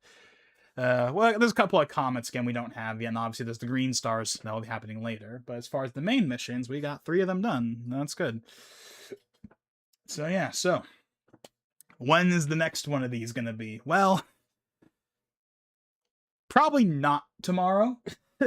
I mean, I really could. I probably could do another one tomorrow if I really wanted to, but I think I want to space them out a little bit. I want to give them at least a couple of days apart. It's probably a good idea to not do them back to back to back, like that. So we'll probably space them out at least a little bit, but I definitely want this game done by the end of the month for sure. I think at the cadence we're going at least right now, I'm sure that will be pretty easy to accomplish. But how about this? I would like this game to be done by Christmas. How about that? So that it's the 13th as of right now. So that would mean we got like what 2 weeks? I would say probably around 2 weeks if we want to get this game done by that point. I mean, of course we don't have to. It's just that'd be like a target I'd like to do. I'd like to get the game done by that point. So yeah, I don't know. We'll probably wait a few days before we do some more, but we'll see. I don't know. Definitely, I will probably definitely not do it tomorrow, but maybe the day after. Maybe the day after. I don't know. Again, we'll see, but it's not going to be that long. We'll definitely be doing this sometime in the next like 3 to 4 days, probably. I don't want it to be a super long wait. I just don't want to do it like every day. I don't think that probably would not be a great idea. I think spacing them out at least a little bit would be a good thing. And I mean, aside from that, though, I really don't have anything else. Obviously, with the Game Awards now done, there's no other gaming events that are going to be happening for the rest of the year. So it's probably just going to be us doing the Galaxy 2 stuff, and that'll basically be it. I might do another Smash stream. I'm thinking I might do one at some point later on in the month. Maybe, we'll see. But for right now, the main thing is going to be Galaxy 2, getting that done. That's the main thing we're going to be doing. And yeah, so again, thank you, Valentine, for being here. Thank you, Antonio, and that other guy for being here earlier. And of course, anyone else that joined in at some point or is watching this after the fact, thank you all for watching. And with that being said, this is Logan59XP, and I'll see you guys next time.